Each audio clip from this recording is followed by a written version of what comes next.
hard against anyone prying into his business. Fluffy came growling into the room, mouth bright with fire that no mortal could see. Ymir could feel the heat and see those fangs that wouldn't touch his body but would tear his soul into pieces. Ymir took the ring off. He was back on the top of the palace roof. Tori's treat was gone, leaving behind nothing but faint smoke and a smudge in the gutter. The clansman made his way back to the zoo.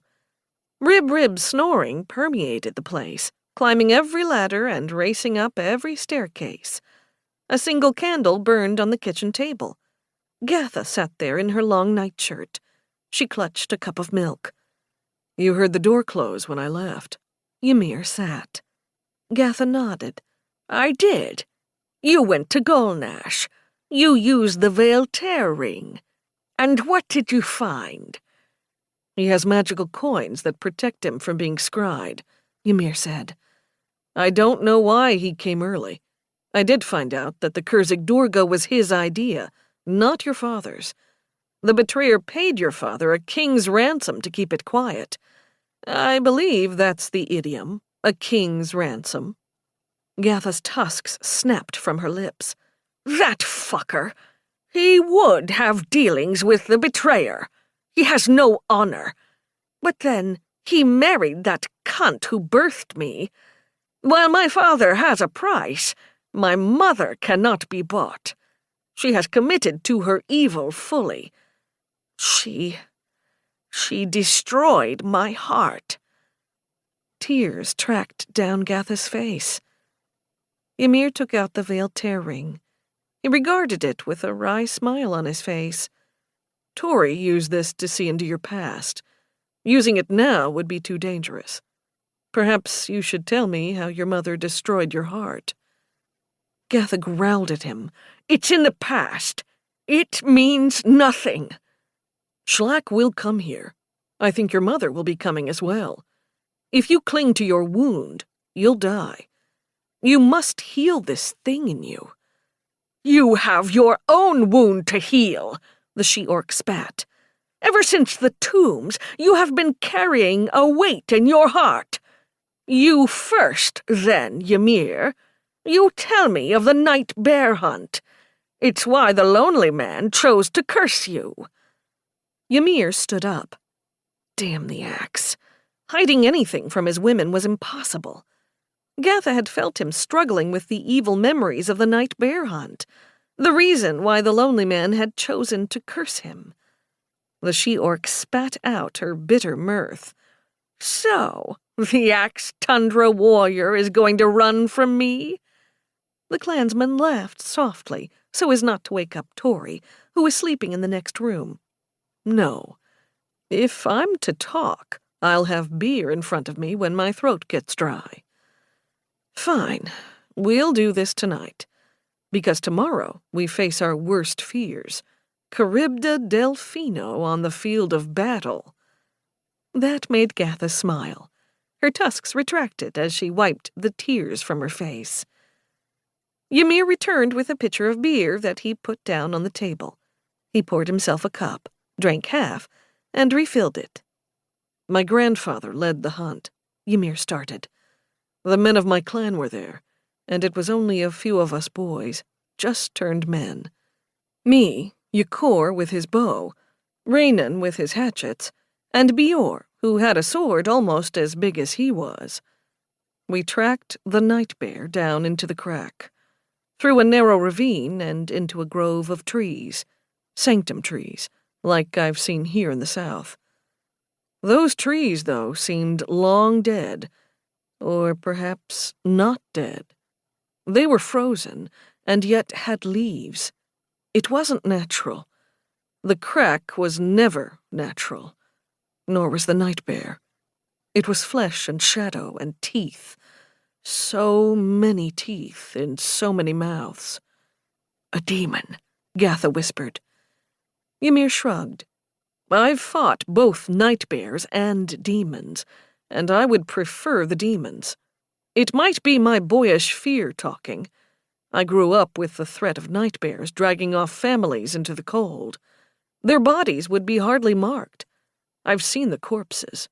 They ate the hearts and souls of their victims. They died with looks of terror on their faces. "And that night in the crack?" Gatha asked. "There wasn't just one bear, but two. One to lead us in, one to strike us from behind. We were struck from both sides." Ymir's heart went cold as he remembered that day. Their weapons couldn't pierce the thick, hairy hides of the stinking creatures. The things were bear-shaped, but they had roaring mouths on different parts of their bodies. And they'd been so dark, hard to see, even harder to make out in the flickering light. The shadows had seemed to multiply in the grove of strange trees. "Our weapons couldn't hurt them," Ymir said quietly, taken back to that night. "We cursed. There were cries of suffering as those shadowy mouths ripped through the hearts of men. As those dark claws rent the souls of my friends, Reynan was killed quickly. It was a mercy. I would have been killed if Bjor hadn't had that sword, an old weapon, passed down from father to son. No one knew how old that big sword was, and we had laughed at him for bringing it. And yet it saved our lives. Bjor killed one of the night bears, but he was wounded sorrowfully. He wasn't bleeding, but the light was fading from his eyes." Ymir's mouth was dry from remembered terror. He sipped the beer. One of the other men, Yenyo, was newly married. He had every reason to want to get out of the crack, and he could have run. Instead, he took up the broadsword, and the last of the bears was there, and he kept it at bay. My grandfather gathered the survivors, and he was helping them to escape the grove through the narrow ravine.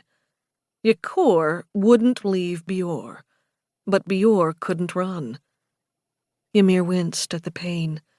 He remembered as if it were yesterday, yet those minutes had a dreamlike quality to them. Fallen torches burned but were flickering out, held in the fists of dead men, and the corpse of the fallen night bear was already beginning to rot. Impossible, but black flies were bursting from its skin amidst a tumble of white maggots. Yenyo needed the protection of the narrow ravine because the night bear was trying to get behind him. But Yakor and Bjor and I were in the way, at the mouth of the entrance. Poor wounded Bjor couldn't run, but he was still alive, and Yakor wouldn't leave him. There wasn't time for talk. Ymir gritted his teeth. He'd already told this story to his grandfather, his grandmother, and to Ilhelda, his love. He thought he'd never have to tell the story again. But the stories of some wounds need to be repeated until they are healed. So much had happened since that time, but the pain was keen. Gatha saw the truth. Ymir couldn't say it. The she-orc could. "How did you kill your friend Bjor?" "With one of Reynan's fallen hatchets," Ymir said. "It was a kindness, but it was sad, for he'd saved my life only to end his. I pulled Yakor away. He wasn't weeping, but there was such hatred in his eyes for me. In some ways, that was worse than him crying." Yenyo fell back to the ravine. I rushed forward. When the night bear tried to come through, I forced it back with my axe. I couldn't hurt it, but I could push it into Yenyo, wielding Bjor's family sword. Yenyo drove the blade into the night bear's heart, and we survived. We finished the hunt. There were other night bears, but none so vile. It was almost like the crack fed them. Of course it did. The lonely man was there, watching me, and that was when I was chosen. Gatha waited to ask a question. "You said there were sanctum trees? That far north? They must have been taken there, planted there. It does make one wonder." Ymir finished his beer, poured himself another, and finished that. All of this makes me wonder about my fucking magic, and I question why the demon was in the crack and why it chose me. The Akkiric also have an interest in you, Gatha murmured. And the Akkiric don't trust Serena, Ymir said. They warned me about her, but in truth, I trust the ghost of the Princept far more than those things. He sighed. I'm wondering why the lonely man was on the Axe Tundra in the first place. It's unfair. It's hard enough to survive the weather and other clans, but then to be set upon by demons? It's an infuriating cruelty. And the Axeman doesn't care. Ymir laughed at that. The Axeman hews our path in the world, but doesn't care how we walk it. The Shield Maiden tries to protect us on our journey, and the wolf pisses on it all. He inhaled, held it, and exhaled. He smiled. Better. I feel better. Ykor finally forgave you? Gatha asked. He had to, Ymir said. The truth was, Bior was already dead, and Ykor hadn't been able to accept it. Ymir then motioned to her. Now tell me your story. Gatha stood. She drew close, and they shared the Farg pang. Then Gatha kissed him. I could tell you my story, or we could fuck. It's an unfair choice, Ymir said. To talk would help you. To fuck would help me. It's your turn, Gatha. The she-orc lifted her shirt to straddle him. She gathered up her shirt and pulled it above her green breasts, tipped by lovely nipples. She kissed him again. Who says the fucking won't help me? We'll have plenty of time for me to bore you with my story. You have unburdened yourself. That is more important. She ground her ohizi against his straining pants. She was kissing him, moaning, touching his face. He grabbed her hair and forced her face back.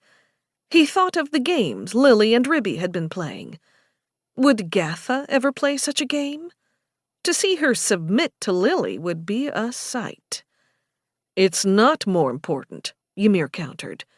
You keep to yourself. Your past chews on you. You need the unburdening. Gatha showed him her tusks. I will tell you everything if Ribby gets the better of me tomorrow. You'd best get some sleep, Ymir said. Then you better fuck me quick. Ymir stood, lifting Gatha, which took some muscle. She was a warrior and weighed as much as one. Her cup tumbled to the floor. Ymir didn't care.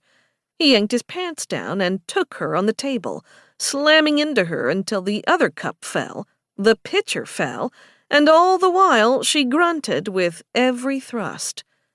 After the day's events, the stress relief felt good. Ymir bit Gatha's corded throat and came inside her. Tori came out of her room wearing a flowery nightgown, rubbing an eye, her hair mussed. She took one look at them, wrinkled her nose, and rolled her eyes. Inconvenient.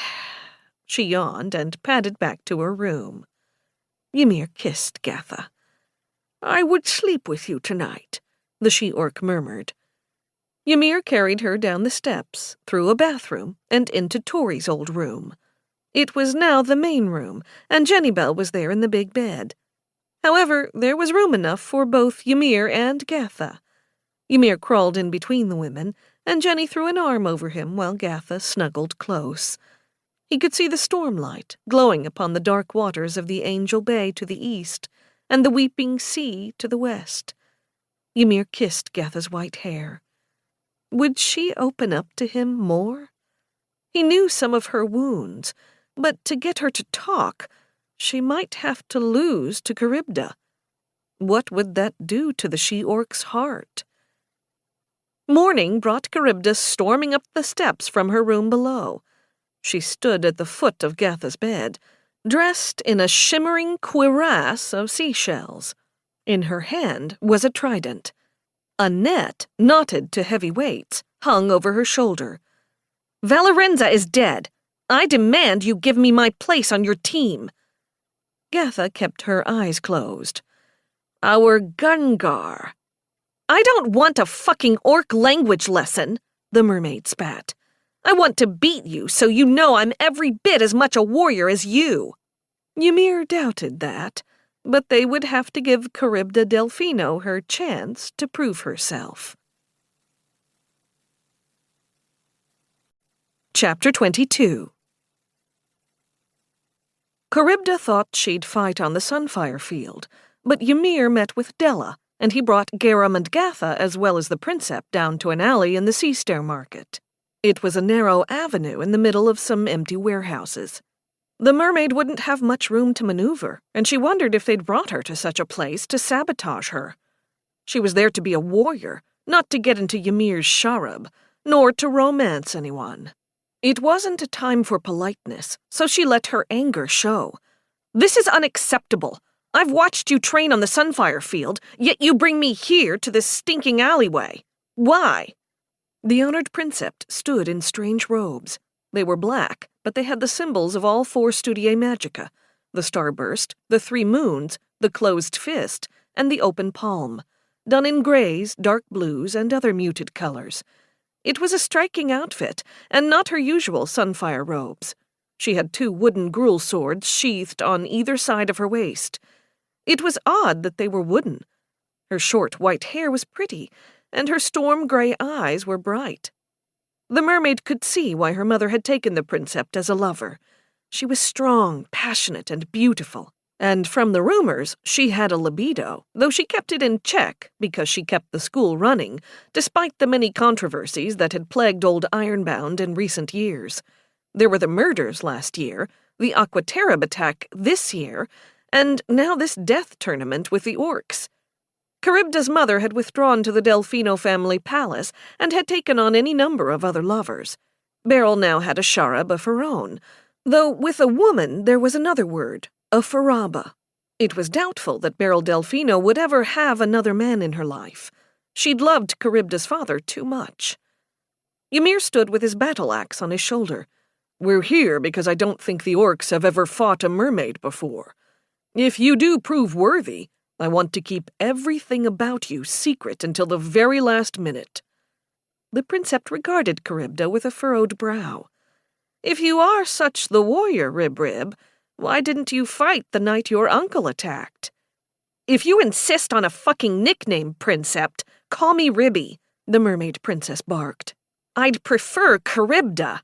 You should be glad I wasn't there, Princeps, because I wouldn't have been fighting for you.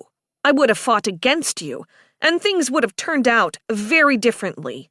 Garum rumbled laughter. "Because of you, girl? I have shits that weigh more. And you're all gangly arms and legs. And that spear has one too many points to be worth a bad fuck with a Goyot whore. And is that a net? Are those seashells? It's all very pretty. You're very pretty. Not that it will help you when Gulnash comes to bash your brains in." Charybda's first instinct was to strike, as she had before with Ymir and Gatha. But when she'd done that, the she-orc insisted she'd cheated. Charybda stood there, seething, but she kept still. She forced her voice not to crack from her anger. "My uncle didn't reveal any of his plans to me. I think he probably thought like you do, that I'm a little mermaid princess, and all my combat skills are just the pretend games of a foolish child playing at war. Well, I can assure you I was never going to play at war. I was going to rise with the Aquaterib families, and we were going to slaughter the armies of the Sorrow Coast as we wiped out the Borleone family, a battle my uncle wasn't around to fight. Regardless of the many civil wars I fought, I would have marched with the Delphino legions, and we would have reddened the weeping sea with the blood of all you dirt worms. Does that answer your question?" Garum slurped even as he rumbled with laughter.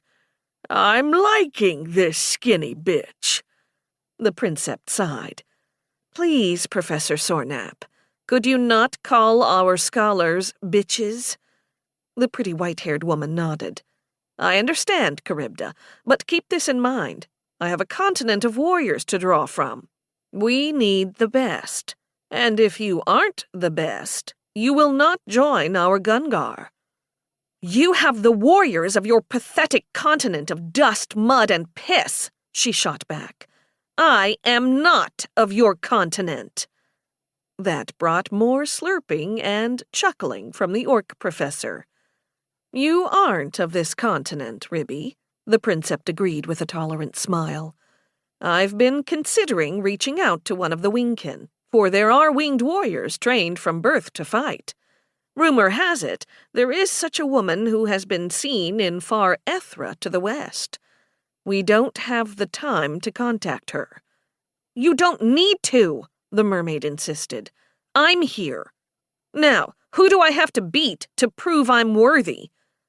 Gatha laughed, and it wasn't a pleasant sound.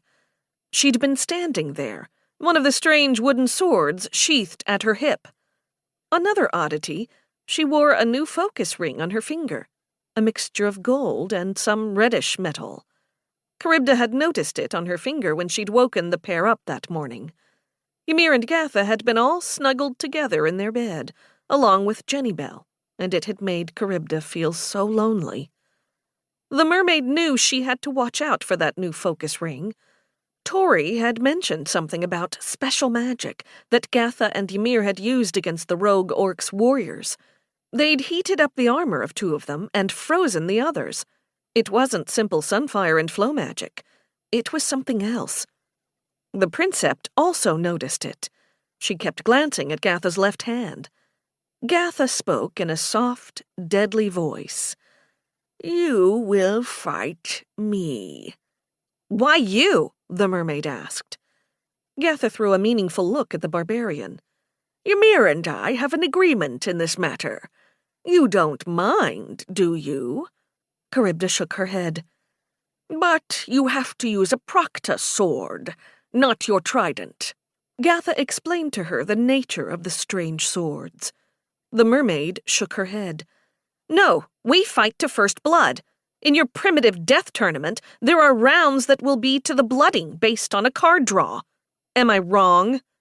The barbarian and the bitch librarian weren't the only ones who could study. Gatha grinned. She dropped the sword and motioned for Ymir. "Throw me your axe, clansman. This Procta doesn't have the edge for what I need." The princept shook her head. "No, I can't have Gatha hurt from simple sparring. I won't risk her." "You aren't risking me!" the she-orc roared. She then smiled, calming herself. "Believe me, princept, this won't take long." Charybda fell into a fighting stance, balanced on her legs like a human warrior. She would save her tentacles for when it would be strategically prudent to use them. Ymir tossed Gatha his big battle axe. He stood back with the princept, the two standing close together, with a familiarity that surprised the mermaid. Were they merely friends? Or were they more? Garum came forward, speaking in a guttural voice. He called out the sacred litany of the Kurzig Durga. "Our lives are short, but the war is forever. Fight and die." "Fight and die," Gatha echoed. She stood with her axe ready. In her rose-colored eyes was a deadly seriousness. She was at the south end of the alley, with Garum behind her. Charybda stood on the north side, with the princept and Ymir looking on. The mermaid knew that to win this battle, she would have to do the unexpected. Yet she also had to prove that she had the melee skills to take on any opponent. It was too difficult to balance both. Flame armor erupted around Gatha. The mermaid decided to strike with a water attack. "Jelu Jalarum!" The mermaid summoned a liquid torrent that struck Gatha, filling the alleyway with steam and extinguishing the she-orc's flames. Charybda danced forward, through her net, and snagged the battle axe, pulling it out of Gatha's hands. The she-orc responded by using form magic to draw stone blades from the stair. Her shouted words, "Ignis Prolium!" filled the alley. The blades ignited, but there was also a stone edge that could cut Charybda to draw first blood. Calum Calarum! Gatha became speed personified. The mermaid dropped the net and axe. She twirled the trident, blocking every single one of the she-orc's attacks and then striking at her with the butt, which might not draw blood, but would force her back. But Gatha ducked and dove forward. That might have been the end of the fight, if not for the fact that the mermaid didn't have mere legs. She had her tentacles, and she called them forth, feeling the itch and burn of a transformation, feeling her bones shift, the muscles change, every bit of herself transforming. She grabbed the she-orc in 2 tentacles. It was a struggle.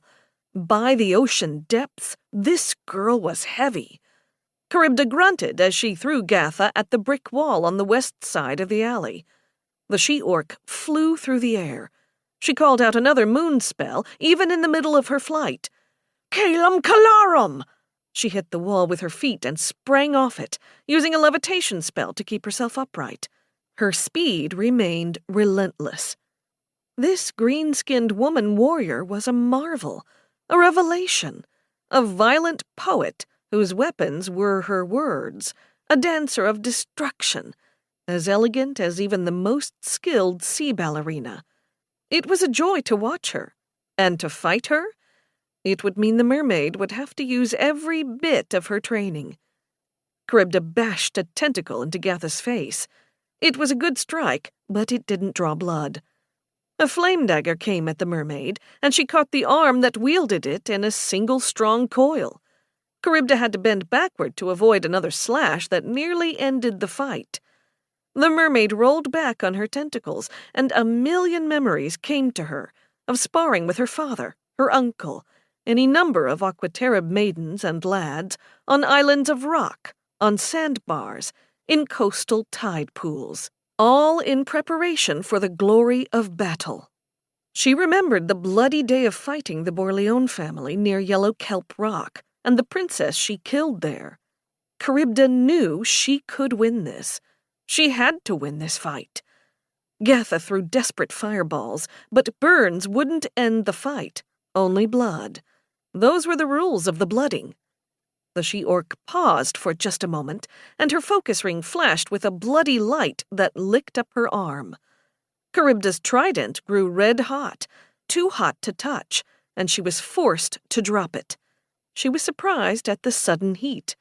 Then Gatha struck her with the knives, and it was clear Charybda was about to lose. Who could face this green queen of violence and win? Who could fight death herself?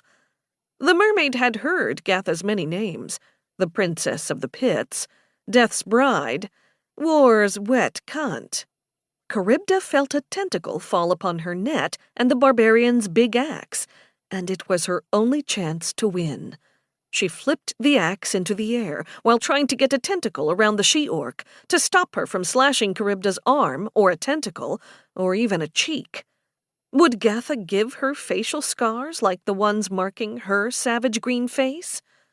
Charybda caught the axe in a hand, and it was so fucking heavy, but she was fast and spinning, and she could sink that blade into the chest of the she-orc. She could slay Gatha and win her way onto their team. The mermaid brought the axe around, but instead of striking Gatha, Charybda flung it against the wall. It clashed against the bricks, then clattered to the ground. The she-orc's fire dagger was at Charybda's throat, burning her, but the mermaid didn't move. She'd lost. Only Gatha wasn't slicing her. Charybda felt her tentacles twitching. All was silent except for the she-orc's gasping breath. Both were dripping from the water attack, the steam, their sweat. Gatha choked out 2 words: Ignis Inanis. Her fire daggers turned into wisps of smoke, and the stone edge crumbled away. The she-orc strutted away, keeping her back to the mermaid. Charybda fought back her tears. She'd lost. She wouldn't be able to redeem the good name of the Aquaterib. She wouldn't win the respect of the scholars at Old Ironbound. All was lost. Then she heard a sob. from the she-orc. Garum made a face. "What is this? You won, Gatha. You didn't cut her, but you could have. It was a close one, sure, and hard to follow since you two were going so fast. And by the blood of the pits, I'll never get used to seeing a woman with tentacles." Ymir sauntered forward to retrieve his axe. No, Charybda would have won that fight. If it had been a fight to the death, she would have buried the axe in Gatha's chest.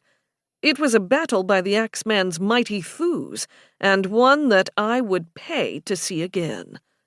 Charybda whirled on him, rolling across the hard stone on her tentacles. She grabbed his arm with a coil. "What do you mean? It was a blooding. It wasn't a maiming, and it wasn't a slaying. I lost the fight." Gatha stormed up, a look of pure fury on her face. "You will not fucking dishonor me by quibbling. You threw the axe instead of killing me. You will fight with us, and if anyone says otherwise, I will gut them like Goyot whiskerfish. Or at least I'll try. It seems I might not be as good as I once was." Garum let out a laugh. "Don't be fucking stupid, Gatha. You're as good as you ever were in Sunash. No, this little sea girl would have fed me my own sword. She is a demon for sure, with those octopus legs of hers.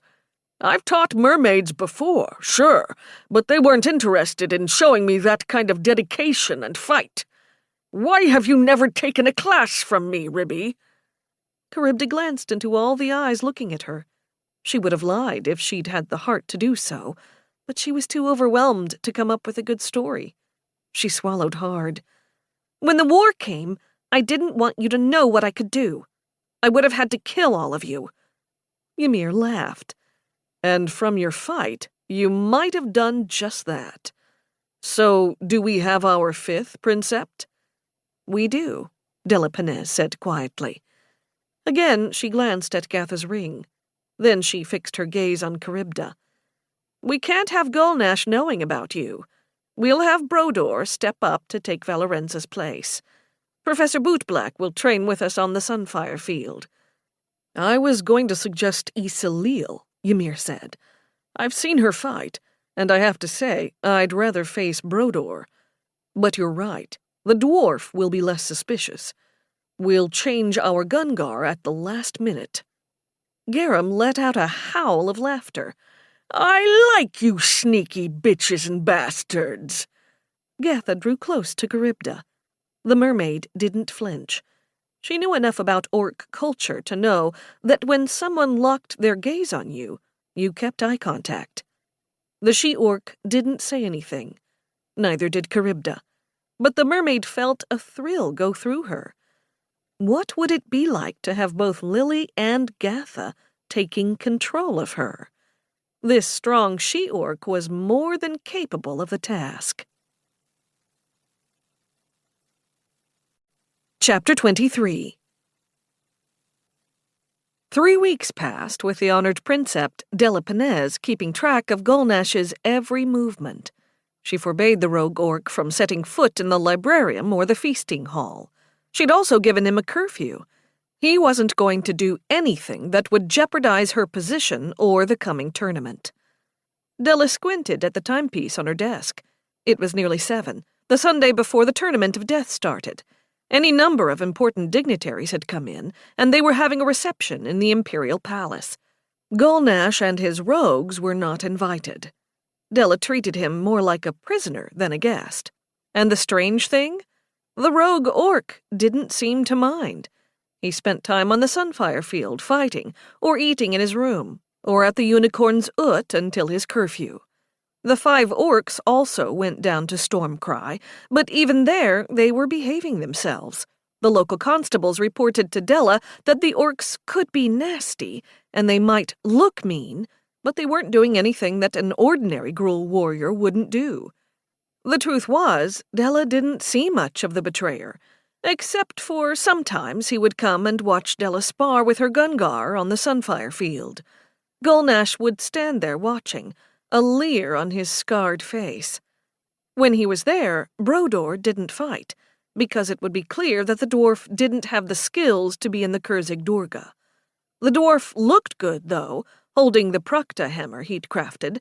He'd also made Charybda a Procta trident, and the epic battles between her and Gatha had made Della wonder about her own skills. The she-orc and the mermaid fought with a speed and deadliness that had even Ymir sweating. Charybda had forced them all to improve. The mermaid had taken to wielding 2 Procta swords in her tentacles, along with the trident. It was like fighting 3 people at once. Gatha had lost as much as she'd won, and that had helped the she-orc to know she wasn't perfect. It strengthened her. However, every time Della lost to the mermaid, which was about half the time, the loss was hard to take. This was Rib. This was a ridiculous mermaid who was the laughingstock of the school. Ribby beating her? It was rather embarrassing. Though truly, the mermaid was a hurricane. Della could shake off her losses because she had so much on her mind, and the dreams of Serena Sia weren't helping her. The former Princept's ghost was haunting her, she knew, but she didn't know why. Della had come to recognize the ghost's perfume, a fragrant mixture of sweetness and the musk of sex. She'd wake up in the night with a strange shadow in her room. The minute Della lit a candle, the phantasm would be gone. Della had become obsessed with the former Princept, so much so she'd had robes crafted to match the former ruler of the school. And yet she didn't have as much time as she wanted to study, and that included seeing if Gatha of Sunash wasn't wearing one of the Akkiric rings. And Ymir had worn 2 rings when he'd fought Gulnash after Valorenza's murder. Had that barbarian been lying to her? It was probable.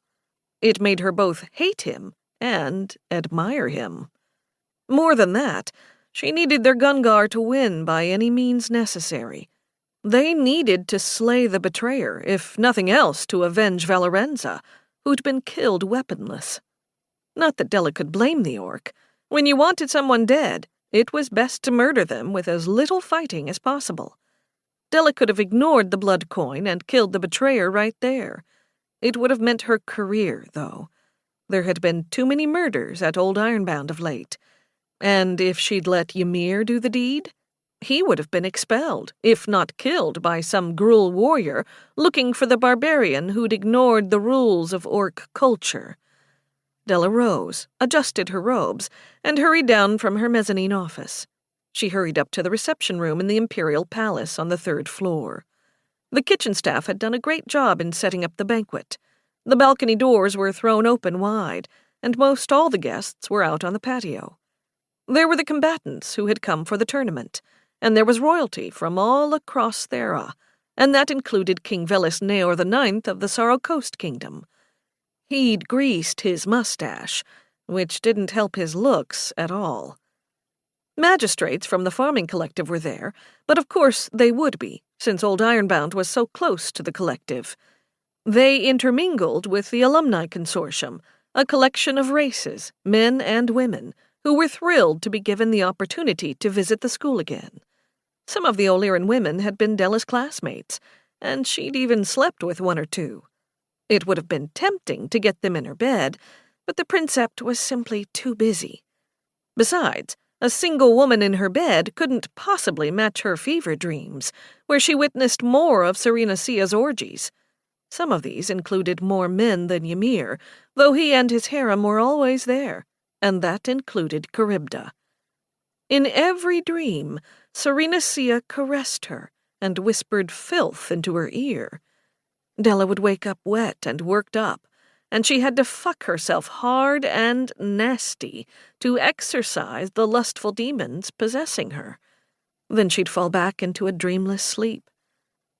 Della walked to the buffet table and took a glass of wine. She'd enjoy drinking from the school's expensive crystal.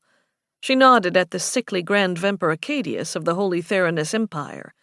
He looked ragged and tired from his long journey from 4 roads. He also looked ridiculous in too much gold and too fine of velvet. He wanted to be important. He wasn't. There were far more powerful people there, and that included Jenny Bell Josen's aunt. Auntie Gia was talking intently with a most unexpected woman. Schlack's wife, Grinna of Sunash. Gia Beljosen and Grinna were joined by another striking member of the dignitaries coming in. Lily's father, Sabor Nehenna, the king of Greenhome. How did those three know each other? Schlack himself stood outside talking with the chieftains of Goyot and Ruckler. Ymir had told Della that Gulnash wanted the Kurzig Durga, and he'd contacted Schlack to suggest it, which meant either Schlack had seen an opportunity to murder the betrayer, or he'd made a deal with Gulnash. Either way, Della would have to keep an eye on him. Of course, when the princept asked Ymir how he'd gotten this information, the barbarian had grinned and replied, "Fucking magic." The man was maddening. Schlack laughed, talking with his fellow orc leaders. The chieftain of the Lake City orcs was Urag, and he had his people's black hair in a single bristly ridge topping his head from his forehead to the back of his nape. He'd taken over leadership after Gulnash had slaughtered the former leader. Urag was the chieftain who wanted Gulnash dead the most. Then there was Pargar, sporting long, bright, copper-colored hair that offset his dark green skin. He also had copper-colored eyes. He wore a leather jerkin and sandals inlaid with gold. Out of all the city-states of the orcs, River City, the city of the red hair, was the wealthiest, with ties to the Undergem Guild in nearby Four Roads. Speaking of that guild, a fairy fluttered near the orcs, a blue-haired woman with a glittering dress that matched the diamonds on her fingers and throat. Even her ears winked with jewels, however small to accommodate her body. That was Dilly Day Everjewel. There was a good chance she ran the merchant guild, but it was hard to tell because those merchant fairies kept all their secrets to themselves. Della would get to those people, but first she went to the strange trio. Why would a Swamp Coast matriarch, the most vicious gruel woman outside of Gatha, and an elven king be chatting like they'd known each other for years? Sabor had his daughter's nearly white blonde hair, and it fell straight down his back. He had the unlined and lifeless face of a poet who'd been laid exactly twice in his life, once for each of his daughters. He was dour and humorless. For most of her life, Della had been grateful that Unger had changed her ears, making them human. She was half-elven, and that meant Sabor would have seen her as a whore, since she didn't wear a cuff. It was best that most thought she'd fucked a demon to keep her youth, or that she was a demon. Either way, better that than dealing with celibate elven disdain. She drifted over, wineglass in hand. It all felt so very familiar. This wasn't the first of these parties she'd attended, and it wouldn't be the last. However, she'd rarely ever drunk wine with anyone as dangerous as the pair of women standing there, Gia Beljosen and Grinna of Sunash, Schlack's wife. Giabel was a breastless pole with midnight hair, faded blue eyes, and wrinkles around her mouth and eyes. They didn't give her any sort of class, only a hungry look. She wore a dress that didn't fit her, too loose to show what little curves she had, and yet too tight. It was clear, however, that she'd rather cut someone's throat than fuck them. Then there was Grinna. Everything about her was either thinning or sagging. Her white hair was coiffed to try to hide her scalp. It didn't work. Her leather gown was too tight and accentuated her sagging breasts and flabby buttocks. Her red eyes shone with hatred for all, except for the two she was talking to. And people thought Della was a demon. The princept nodded at the trio. "I'm the honored princept, Della Penez, and I would like to formally welcome you, King Sabor Nehenna of Greenhome, Grinna of Sunash, and Gia Beljosen of Josentown." Della then did something daring. She wanted to show them her suspicion. "And how do you three know each other? Or have you just met?" Sabor didn't have a lie ready. His face flushed, and Grinna was too busy glaring at the princept. Of course, she wouldn't like Della, because Old Ironbound had given Gatha a home. Actually, the same was true for the human's niece, as well as the Elven King's daughter. Della had thought of inviting Ymir and his harem, then thought against it. She wanted them focused on training and not on their wretched families. It was Auntie Gia, of course, that came up with a lie that might have convinced Della if the other two hadn't been stymied by the question. Her accent didn't have the twang of the swamp coast. She sounded like she'd just returned from the Kifuyun Liram University in Four Roads. "Well, Princept, we all have relatives at this school, and we all are interested in Theran politics. Also, we are bound together by this Ymir person, this barbarian with magic. To think, a savage thing like that, able to cast spells. It's the doom of our age." Sabor made a face. "I'd rather not talk about the ruffian. There was a time when Old Ironbound wouldn't have allowed such a person to darken its halls." Grinna's tusks slid out slowly, covered in her slobber. "But this Ymir is fighting for your Gungar, is he not? I hear he is mighty. He killed the Merfolk King single-handedly. Or so that was what we heard." "Something like that," Della said noncommittally. What was going on here? She decided to press the three a bit more to see what their real connection might be. The world seems to be changing. There are rumors of dragons in Ithra, and we have the barbarian with Aduja, and there's even talk of the Wingkin causing trouble. If it were me, I would keep things just as they've been for centuries. Auntie Gia laughed. "We are in agreement there." Grinna threw Auntie Gia a glance, then pierced Della with a red-eyed gaze. "We hope that this Gulnash problem will be taken care of. I'm glad he's not here. My husband might just cut the villain down where he stands." "Even though that would mean his death?" Della asked. "I don't suppose he has a blood coin." Grinna shrugged. "None but the Betrayer was able to gather the chieftain's blood to make one, as far as we know. There was a time when Gulnash was to be a great leader in Goyot. Not anymore. The former chieftain was a friend to my husband." Della doubted that, but her stomach was boiling with fear, and she was having a hard time swallowing. She licked her lips. "It's tempting to sacrifice yourself for the good of Thera. I'm glad there are others that believe such things. The Ironcoats, for example, and a former professor here, one Sativ Kins. All three lost their lives. It's unfortunate." Sabor touched his chest. "My condolences. We've all been following Stormcry's town crier, and we get bulletins from the Magistrial's alumni consortium.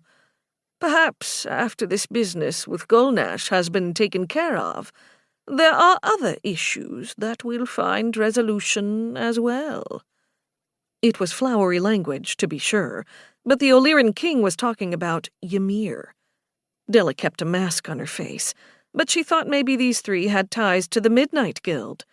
They talked of keeping the world static, and they had no love for Ymir, nor for Gulnash. The Midnight Guild wanted to stop a new age from dawning on Thera, and they would kill to keep the status quo. They eliminated threats before they could become threats. But could a king, a chieftainess, and the most powerful woman in Josentown be involved in the secret guild? Della smiled casually. "Sometimes I wish the long, peaceful night of the Age of Separation would never end. I don't look forward to the dawning of a new age." "Very nicely put," Auntie Gia said, with the fakest of smiles. Grinna grunted laughter, but her eyes were on Della. Sabor's face showed nothing. That damn cuff worked too well. Della nodded at them.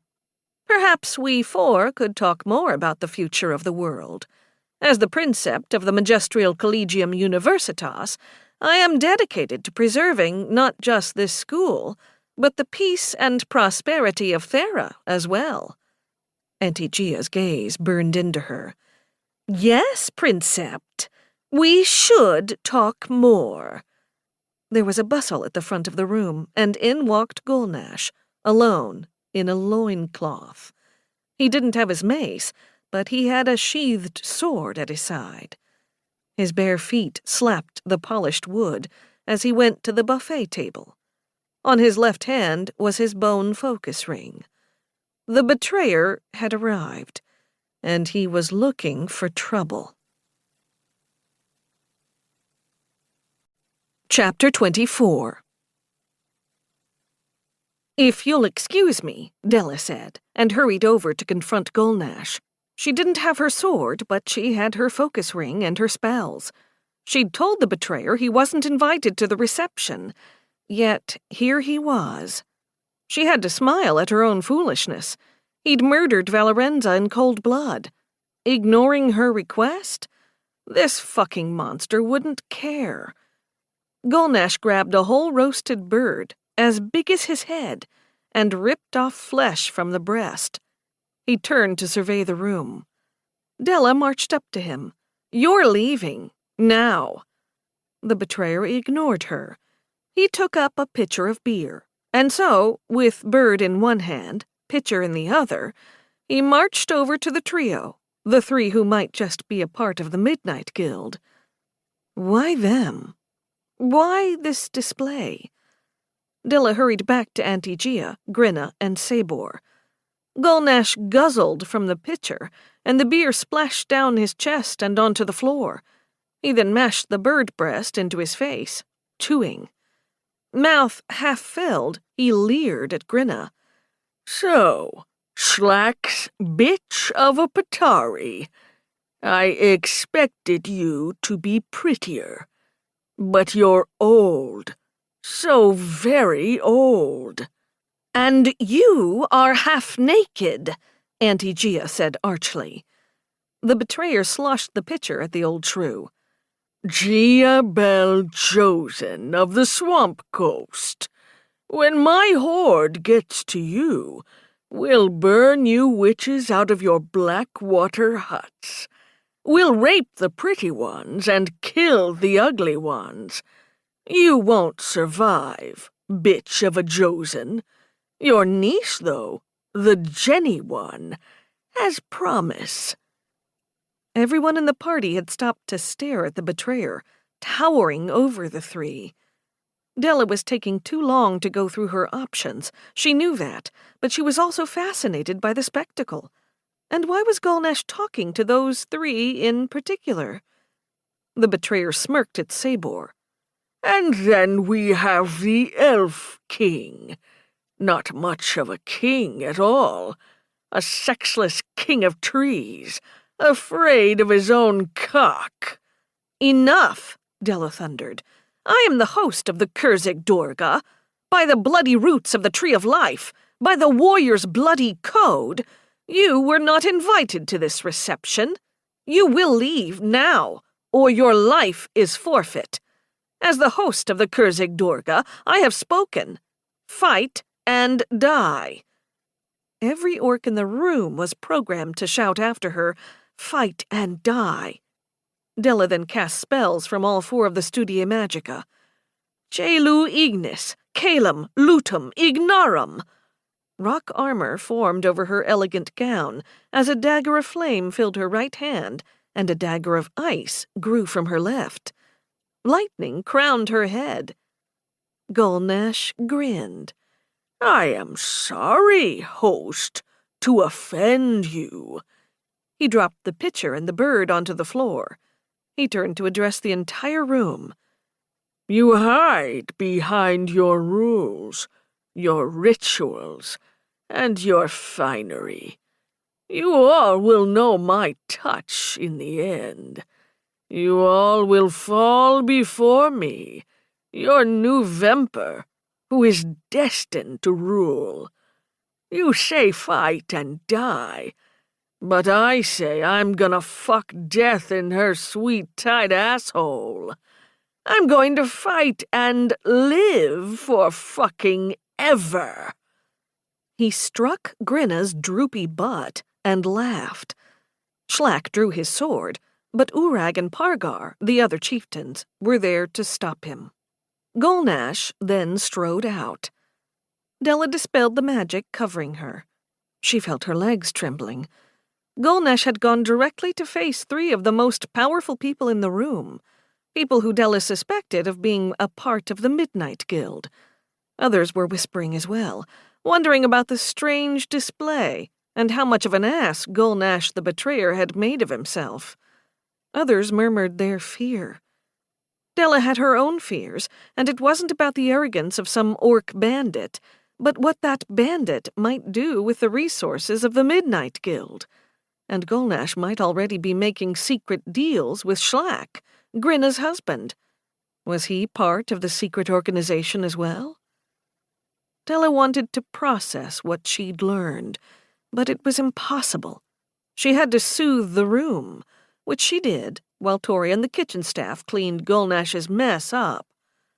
The princept was forced to suffer through the party, to smile and to assure everyone they were safe, that the rules of the Kurzig Durga would be followed upon pain of death. She chatted with the Gruul chieftains, though that was far more tedious, since those warriors merely wanted to beat their chests, and promised that they would be the one to cut Gulnash's head from his shoulders. Either them personally, since all 3 chieftains would be fighting in their gungars, or the stalwart warriors that accompanied them. It sounded like a lot of blather to Della, because she was fairly certain that her gungar had the best warriors on Thera, if not the world. Between herself, Ymir, Gatha, and, oddly enough, Charybda, it would be their cohort that would do the killing. It was late when she finally managed to talk with the blue-haired fairy, who was old enough to have crow's feet around her eyes, yet still talked in a silly banter, and spent a great deal of time cupping her tiny tits, or running a hand over her own shapely ass. They talked about the taxes Old Ironbound would have to pay to the guild, for ticket sales, for the sales of food and drink, and other income. But Della wasn't concerned about that. Even paying the guild, Old Ironbound would be making a tidy profit. Della then told Dillyday about the arena that was ready for both attendees and combatants on the scenic western cliffs of the Flowfield. Part of the stadium was held up by metal struts, reinforced by form magic, off the cliffs of the cape itself. The view of the weeping sea from the top deck was magical. The conversation wasn't anything unexpected until Dillyday paused. "There will be sweet cream, I hear. But not just any sweet cream, but the creamy cream made with the Zocolati. Such a thing, and with new magic to keep it cold, is a thrilly to this old dilly." This sounded like Ymir's business. The princept couldn't admit that she had no idea about this special treat. She'd had the Zoka Cafe, however, and it was delicious. Then the princept realized what was really going on with the fairy. Della had limited herself to 2 glasses of wine, so she was in full possession of her faculties. She'd already played 2 dangerous games at the elegant party, so she decided to play a 3rd. "I think you mean one of my scholars, a shop she works in. The Paradise Tree. Ziziva, another of the Fae, is working with her, Zorinda Gold. Yes, I think they are making the sweet cream." Dillyday's smile was a bit too bright. Her wings fluttered, sending a sweet dust into the air. Most of the guests had left, and the kitchen staff was cleaning up, including Toriah Welldeep. Della felt a bit dizzy, but she gripped her mind. Dillyday chattered away. "Fairies love the sweet, sweetie sweet, and we're watching that business at the Paradise Tree. This Zocolati is worth a fortune, and that shop sells a Zoka that is filled with lust. Am I wrong, delicious Della?" "The Amora Zoka. Della felt so lightheaded. She needed to excuse herself and get to her room and her bed. She needed sleep without dreams of orgies or Serena Sia tempting her. Yes, we have a special candy here. If you'll excuse me, I'm not feeling so well. Dilly-Day got a concerned look on her face. Yes, you should go to beddy bye. We do appreciate your efforts here, pretty Princept. We like what you are doing and how you are doing it, and we expect great things from this big old school. Great things. Sweet things. Della bowed and gave Tori her wine glass. Are you all right, Princept? The sweet freckled dwarf asked. Yes, Miss Welldeep. The Princept smiled weakly and managed to get to the librarium. She swept herself up and floated upward with a moon spell. She normally would have walked up the 6 flights of stairs to get the extra exercise, but not that night. She drifted up, then abruptly stopped her ascent. For a second, she saw Gulnash the Betrayer in his loincloth, paging through a book on the 5th level. He was near where there had once been a secret passageway to her room. That had long been closed because Ymir had used it to sneak into her chamber, for a good cause, but still. Gulnash was perusing the works of Octavado, a sorcerer and mathematician who'd had an obsession with the number 8. Ymir had shown such interest in those books. Della flew down to capture the villain, to demand to know why he was in her librarium, when she heard the sound of a coin falling on stone. A second later, the gruel villain was gone. Had she imagined it? Or had she been ensorcelled? She landed on the 5th floor and cast a flow spell. Jelu Jalarum. Again, she heard the sound of a coin falling. Then, nothing. Her magical sight was not working. The smell of an orc male, though, lingered. Gulnash was up to something. Or was she just imagining things? Della sighed. So much had happened that night, and she had no one she could confide in. That wasn't true. She did have 2 people, one living, one dead. She and Ymir had fought the Midnight Guild before, and they'd had to deal with fairies before. He might be of some help. Then her heart turned to ice. What if Ymir's women, maybe even Ymir himself, were part of the Midnight Guild? It was very convenient that the 3 powerful rulers were connected to Ymir's outcast princesses. No, it couldn't be. Della tried to toss away the thought, but couldn't. If she couldn't trust Ymir, could she trust Serena Sia? Her ghost was there, in the shadows, and her counsel might prove priceless in this matter. But the ghost had been so mysterious, so full of sexual energy, rather than providing any useful information. In her room, Della stripped and fell into her bed without cleaning her teeth or washing her face. She had a single thought before she passed out. Dilly-Day had mentioned a mysterious we, and Della was certain it wasn't the Undergem Guild. Could it be the Midnight Guild? That didn't feel right. It seemed as if all sorts of villains had descended on Old Ironbound at the worst time possible. And there she was, in the middle of any number of treacheries, including one that involved Ymir. If he had forged more Akkiric rings, she would have to kill him. She'd made the threat after he crafted the Black Ice Ring. She would have to follow through. And yet, was that playing into the hands of the Midnight Guild and the other forces that wanted Ymir dead? Chapter 25. The Monday before the Kurzig Durga, Charybda sat on her bed, holding her trident, weary after another day of training. She was very disappointed that her mother couldn't attend the tournament. There were issues with certain merfolk families across the Weeping Sea. Trouble between the Bubano, Brynib, and Murderbow had become critical. There was a chance that the Sorrow-Coast-Aquaterib families might be drawn into a war, and Beryl Delfino was doing everything she could to stop that from happening. However, Charybda and her mother had been sending sand letters back and forth, and the Ocean Mother Divine of the Delfino family was both worried sick over her daughter and hopeful that an Aquataribian warrior could make a difference in the coming conflict. There were dignitaries from a few of the families who would be there to represent the Aquatarib, which included a few cousins who Charybda hated with a passion. Charybda knew about hate. Everyone at Old Ironbound still loathed her. No one knew that she would be fighting on Old Ironbound's Gungar. So, to other scholars, everything was the same. For the mermaid princess, however, things were different. Her days were fighting in the mornings and swimming in the afternoons, conditioning herself and exhausting herself. She'd then run along empty beaches far to the south for hours on end. This was to get her lungs accustomed to the thin air. Then it was back into the water for the long swim home, where she'd switch from her fin to her tentacles. She didn't transfer water like an octopus, but adjusted her coils to act more like fins, strengthening them.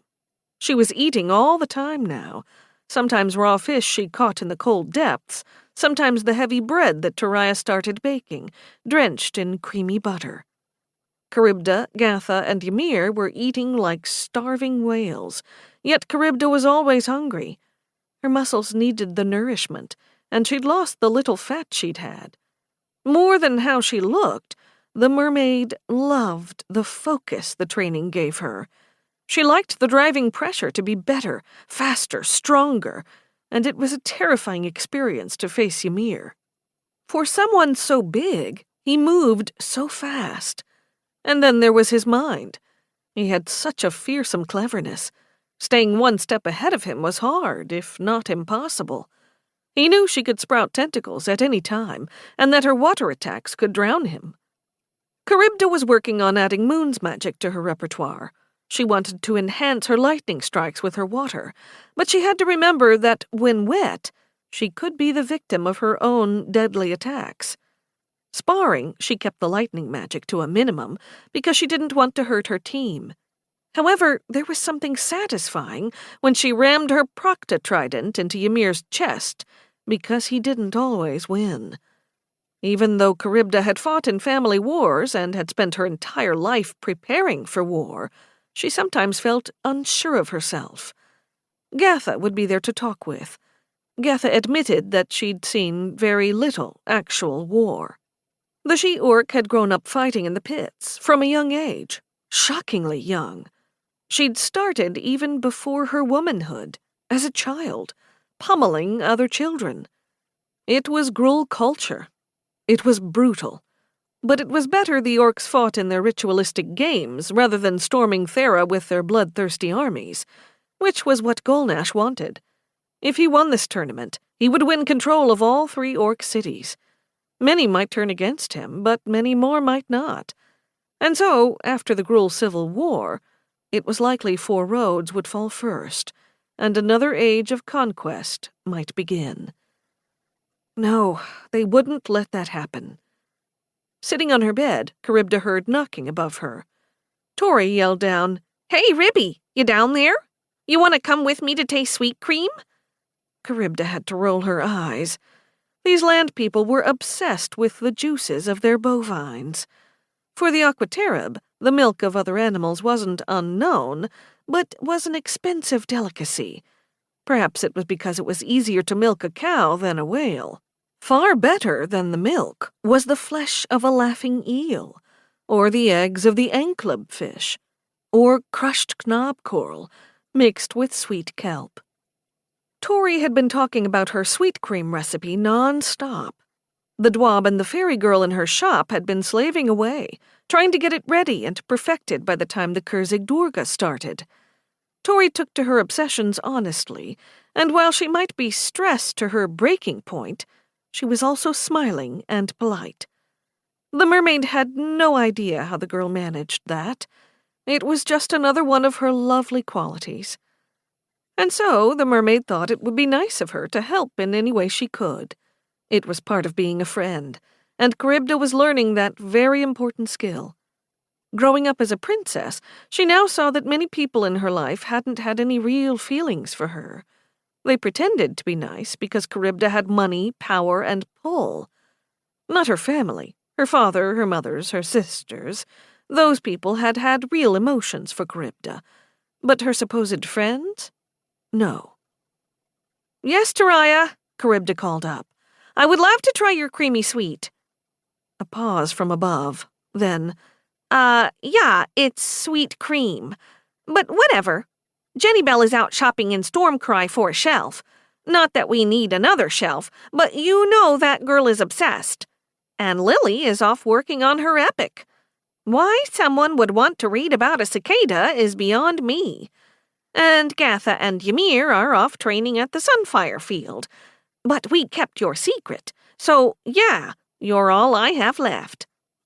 Well, if I wasn't your first fucking choice, maybe I shouldn't go then, Charybda screamed up the stairs. She caught herself.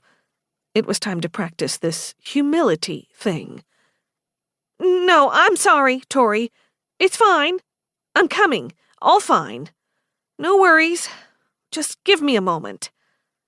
The mermaid stood and set her procta trident next to her real one, which was a gift from her father.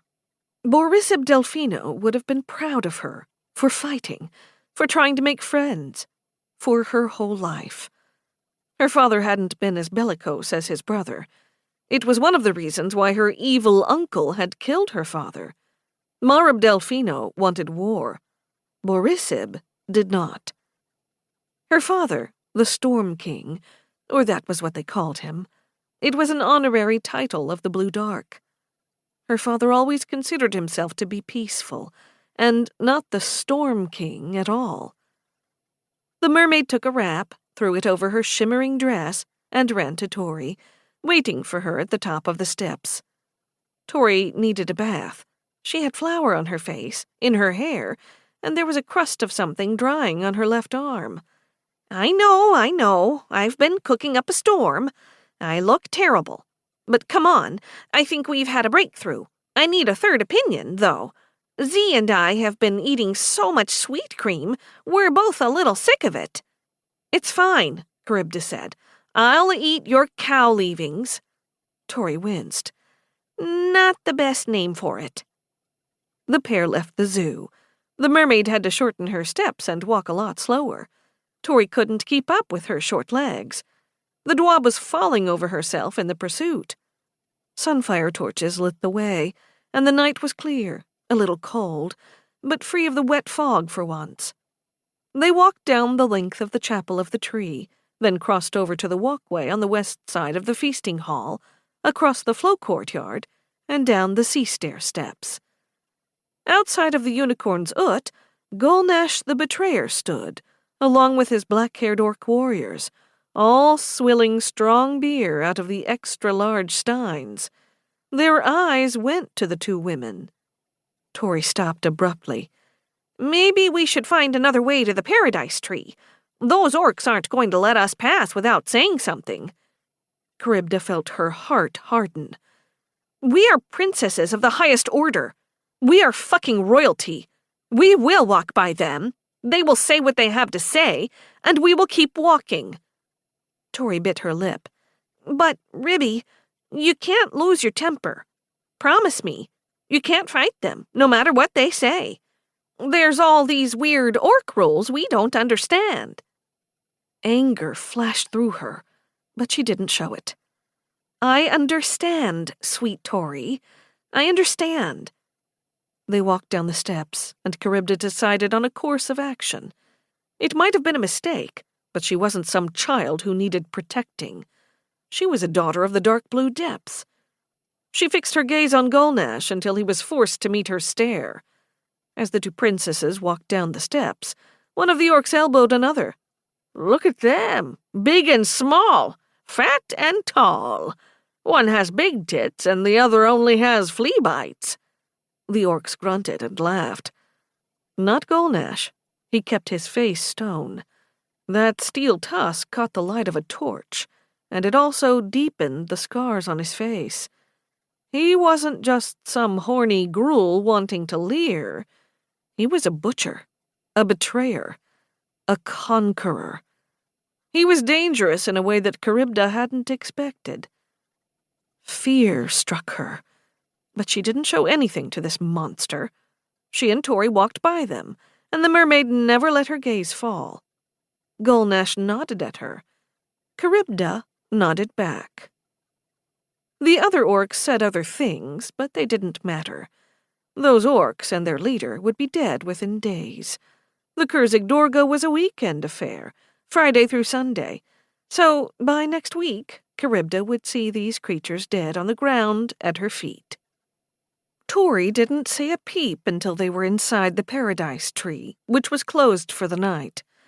Well, that could have been worse. You did well, Ribby. Charybda found her mouth was very dry. Yes, we're going to kill those orcs, if we can. And that was the issue. That thing, that Gulnash person, radiated a viciousness that unnerved the mermaid. She realized there was a good possibility that she would die. And yet, if she died, people would never forget her. An Aquataribian princess who gave her life to keep the peace on the land.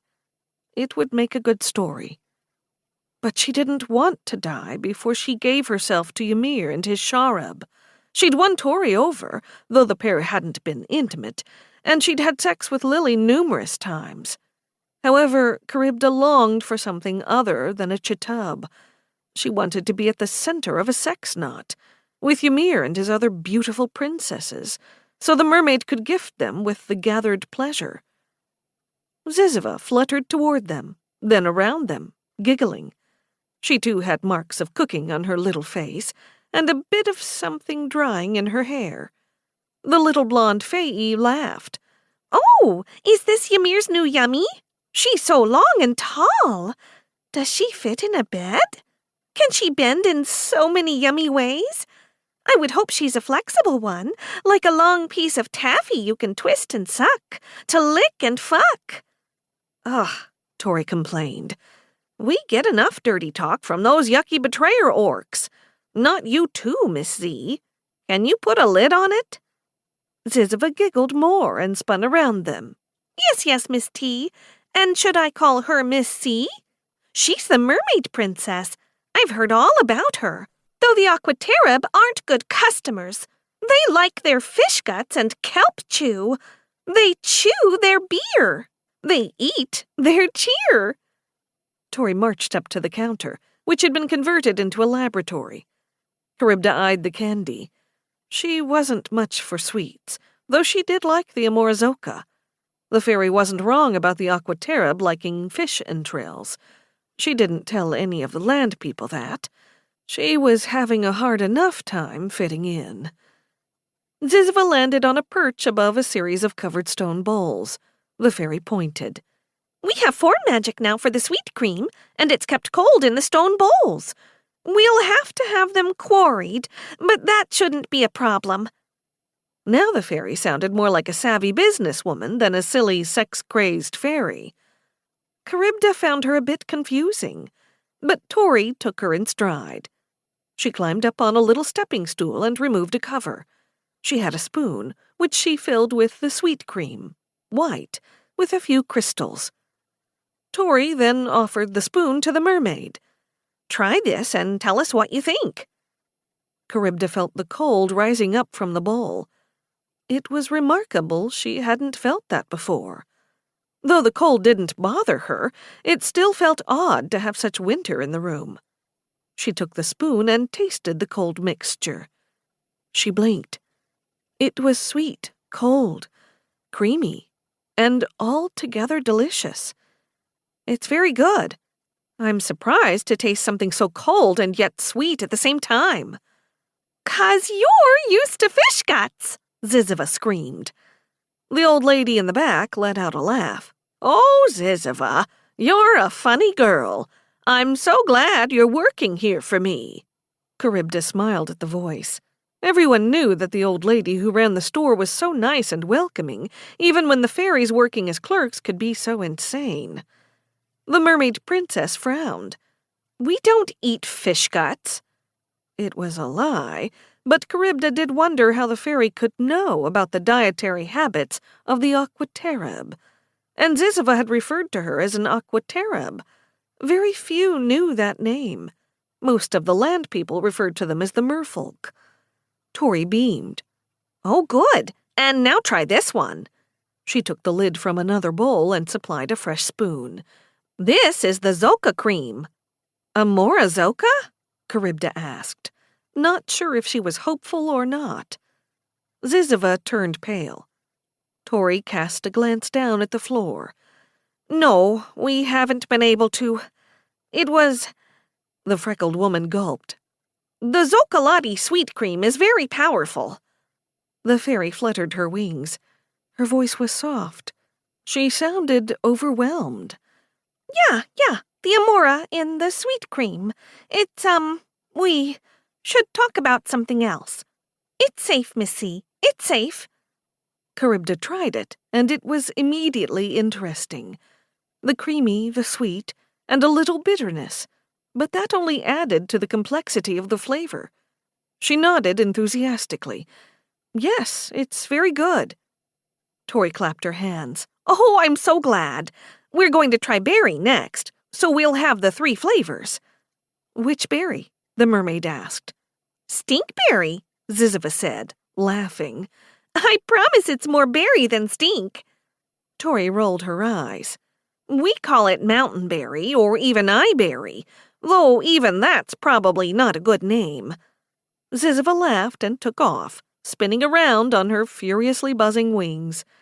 She flew in front of Charybda, and the smell of her tickled the mermaid's nose. Sweet, feminine, and such a happy smell. There were rumors that the Fae could do things to you and then remove your memories. However, the aquatereb were uniquely resistant to such magic. The mermaid wasn't afraid. She was more curious than anything else. The Fae girl giggled. "We'll worry about the mountainberry marketing in time. We'll worry about the stinkberry maybe never. Soon we'll roll the world with our cold goo. Such sweetness, such creaminess. And we have the Fae to thank for this dreamy creamy." Tori nodded. "It was that Dilly Day who brought us the spell on a scroll that did the trick. Now we just have to hurry up and make as much as we can. Z and I are working hard on it. We were going to have people put it in cups, but I got permission to use the kitchens for sweetbread bowls. We're going to make a fortune." Ziziva tisked the dwab. "You already have a fortune, Miss Well-Deep, Deep, Deep, as does the ocean girl here. Is it true that you fucking nuts?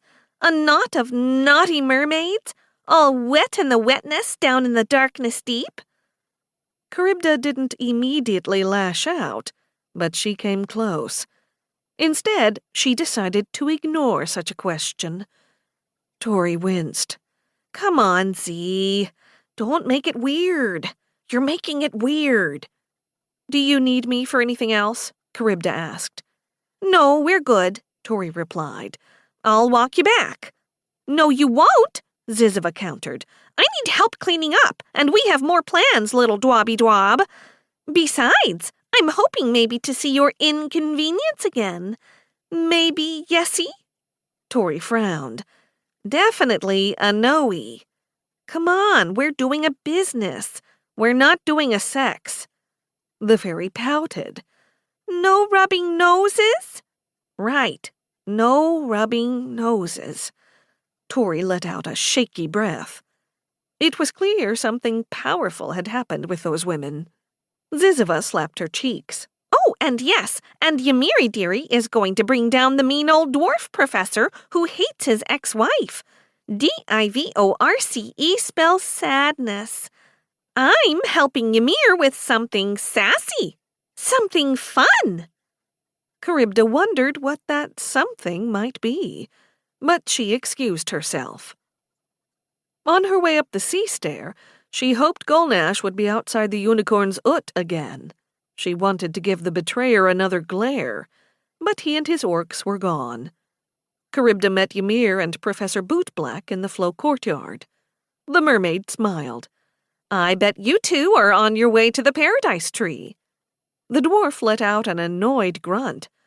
Why we're going to a candy shop is beyond me. There's beer in the unicorn's hut, Ymir. Beer! The barbarian laughed. First, I have to do a little business, and then I'll buy you that beer I promised. He turned to Charybda. Did they perfect the sweet cream? They did, the mermaid answered. Ymir smiled before unexpectedly darting in to kiss Charybda on the cheek. This is very good news. Thank you. He and the dwarf went charging down the stairs. Charybda touched her cheek. Just that one kiss had quickened her heart. She was halfway to winning a place in Ymir's Shareb. The mermaid felt light as she walked into the librarium's citadel, empty except for Gatha sitting at her desk. She had a light sheen of sweat on her forehead from her time fighting with Ymir. Or had they been doing more? The mermaid didn't have much time left to complete her task to seduce all the members of Ymir's Shareb. Jenny Bell didn't seem as difficult as Gatha. However, the she-orc had found new respect for the mermaid. For the she-orc, the battle was everything. Charybda wandered over to the she-orc. The mermaid had won some favor with Gatha on the battlefield, and that had translated into fewer growls. But Charybda still wasn't sure if she could ever win the warrior woman's heart. She had to try, and a plan slowly formed in her mind. She drew over a chair. Gatha, could I ask you a question? Gatha closed her book, but kept her finger in her place. Yes, Charybda. I'll let the others call you by some ridiculous nickname. I like your full name. It sounds powerful. The mermaid found herself smiling.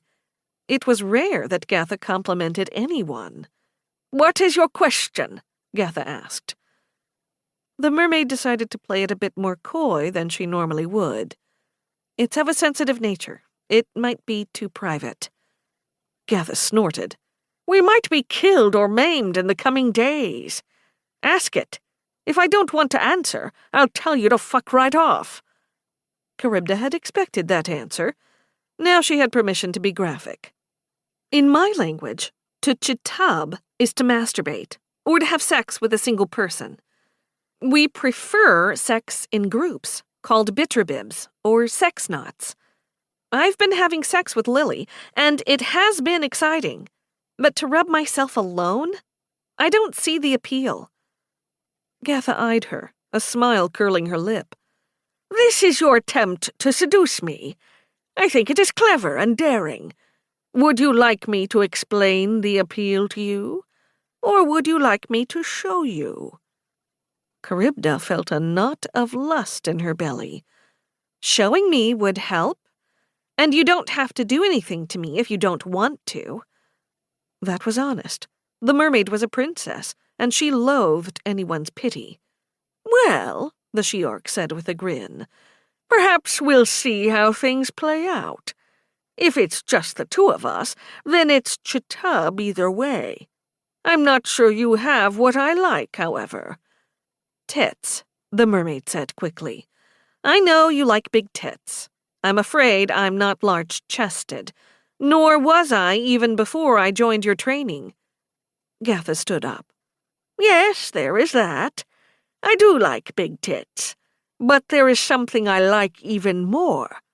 Perhaps you have it, and perhaps not. But regardless, I'll show you what I do and how I do it. Gatha moved away in her plain white dress, her sandals slapping the floor. The mermaid followed, her eyes on Gatha's shapely hips and ass. Where was the she-orc taking her? Chapter 26. Charybda found herself at the far end of the scrollery, near dark glass where laughing eels went slithering through the water. The eels were bigger than normal, grown with magic, provided by professors at the school, no doubt. Gatha sniffed the air, a look of worry on her face. I think someone has been here. That can't be, though. That can't be. Should we cast a spell? the mermaid asked. Gatha shrugged. I am not very adept at the flow's divination magic. You? Charybda felt her brow furrow. I can try. Jelu Jalaram. She heard a moan, a cry, and she smelled the sexual excitement of a landwoman. It reminded her of Lily, whose scents she'd grown accustomed to. No, she'd grown to love them as well as her own fragrance, which was so different on land than under the sea. Sex, Charybda whispered. So many bodies. What am I sensing? Serena Sia's orgies, Gatha replied. She was a lusty Illyrian princept who never wore her cuff. Her appetites were endless. Go forward in time. The mermaid didn't have that much control, but she tried to sense things around her, and she saw someone tall and broad, and she heard the sound of a coin striking the ground and rolling, only to come rattling down. Her spell was broken. I'm sorry, Gatha. I heard a coin drop. I don't suppose you heard that. The she-orc growled. No, but we'll tell Ymir and the others. Someone has been down here. Nothing we can do about it now. Her growl turned into a sigh. Thinking of Serena Sia's orgies has me horny. So you don't fuck yourself when you're horny? What do you do? Charybda was taken aback by the question. Well, in the past I would call my lovers together for a knot. Then I would enjoy the feelings of sensuality and longing until I could come together with my friends. But these past 2 years, I haven't felt aroused much. Until recently. Until I began to consider Ymir and his Shareb. Gatha picked up a simple wooden chair and brought it to an alcove where a larger cushioned chair sat next to a little table with a pile of books on it. It was a nice, comfortable space. The she-orc adjusted a sunfire lantern, which cast a warm glow on a lush carpet covering the floor. She then sat and picked up a large book from the table. The tome was weathered, with a paper cover flecking away. She motioned for Charybda to sit in the simple wooden chair. The mermaid took the seat. The dungeon-turned-library was silent. The perfume of books and scrolls wafted across the cold stone. Why did you think of Ymir and our Putur? Gatha asked. The mermaid felt like she was being put on the spot.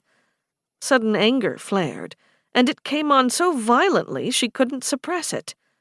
You know the males at this school as well as I. Who would you want to fuck? The Viscount Roger Nelnap or any of his friends? Gatha smiled. No, I would want Ymir and his women. I had many fantasies about them. Do you have fantasies? The mermaid frowned. Dreams? No. Fantasies. The she-orc's voice turned husky. Stories of sex we tell ourselves. Scenarios. Thoughts of sex. In our minds we can dream up any number of forbidden things. We wouldn't do these things in real life, but in our fantasies, anything is possible. The mermaid swallowed. I know what you are talking about. I'm afraid I don't have a good imagination.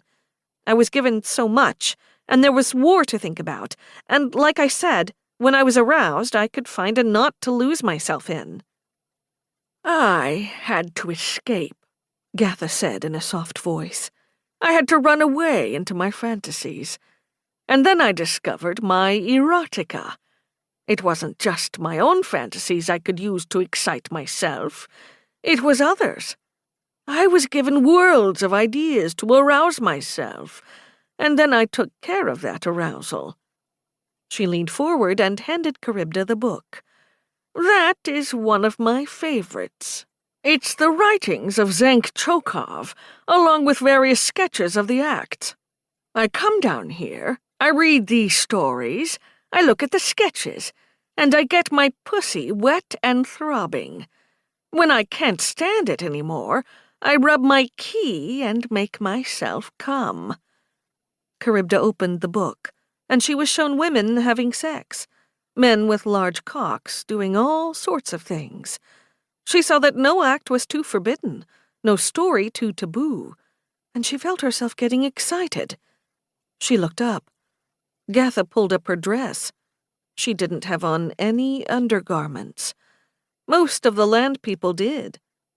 Charybda had marveled at their layers of clothes at first.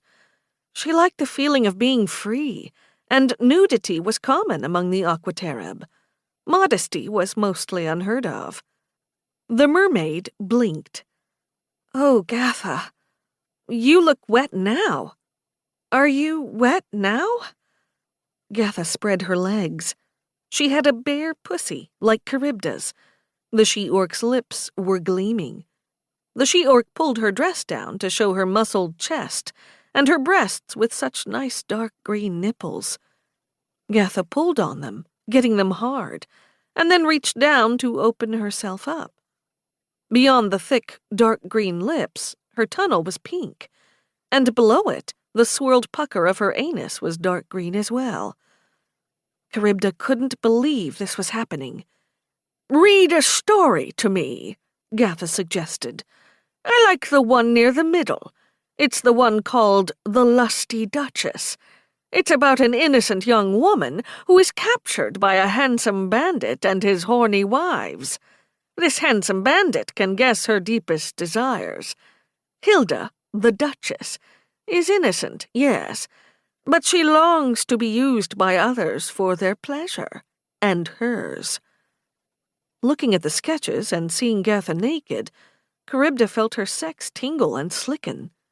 She didn't want to stain her dress, so she stood, pulled the dress up like Gatha, and sat back down. No, this wasn't what she wanted. The mermaid had to be brave, and she couldn't be ashamed of her body. No, she didn't have Jenny Bell's udders, but Charybda knew she was beautiful. She stripped naked and threw her wrap and her dress to the floor. Her little nipples tingled in the chill air.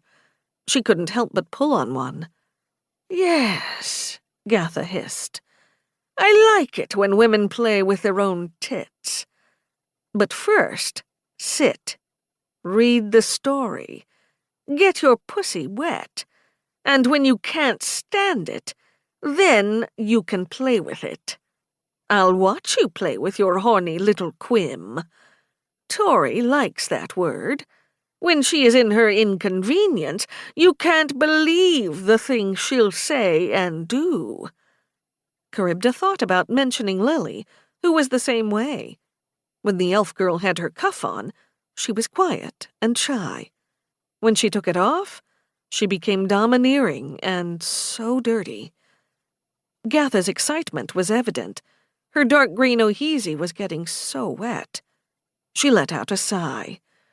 "Ymir would want me to ask his 3 questions, but I think we understand each other. Do we not, Charybda?" "We do," the mermaid whispered. "No pregnancy, no dishonor, just sex." "Only a chitub," the she-orc teased. "I might as well be here alone. Please, read." Charybda had a hard time pulling her eyes away from the horny she-orc to find the story about the Duchess. Then she found the story, and she started reading it out loud. But it was hard to concentrate. The she-orc was rubbing herself right there in her chair. At one point, she collected her womanly juices and rubbed them on her nipples. First one, then the other. She was so shameless and uninhibited. Charybda could smell her now. The she-orc's scent was spicy and different and strange, but alluring. So alluring. Land sex smells were so powerful, while in the ocean it was a different experience. Charybda read about the bandit kidnapping the Duchess from her wealthy parents. He took her, savagely, while his wives watched. They joined in, and it was a knot. But it wasn't just a knot. It was like the mistress and servant games that the mermaid had been playing with Lily. That was real. This story was complete fiction. Charybdis sincerely doubted that the Duchess would have enjoyed being kidnapped, held in a dungeon cell, then ravished by a man and his Shareb. And yet, the mermaid felt herself getting more and more excited. Gatha continued to masturbate, but now she was fingering her hole while she rubbed her pearl. "Yes, Charybda. Read more.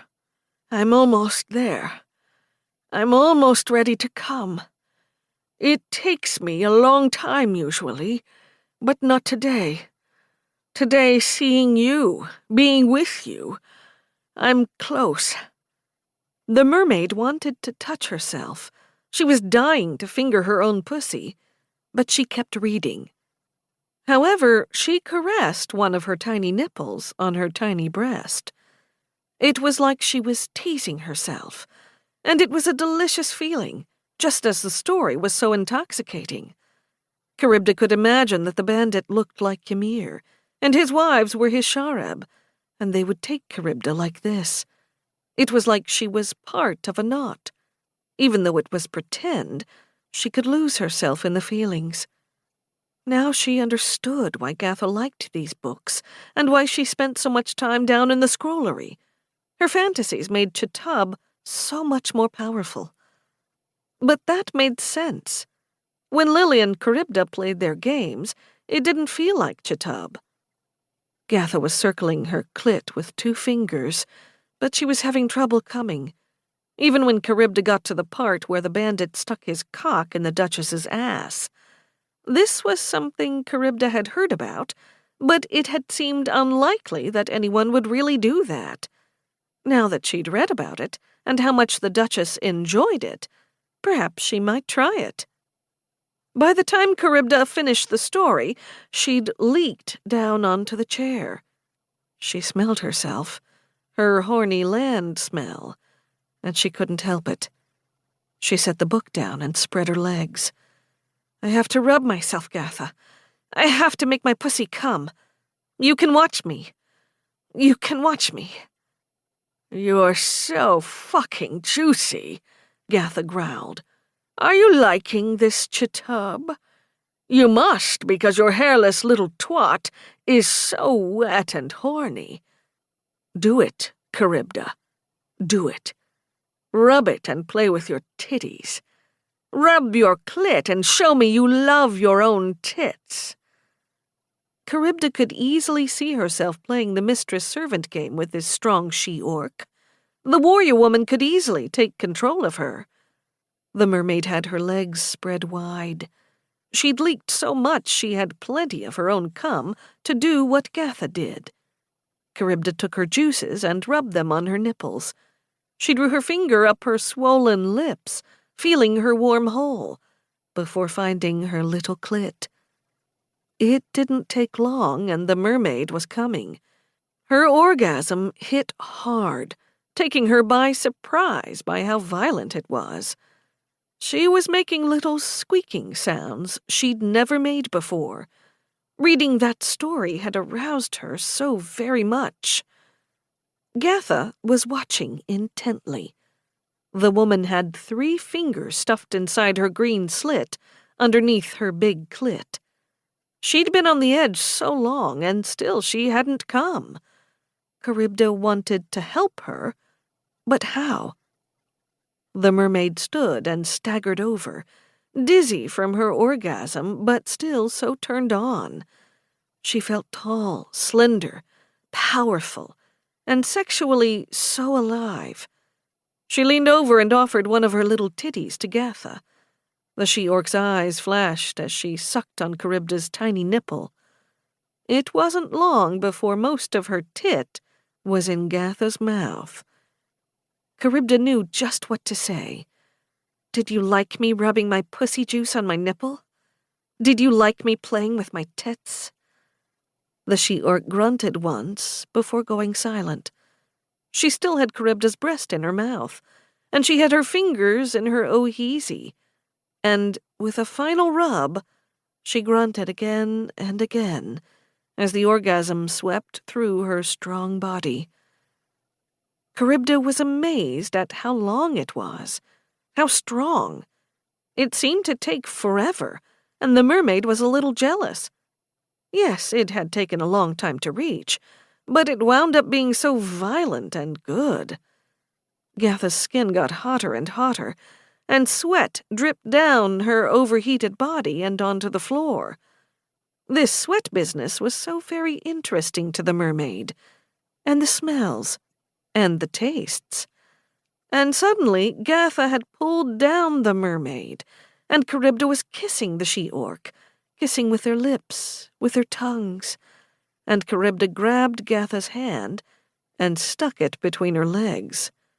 "Rub my clit," Charybda ordered. She wasn't sure where that had come from, but maybe if Gatha liked the story of the young duchess being taken by the bandit, she might have those same inclinations. Gatha flashed the mermaid a horny smile. "Oh, maybe someday I'll be the duchess and you'll be the bandit, but not today. I'm going to do better than rub your clit. I'm going to fuck you." Charybda didn't know what that meant, but suddenly she was in Gatha's strong arms. Gatha sat on the floor with her back to the chair. Charybda was in front of her, legs spread, at the mercy of the she-orc. Gatha cupped one of her tiny titties, while she used her other hand to rub Charybda's pearl, like she'd wanted, but then her fingers pierced the mermaid's horny little hole. Gatha slammed her strong fingers in and out of Charybda's pussy. In that way, the she-orc was masturbating her, battering her open sex, and then the she-orc took her fingers out and rubbed the mermaid's pearl until the mermaid couldn't help but scream as she orgasmed again. Her cries, her scent, filled the scrollery, just like the orgies of old. But the mermaid wanted more. She was tired of just two people having sex. Yes, she could close her eyes and fantasize about the Duchess and the bandit family, but she really wanted real sex with real people. "Jennybell," Charybda wheezed. "I want to go to Jennybell. I want to find her. I want to fuck her with you. With Lily, if we can find her. Can we do that, Gatha? Please?" Gatha laughed in a low voice. "If we find her in the right mood, maybe. I'd be willing to try. And there's a chance that Tori might be in her inconvenience. Then we can all have some fun." The two dressed. Gatha seemed so relaxed now, and so happy. The mermaid had never seen the she-orc in such a serene state. The she-orc retrieved the works of Zank Chokov and went to put it on the end table. Charybda smiled at her. "Do you mind if I borrow that?" Gatha laughed a little. "You might not need it. You knew I would come if you gave me your nipple to suck on. I loved smelling you, feeling you, and knowing it was your tit I was sucking on." "They aren't much," the mermaid admitted, "and yet they made me come." Gatha went to the mermaid and looked deep into her eyes. Charybda didn't look away. Gatha's smile was soft. "You are a warrior, Charybda Delfino. You have won my respect, as well as my heart." The mermaid felt the tears come, but she wouldn't let them. No, she wanted to show this she-orc she was strong, but her own heart had melted at Gatha's words. The she-orc nodded. "Come. I need to talk with Maisel. Not only do we have intruders in the scrollery, but I've seen Lily's father wondering about the coruscation shelves, and I can't very well tell the Illyrian king he's not welcome. Maisel needs to know. Then we can go to the zoo and see about Jennybell." The she-orc made sure to lock up the scrollery well, and she even added an extra spell to make sure it was sealed. Of course, they would tell Ymir, but Gatha also said she had to let the head librarian know that very night about the scrollery and about King Sabor. After that business was done, the mermaid and the she-orc hurried through the cool night to the zoo, with the ocean crashing in the distance. Once in the kitchen, Gatha led the way down a flight of stairs to the middle bathroom. She knocked on Jenny Bell's door. The swamp woman called out, "Come in." The minute they entered Jenny Bell's room, Charybda knew the sex part of the night was over. Jenny Bell's eyes were red, and she'd obviously been crying, and there was most of a bottle of wine gone. Jenny Bell tried to put on a smile. "Saw my aunt. That was fun." Then the swamp woman burst into tears. Chapter 27. Ymir and Brodor emerged from the paradise tree. The dwarven professor was still a little dizzy from having his memories stolen away by the fairy. The pair stopped in at the Unicorn's Hut for some beers. The place was full of tourists and spectators come for the Kurzig Durga. Ymir was happy to drink beers with the dwarven professor. Ziziva and Tori had perfected the sweet cream, and Tori had made a friend in the process. That dwab could make friends with the lonely man itself. Normally, Ymir wouldn't have trusted the fairy, but not only had Tori mastered the Obenathi cantrips, she'd also worn the veiled tear ring on many occasions. That meant the fairy couldn't adjust the little woman's memory, unlike what she'd done to Brodor Bootblack. Ymir owed Ziziva a favor now, but it was worth it. He had the breath of an angry man because the minute you asked about his divorce, Brodor Bootblack would launch into story after story about how he hated that evil fucking woman, despite her thick beard and tiny chest. Truly, his was the breath of an angry man. They'd finished their beers and started back up the sea stair. Brodor grunted. "That sweet cream is going to make you a fortune, and not just for how good it tastes. Aye, clansman, that form magic was marvelous to behold, and it was our Toraya that did it. For such an ugly woman, she sure does have a variety of skills." Ymir couldn't help but needle the dwarf as they walked up the sea stair market. "So should I drop all my other women and marry Tori?" "Marry?" the dwarf roared. "You'd be daft to ever marry. All women are evil forever." Yes, he was a truly angry man. Ymir had his satchel, which contained the 8 black candles and the gather breath ring. As before, the minute he lit all 8 and started the ritual, 5 went out immediately. Then, when he'd gathered Brodor's breath under the guise of a favor, and with much praise about how powerful his breath would be, the 6th candle went out. Only 2 left, the breath of ultimate cold and the final breath of the Storm King's daughter, forever changing and forever changed. More people passed them on the stairs. Old Ironbound was overflowing with guests, and that included the relatives of some of his women. They were not taking it well. The clansmen couldn't blame them. If his own father had waltzed into Old Ironbound, Ymir would have been sent spiraling back in time to when King Yamok exiled him with a single tear crawling down the old man's face. They'd reached the Flow courtyard when Agnieszka came running up to them. "Ymir, the princept wishes to see you." Brodor nudged Ymir's side. "Thanks for the Zoka sweet cream and beers, lad. You go and see what the boss wants." In short order, Ymir found himself on the 6th level of the citadel, in the alcove that the princept used for special meetings. This was to be a special meeting, all right. Della frowned at him. "You, sit." Ymir grinned at the fear that blossomed for a second in his belly. Had she guessed he was crafting another Akkiric ring? Or was he there to defend the rings she'd seen him and Gatha wearing? Ymir sat in a chair to her left. "Let's not lose our sense of good fun, Princept. We've come too far together, and we've built too much history together." Della was clearly not in the mood to joke. "I saw Gulnash in the librarium, and then I heard the fall of a coin. He was here, and not just here, but in the scrollery as well. Gatha reported it tonight. This fucking orc is doing something, studying something."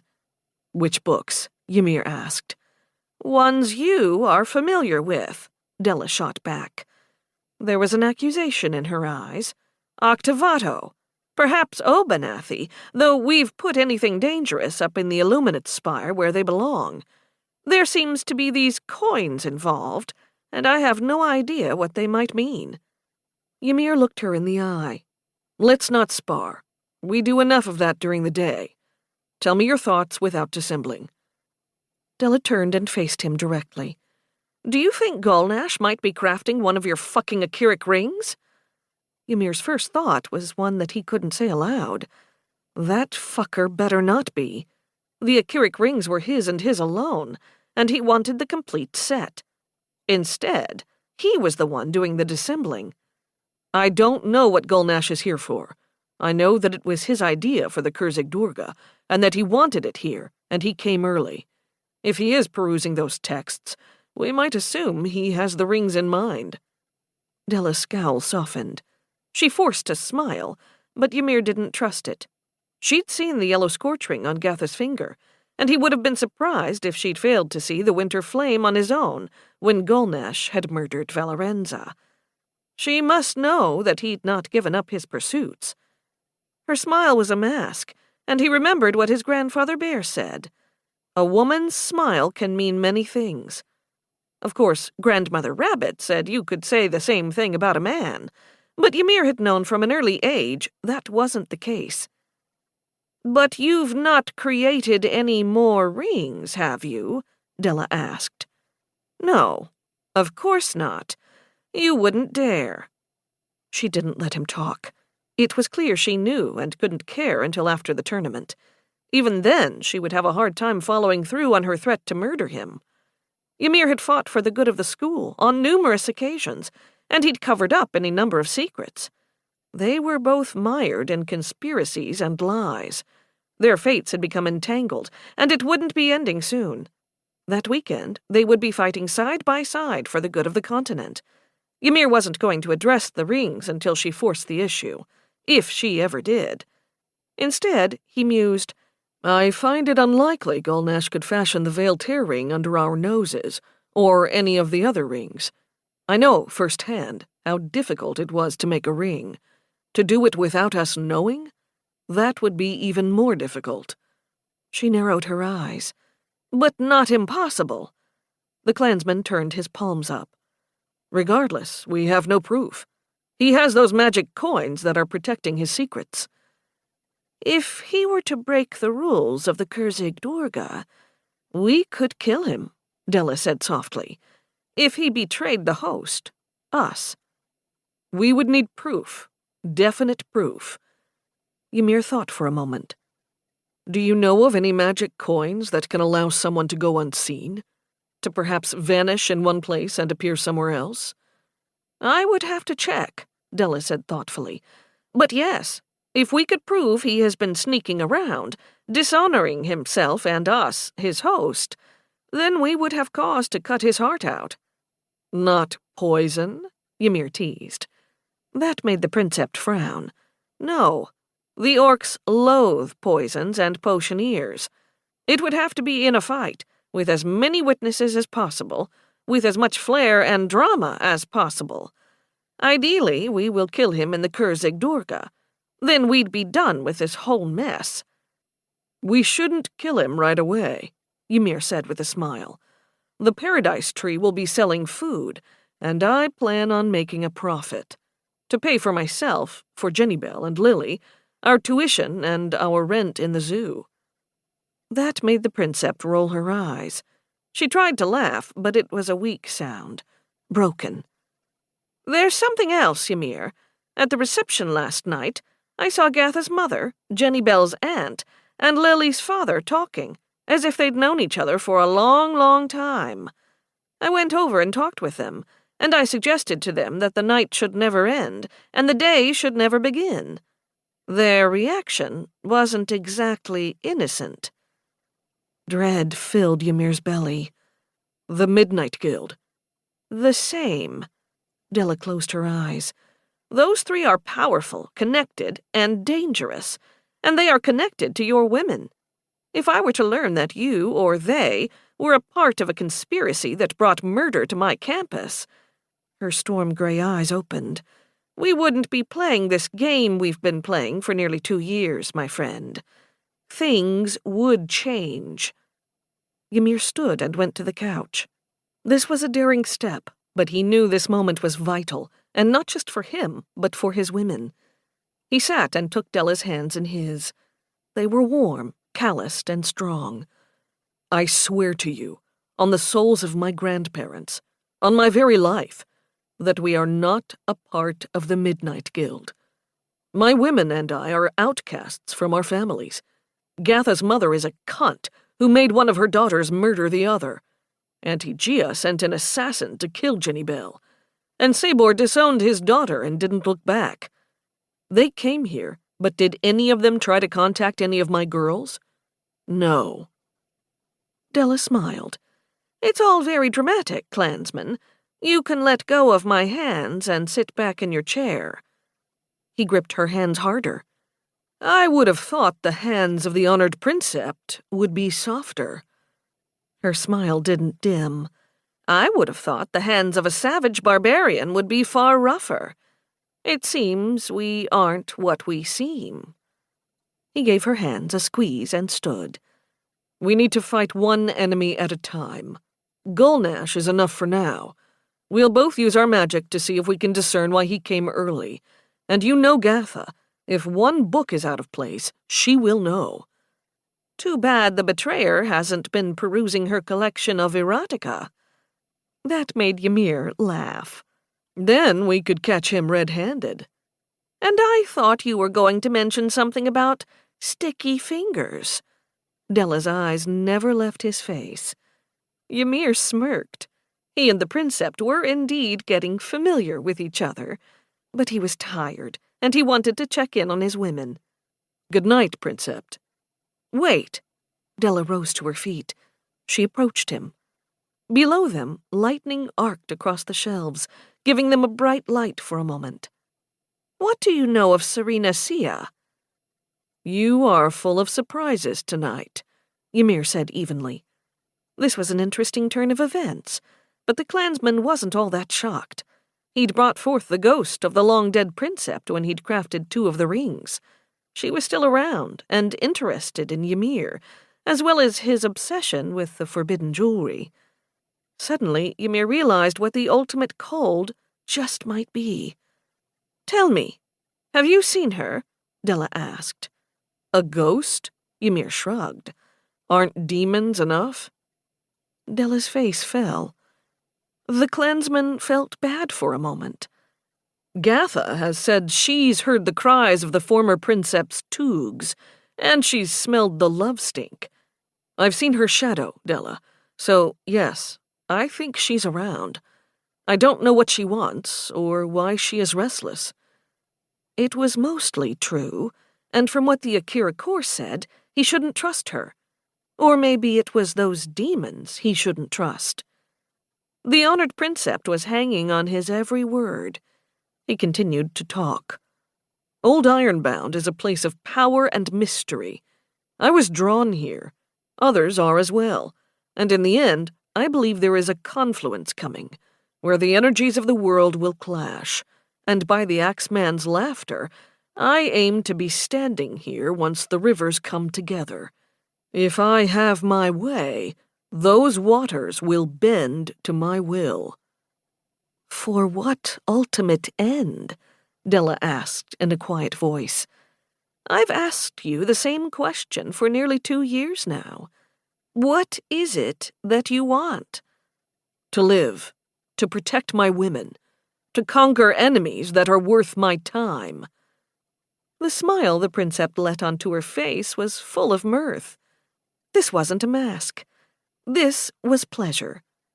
And for now, your enemies are the enemies of my school and my continent. I hope it is ever thus.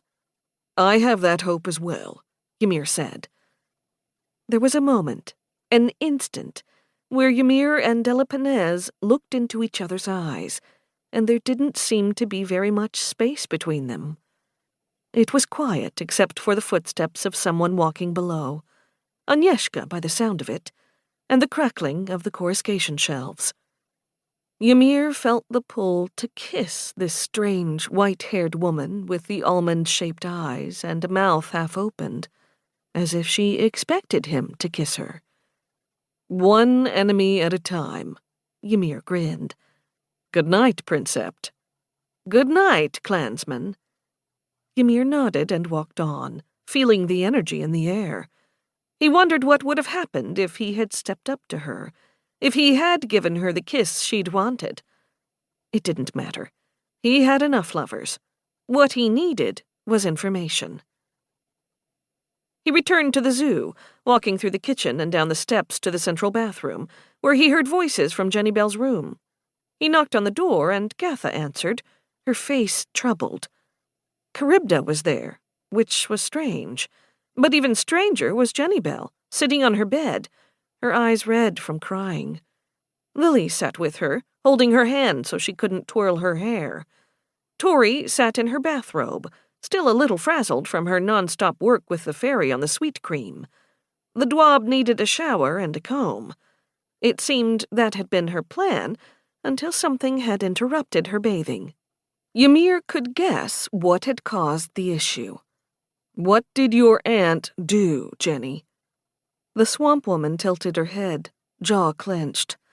"Nothing. Just murdered me in Josentown. We ran across each other in the feasting hall, and she was there with Nellie Bell and some others, laughing and joking, until they saw me.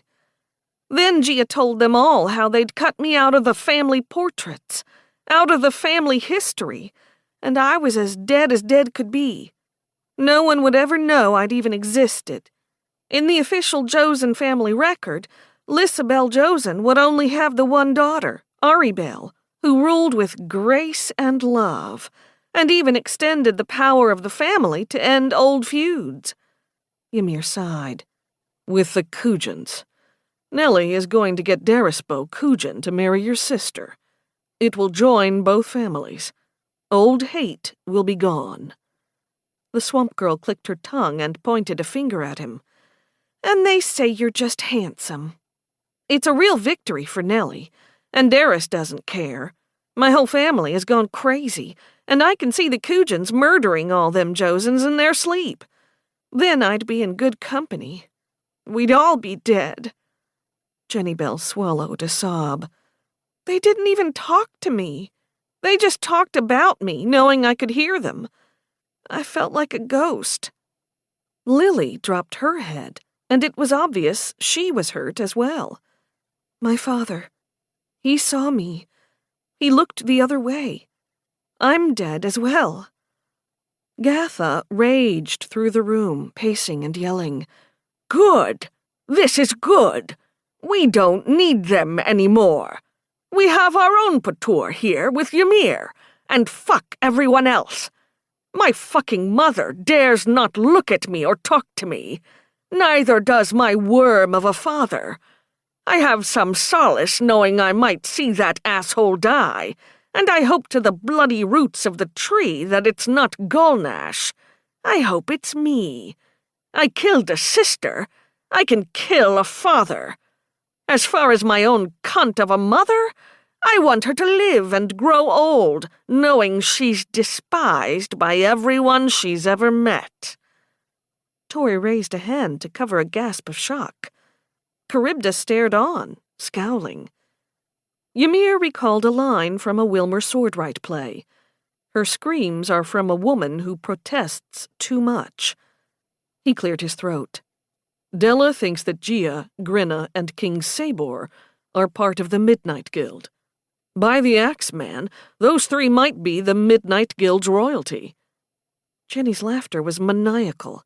"I wouldn't put anything past Auntie Gia. If she was in a death cult, it wouldn't surprise me."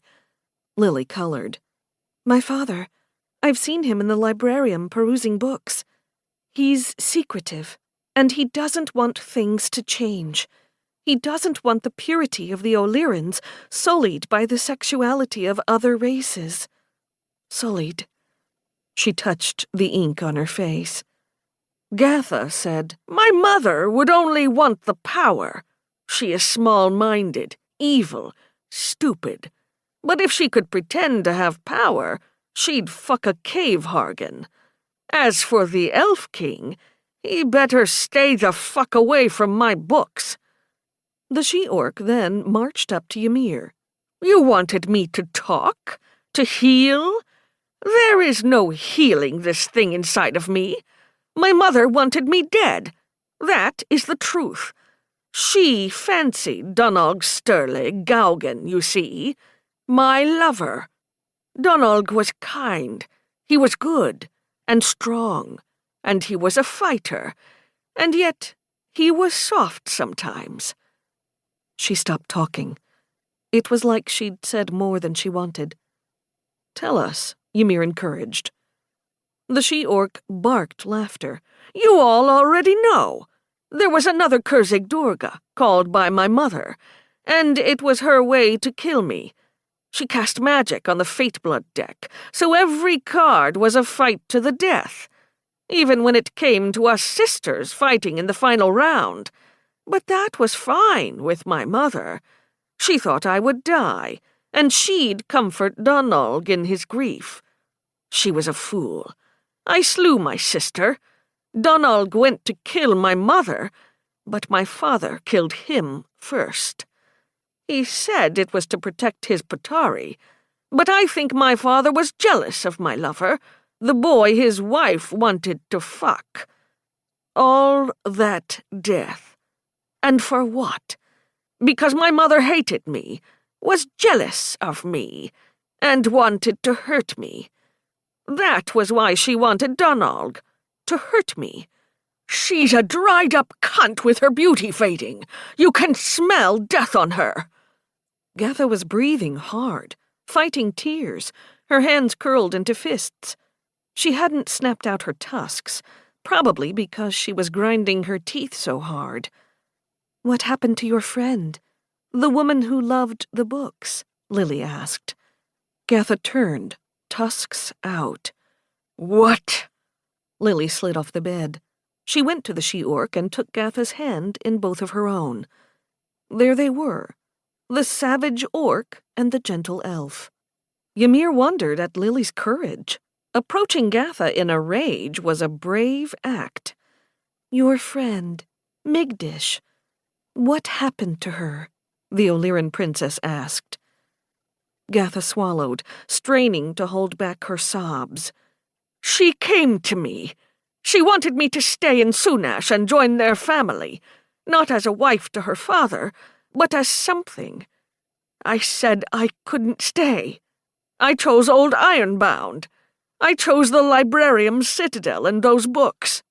She was kind. I pushed her away." Tears dropped from Gatha's eyes. "I hated my sister, but I shouldn't have killed her. Donalg was everything to me, and yet, when he was gone, it was like my heart vanished with him. I didn't miss him. I didn't miss my friend. I was cold inside. Families break us." "Not all families," Lily said softly. Ymir watched as the elf girl took the she-orc into her arms. She petted Gatha's white hair, while the green warrior's tears rolled down her face, to fall on Lily's warm body. Jenny Bell came off the bed to hold them both. "Some families don't destroy us." The swamp woman stared at Ymir, and it was clear what she wanted. Ymir went to hold the three women. But it wasn't enough for Lily. She said in a quiet voice, "Come, Tori, come to us." The dwarf wiped at tears that hadn't fallen. "Well, my Uber and Amr were okay. It was me that... Well, it was how I was that..." She couldn't talk because she was lying to herself. Her parents had forced her to take a different name and exiled her. Tori nodded.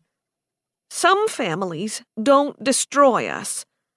She came over, and Jenny Bell drew her in. When Ymir looked, Charybda was gone. She'd run away. He wondered when she'd stop running. Chapter 28. Ymir stood in the scrollery alone the midnight before the tournament.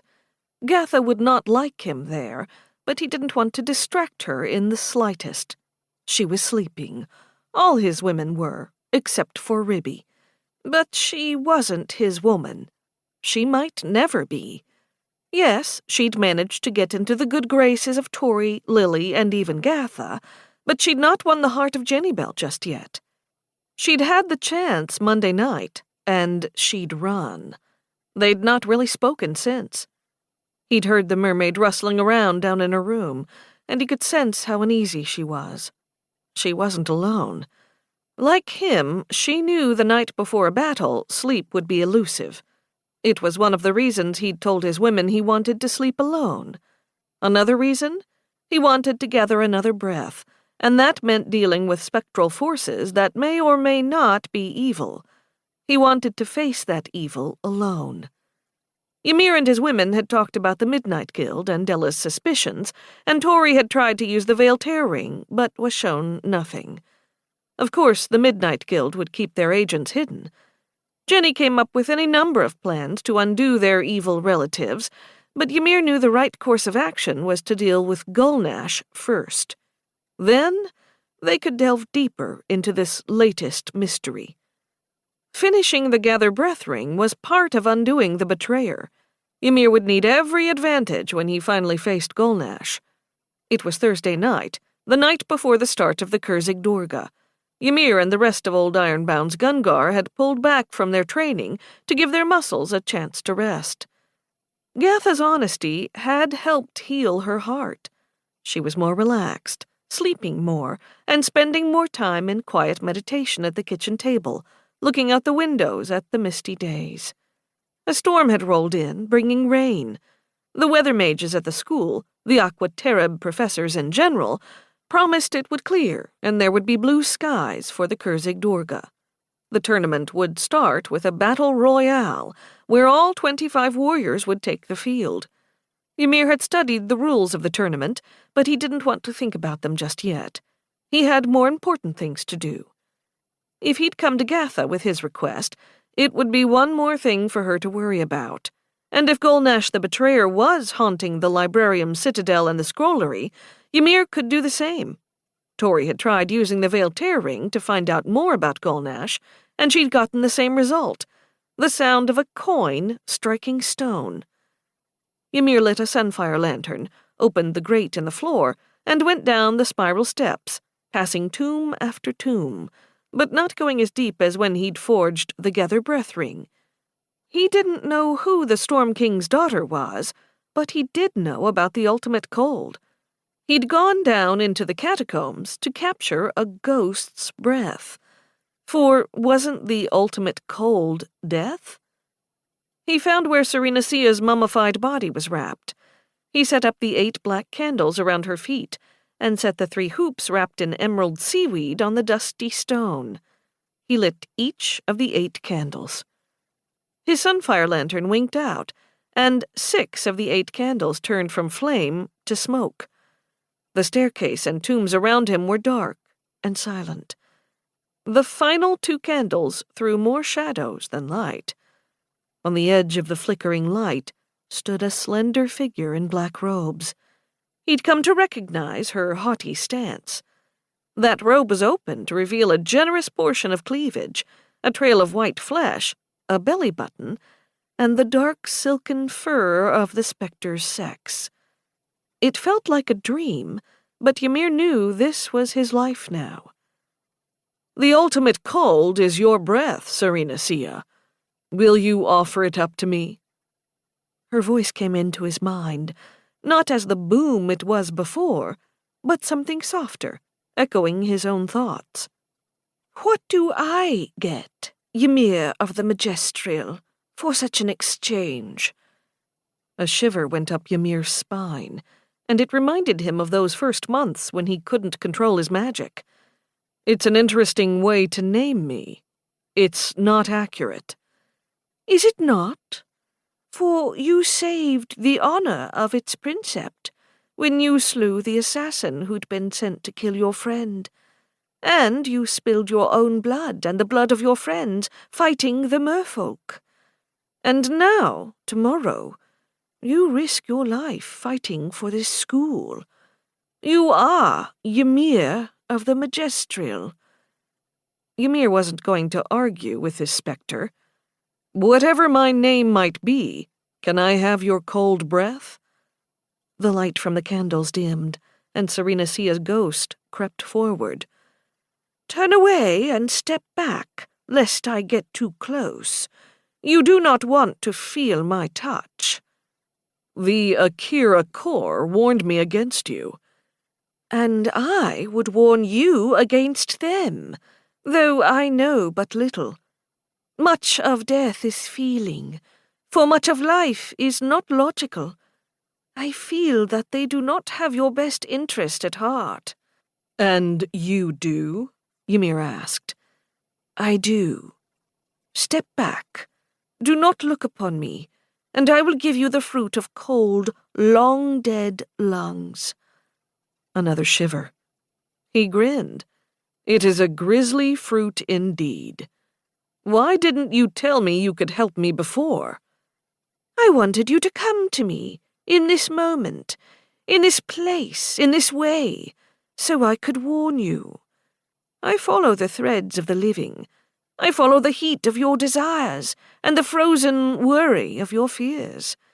For I am Serena Sia of the Magistril, and I love this school as much as I loved my own flesh when I possessed it." Ymir closed his eyes. "Warn me of what?" "In the moment of your greatest temptation, remember those you love more than yourself. In a moment of blood, do not fear the kiss, for it will bring us both much joy and breath warmed by the heat of love. And when the Storm King's daughter offers herself to you, take her and her gift, for she is forever changing and forever changed. Now, speak your words." "I call forth the breath of ultimate cold."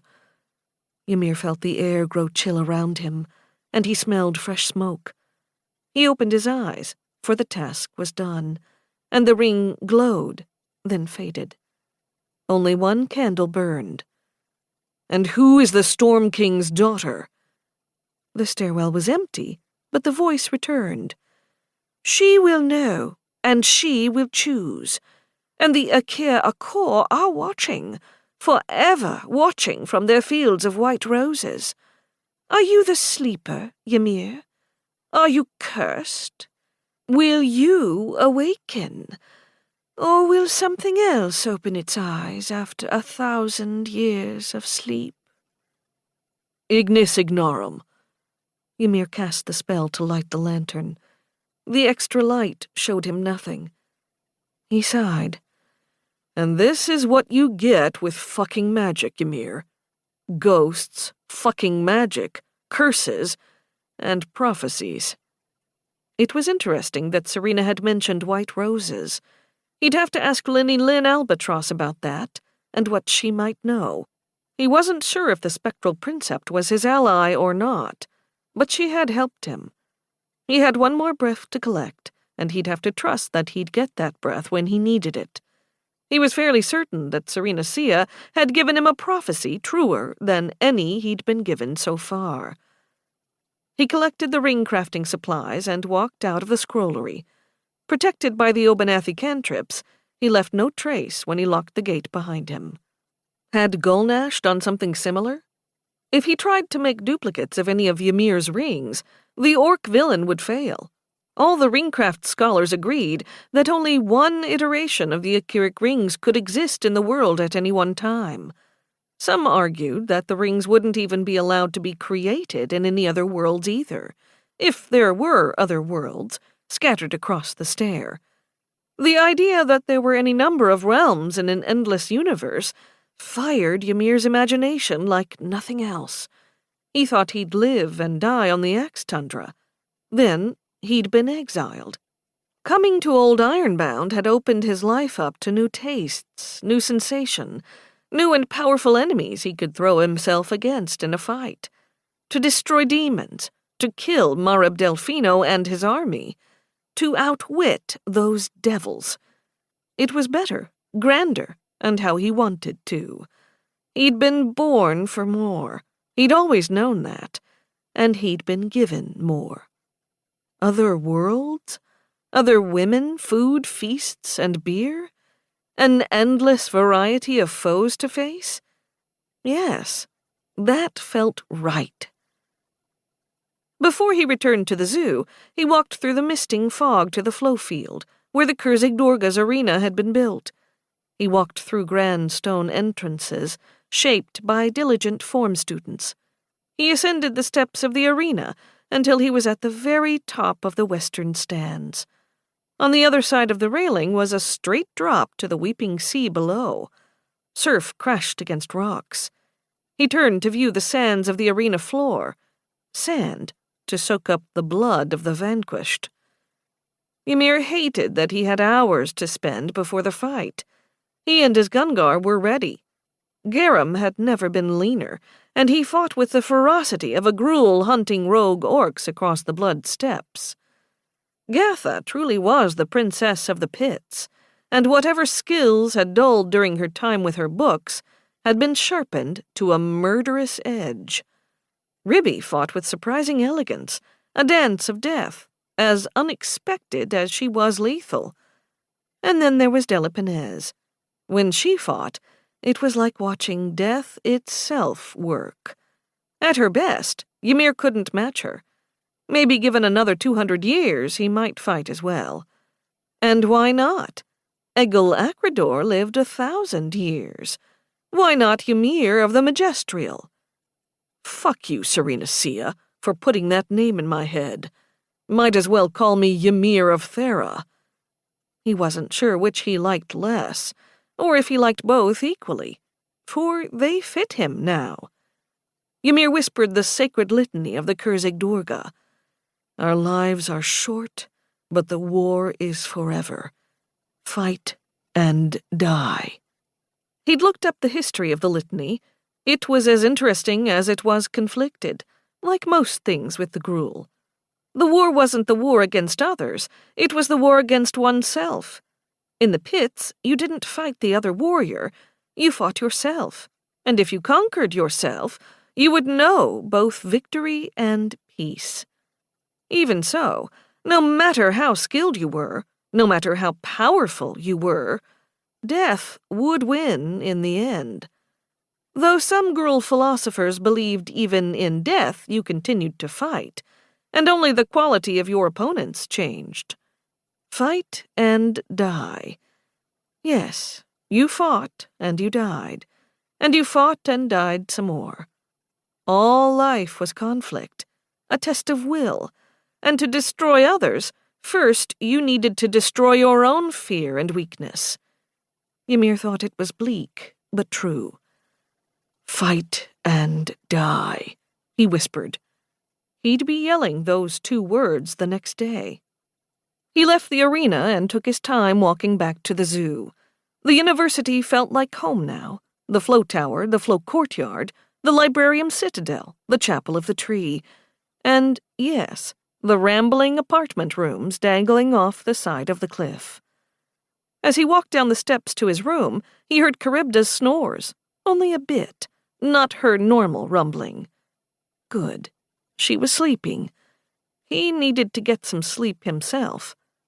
His room was dark, the only light from the glowing incandescence of the stormlight reflected off the ocean. He walked to the front of the bed. He was surprised to see Jenny Bell in his bed, naked, with her legs spread and her fingers toying with her sex. Her big tits were such pale perfection in the weak light. She sighed with happiness at the sight of him. Ymir slid his satchel to the floor.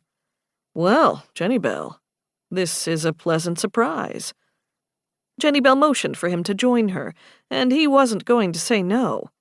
Ymir tossed off his clothes and climbed into bed. Jenny Bell's body was so warm compared to the cool sheets. Her breath was sweet. Even better was the feel of her big tits being pushed up against him.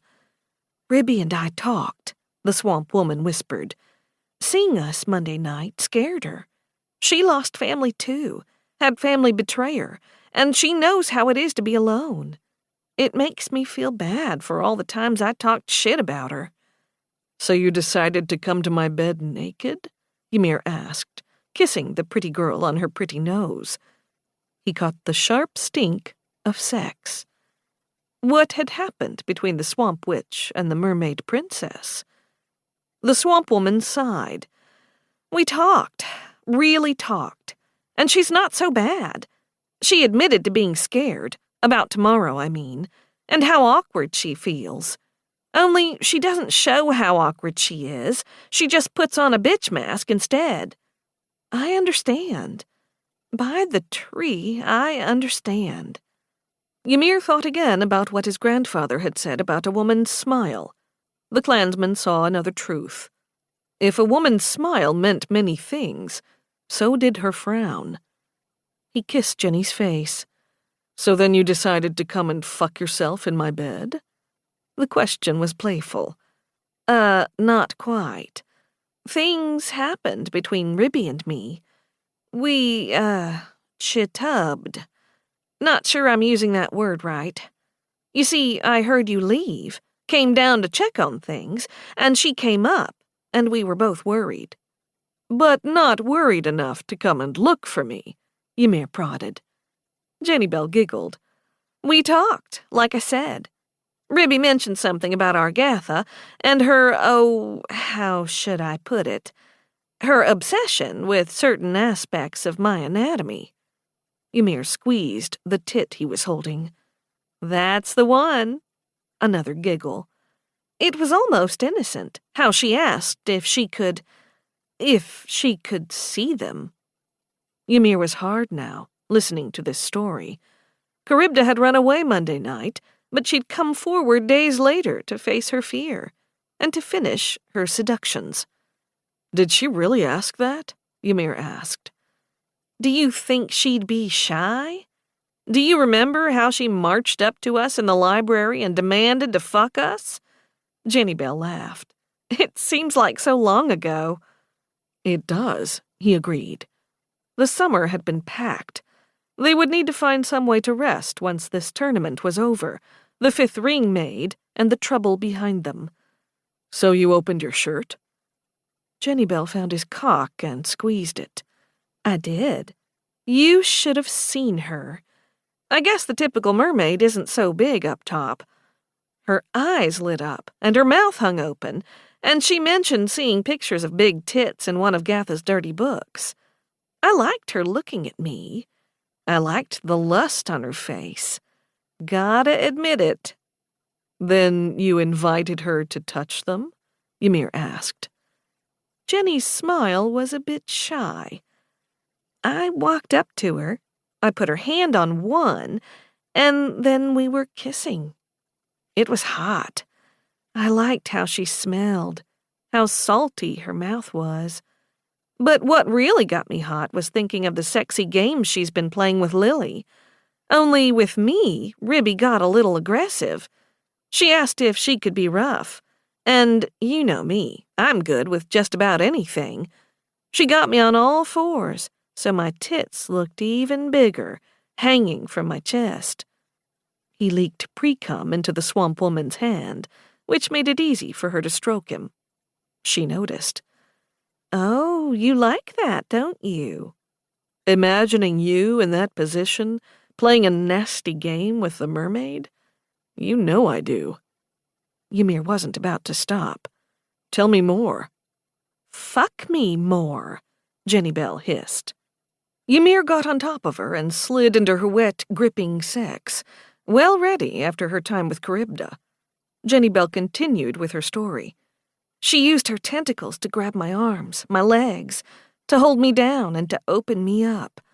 Her tentacles teased my tits, but it was her tongue on my ohi that felt the best, was behind me, sucking on me.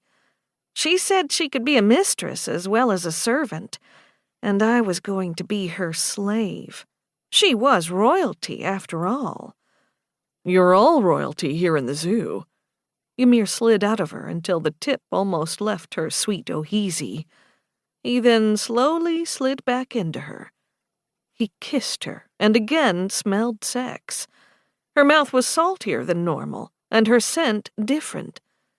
He licked down her neck to suck on a nipple. Her tit was soft, smooth, and fragrant. He liked how hard her nipple became in his mouth.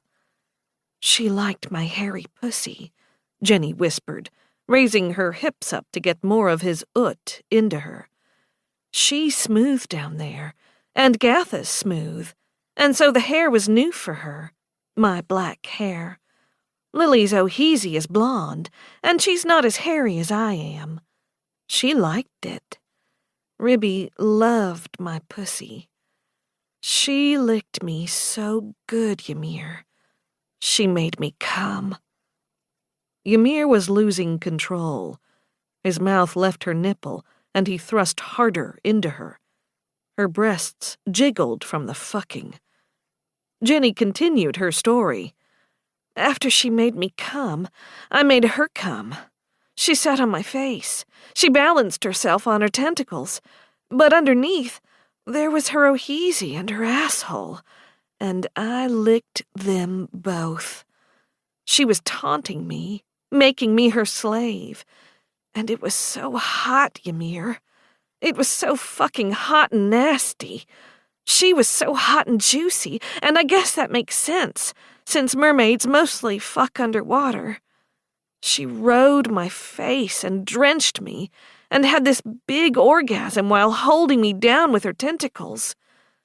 Now he knew why kissing Jenny had tasted different, and why she smelled so much like sex. He was smelling Ribby's pussy on the swamp woman's face. Jenny Bell raised her arms above her head, giving him a view of her smooth underarms, her big tits riding up and down her chest, and her soft belly. Farther down, he watched his wet ut driving in and out of her bushy sex. "Oh, Ymir, she got me so turned on, I knew I couldn't sleep until you fucked me." He pounded himself into her. Harder, harder, harder, until he couldn't hold back. He stuck his cock as far as he could inside her and filled her clasping wet tunnel with his essence. He collapsed and rested his face in the crook of her neck. She rubbed his back, sweaty now, and caressed his head. "Sweet, sweet Ymir. We're one step closer to understanding Charybdis' special power. I don't know about you, but I'm so fucking curious to see what it is. She didn't tell me. She said it wasn't for the chitub. It's funny." Ymir lifted his head. "What's funny?" "Funny that I'm excited to have another girl with us. It feels right. Which is a fucking surprise, because I grew up figuring I'd have a husband or two, but I'd probably stop having sex with girls. Well, that certainly didn't happen." Jenny Bell smiled and laughed. She was happy now, so different from the heartbroken creature who'd been shattered by her aunt on Monday. Her aunt, Auntie Gia, who might be part of the Midnight Guild. Ymir let go of his rage. It was time for sleep, and not anger. He'd need his fury for the next day, when he'd be defending Thera, the land he'd grown up either ignoring or despising. He'd been told Thera was a foul place, full of lies, depravity, and the most hideous orgies of demonic magic. Those stories weren't exactly false, but there was more to it than that. Thera also had love, a grand history, and the promise of a fruitful future. Like Jenny Bell, his views had changed. He fell into a troubled sleep, with Jenny resting on his chest. He found himself in a dream, with Serena Sia leading him up the Librarium Citadel steps to the coruscation shelves. The lightning arcing from shelf to shelf revealed corpses everywhere. Some were warriors from the Kurzig Dorga, and some were spectators. He recognized Gia, Grinna, and King Sabor, all dead, as well as Ribby, killed with her throat cut. And yet the mermaid still seemed to be breathing. How was that possible? The spectral princept shushed his fears with a ghostly voice. The tournament will end how it will end. It's not what I wanted to show you. You gave me a gift this past school year, rousing me from my grave. I will give you a gift in return. Ymir was led to the 6th-floor alcove, where there were no bodies, only a single candle flickering. He was shown a very naked Della Penez, masturbating. Her robes were open, her lovely face was thrown back, and her muscles were rigid. Her nipples were hard on her tits, and her pink pussy was open, lined with white hair, and stuffed with a glass phallus. She was fucking herself, rubbing her clit, and she was coming. Seeing the honored princept's orgasm jerked him awake. He sat up, sweating and hard again. He must have been rubbing up against Jenny Bell, because she was awake too. She kissed one of his nipples, and her hand found his hard shaft already slick. They had sex again. This time, while he pistoned in and out of the swamp woman, he thought of the vision he'd seen of the princept. What would it be like to take their flirtation to the next level? What would it be like to make the calm, controlled, powerful, assassin-turned-magistrate scream with ecstasy? The very thought of Della Penez submitting to him pushed him over the edge. The sex was quick, which was a kindness. He needed to sleep, because the next 24 hours would be some of the most important hours of his life. The Kurzig Durga wouldn't end on Sunday. It would end that Friday night, in darkness and in blood. Chapter 29. Friday morning, Della walked out onto the sands under a bright blue sky. The rains had ceased the night before, and all had been washed clean. The arena was a wonder to behold, filled to capacity, thousands of spectators holding their breath for the coming event. The princept wore her new Studia Magica robes over her sleek black leather armor, formed to her frame by Brodor's skilled hands. She had 2 gruel swords sheathed on her hips, blessed by Morbuscore craftsmen, the sheaths covered in secret Illyrian runes. When she drew them, they would shine like sunshine on still water. They would cut through any armor. She was forbidden to access any of the magic items in the illuminate spire, but her swords were her own property. Unger had helped her fashion them, and Unger knew magic like no one else on Raxid. Unger. She hoped he was dead. Part of her knew he wasn't. The stands were packed with the elite of Thera, the Bataris of the Gruul warriors, a few soldiers loyal to Gulnash, and notable faculty and staff of the Magistrial. Ziziva and the Paradise Tree, along with Ymir, had paid to have a store on either end of the stadium. They were providing puff corn, their various Zocolati products, and the sweet cream. Della had made sure none of their Amora Zoca would be served.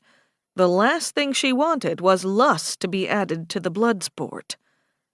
Della walked across the sands, along with the other Gungar leaders, except for Gulnash, who hadn't even shown up yet. 4 figures in all marched forward to a pedestal in the sand, where the Fate Blood deck lay, the cards ancient, each in a silver holder. It was Sunash's deck, priceless beyond words.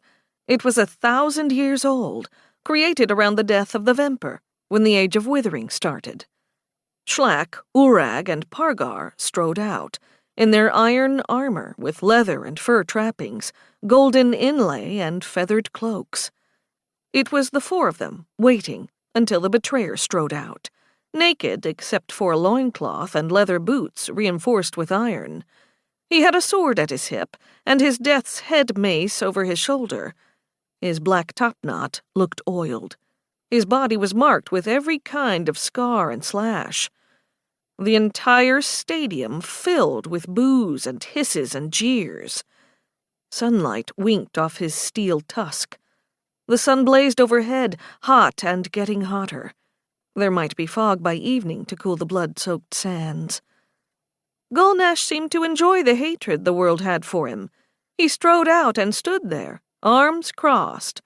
On his hand, where his bone focus ring had been, was a new ring made of a clear crystal with a single onyx stone.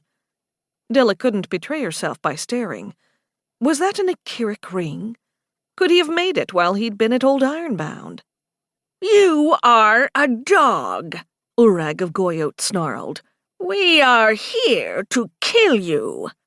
"You are welcome to try, Goyot cur," Gulnash said with a spreading smile, "as is Pargar of Rucklor. But Shlack? Perhaps Shlack doesn't want my blood. Perhaps he wants you two dead first, and myself, of course. But he who wins this Kurzig Durga wins the blood steps. Maybe the cunt here will kill us four and take it for herself." Della wasn't going to take the bait, and she didn't care if Gulnash's accusations against Shlack were true or not. They didn't matter. Gulnash had forfeited his life. This tournament was fine theatrics, but the betrayer had crafted a ring, possibly an Akkiric ring, and he was going to die because of it. Perhaps not on the pit sands, but she was going to kill him as soon as possible, even if she had to use blood cross mushrooms to do it. She might have been able to contest his ring, call foul, but he could easily say he'd had it all along, and with his damn coins, he could stymie all attempts at divination. No, it was time he was assassinated. Della motioned to Isalil while Shlack, the duplicitous worm, tried to defend himself. "You lie, Gulnash. Shut that fuckhole in the middle of your face, you shit-eater. The minute you are dead, this tournament is over, because the only reason we are here is to kill you." "You are bound by your outdated rules and your customs," Gulnash laughed. "I am not. Who has the advantage, I wonder?" Pargar spoke for the first time, his red crest rising like a cock's crown over his head. "You break one rule. If you dishonor yourself, or our people, and we will kill you. And damn the Kurzig Durga." Isalil stepped out in silver gruel armor, which somehow seemed to fit the Flow Sorceress despite her age. It had been crafted to highlight her essus, which covered her arm.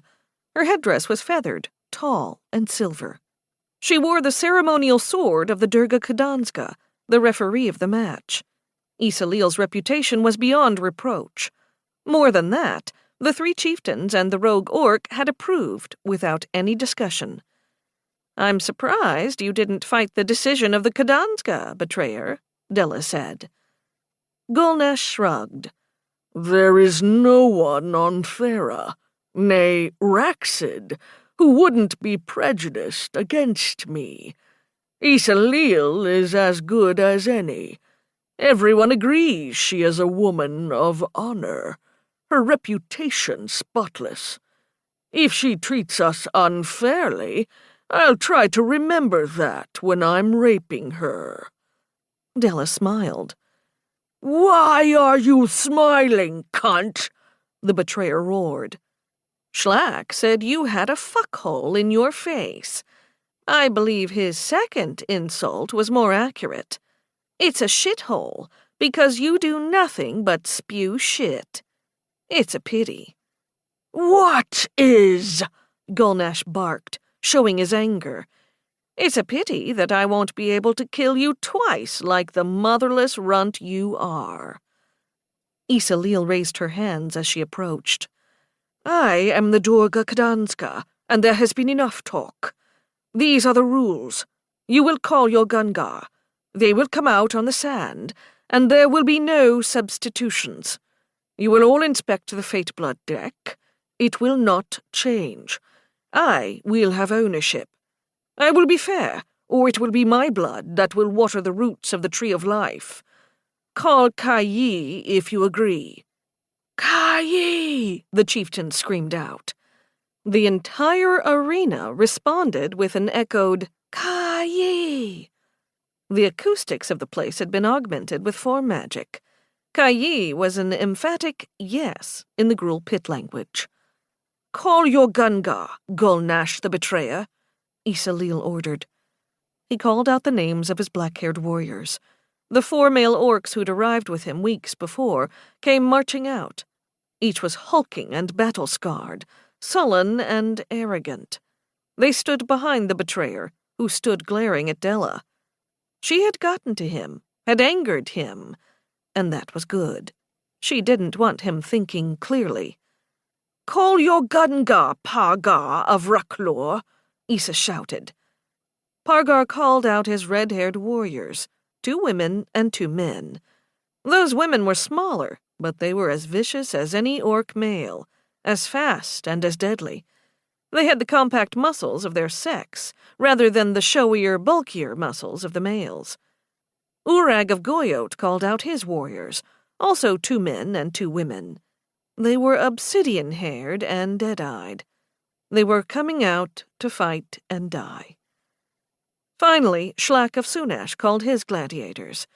3 men, 1 woman, who was nearly as big as the men, with her war tusks showing. It was Glagga the Blade.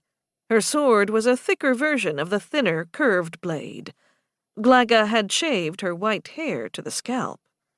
Gatha must know her, but the she-orc librarian hadn't shown any interest in meeting with any of the visiting Gruul, certainly not her mother and father. The princept had to pause for a moment to take in Glagga. Della had had sex with powerful orc women, huge and wanton and powerful. The big bestial woman made her heart beat a bit faster. Then Isalil boomed out a voice that actually surprised Della. "Della Penez of the Magistral Collegium Universitas! Call your Gungar!" She smiled at herself. Here she was, fighting for the future of Thera, for her very life, and she couldn't stop her libido from putting dirty thoughts in her head. It was a laugh. It was life, and this tournament of death made her feel so alive.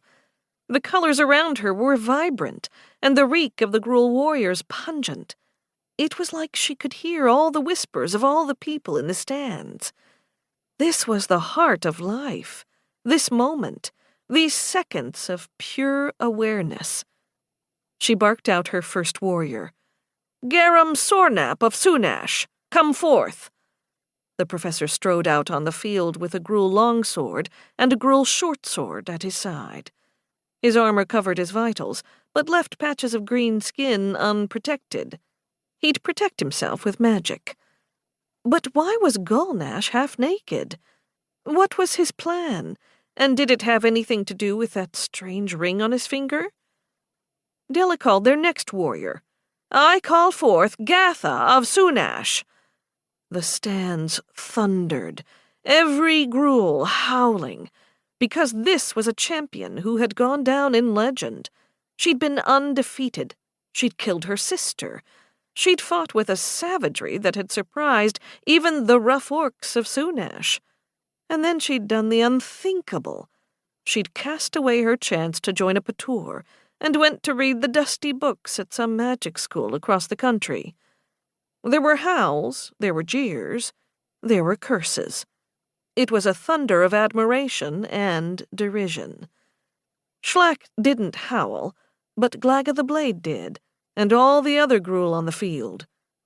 Gulnash and his Gungar chanted, "War's wet cunt," over and over. "He does enjoy that word," Della said with a smile, "and I can't blame him. It is a powerful word at that." Isalil kept all emotion off her face, though she was deeply offended. Gulnash tossed his head at Gatha. You should have chosen my Patur, princess. I would have fucked you well. So well you'd beg for me to stick my oot in your ass. Is that how you like it? Gatha spat and joined Garum behind Della. The betrayer barked fake laughter. Again, he'd lost the verbal battle, and decidedly so. Della lifted her voice. I call forth Ymir, son of Yamak of the Black Wolf clan. The barbarian walked slowly across the sand in his elk leather shirt and pants. His gruel sword, a gift from the school, hung from his belt, as did 2 hatchets. He carried his big battle axe across his shoulder. He had a ring on both hands. Damn him, and damn all this ring business. Ymir's appearance was simple, and yet so striking and so strong. With the gait of a panther, he stepped up to the pedestal. Gulnash pointed his death's head mace at the barbarian. They say you are the one I must kill to win the blood steps. I say you have the sorry stink of the north on you. It's from all the elk I fuck, Ymir said with a smile.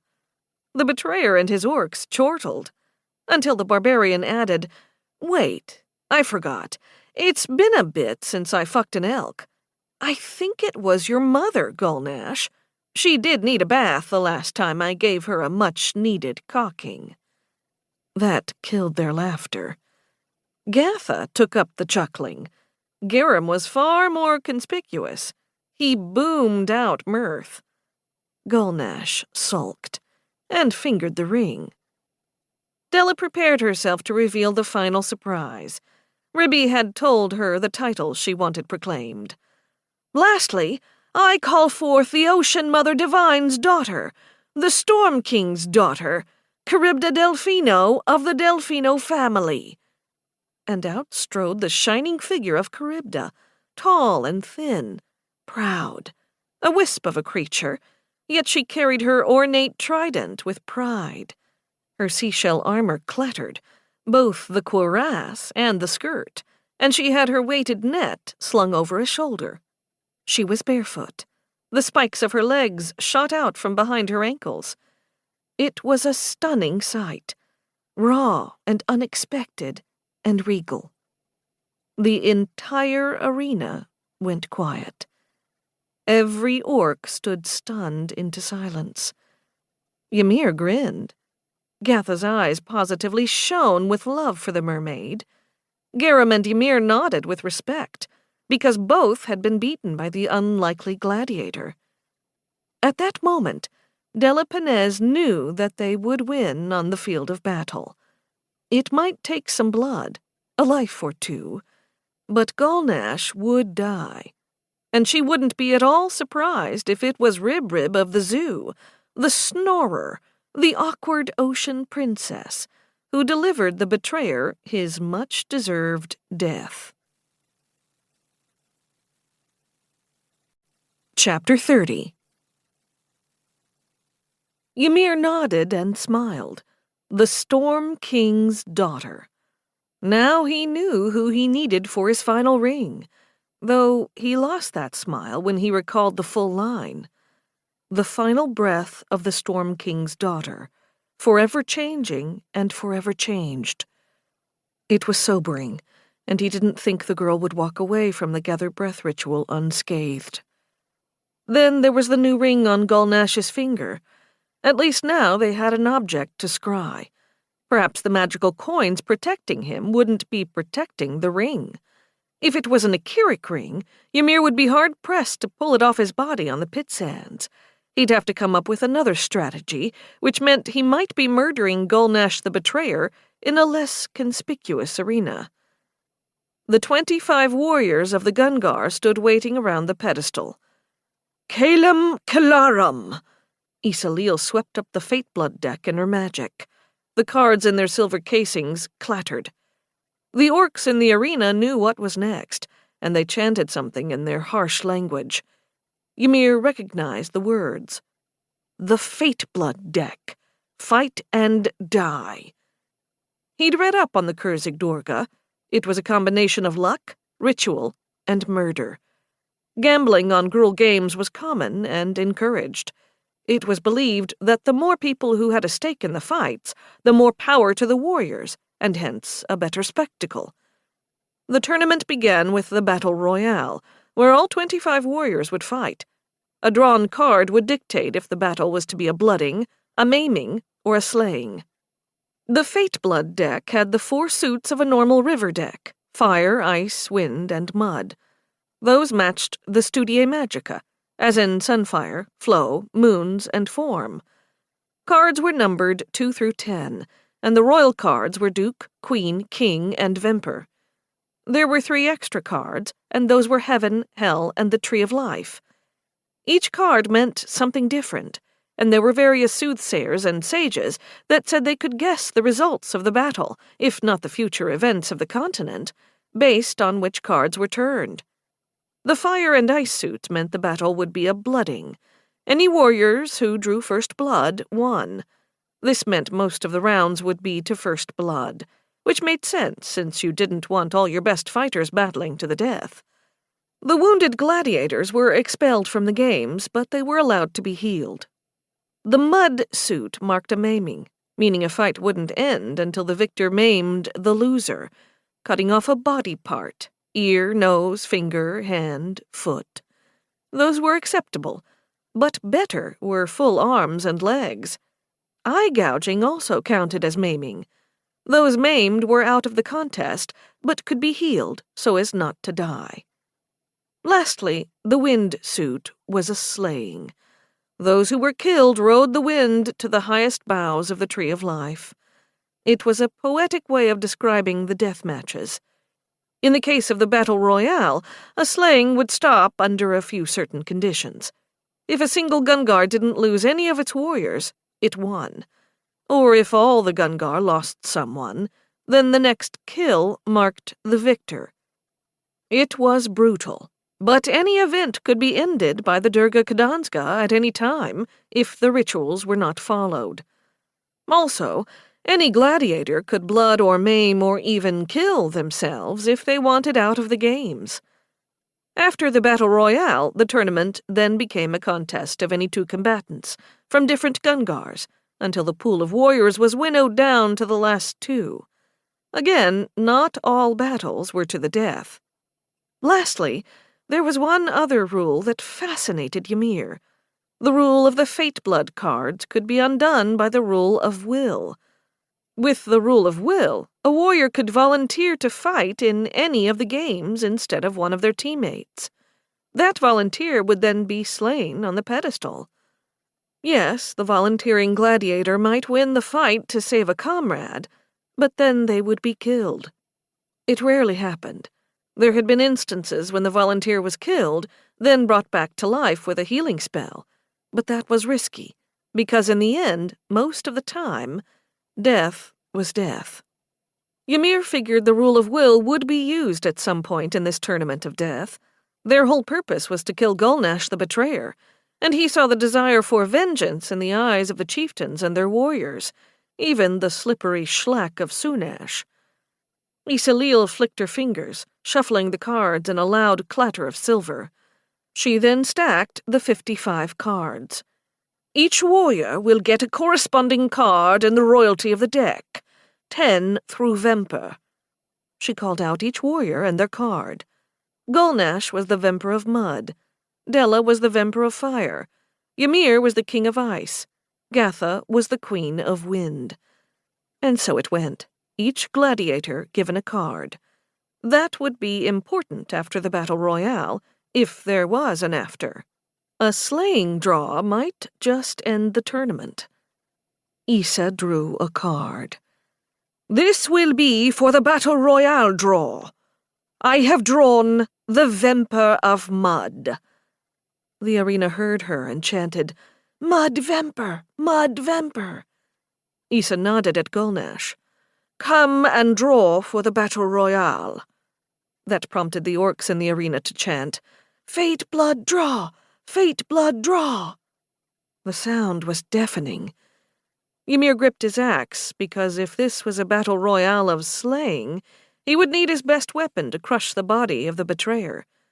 Ideally, it would be a slaying, and they could converge on Gulnash and end this. Though Ymir noticed that Shlack's eyes were on Urag and Pargar. If there was a clear winner in the games, they could claim the Blood Steps. This could be Shlack's chance to grab power. Pargar knew it as well, and he was eyeing the other chieftains. The minute the card was drawn, the fight would begin, and everyone in the arena held their breath. Ymir felt the thrill of the moment keenly. He wasn't afraid. His senses opened to take the world in. His women stood on the front steps of the western seats. Lily wept quietly because the fear was too much. Jenny Bell was pale, twirling her finger in her hair. Tori was chewing on her fingernails. They were shaken. They didn't need to be. Ymir, Gatha, and Charybda would not fall. The half-naked betrayer, with his massive mace on his shoulder, strode forward and casually flipped the top card over. He held it, grimaced, and tossed it down. Professor Leal called out in a loud voice, "It is the Seven of Ice. Let the blooding begin." The arena went insane with cheering and cries of the card over and over, chanting, "Seven of Ice! Seven of Ice!" Issa Leal withdrew as all 25 warriors struck at each other at the same time. Gulnash drew back, and his Gungar fell back around him, because they all knew this was the orc's chance to murder him. Della leapt up into the air, borne aloft on Moon's magic, going for him with Garum and Gatha, both in flame armor, darting forward. Charybda fell back behind Ymir, keeping her legs human, because she wasn't going to bring out the tentacles before she needed them. Shlack and his Gungar also armored up. Lightning crackled off his armor, while his team erupted in various magical armor. Shlack, though, didn't attack the betrayer's Gungar. He struck at Urag. Swords clashed and magical attacks sparked, and it was a cacophony of chaos.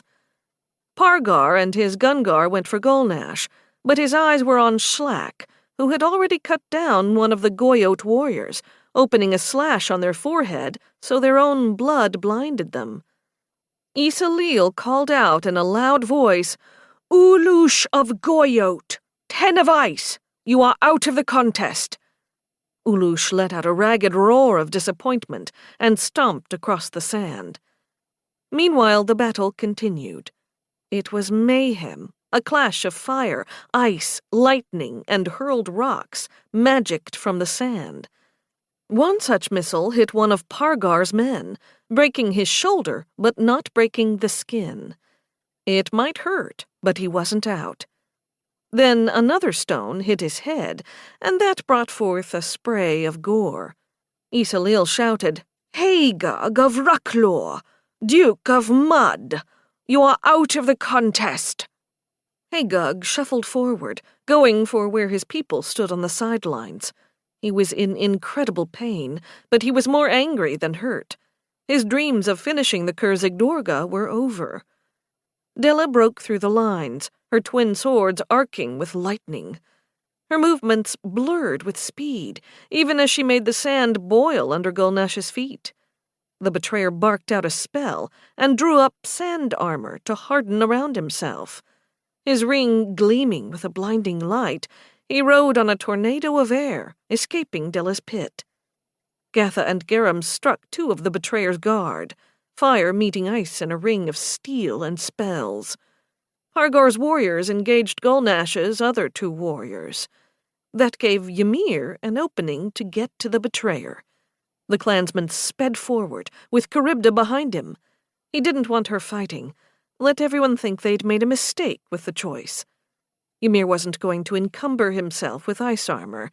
Not yet, and he didn't need his battle axe to be anything other than a sharp edge. He was going to cut off the betrayer's hand and retrieve the ring. When they screamed foul, he would laugh at them.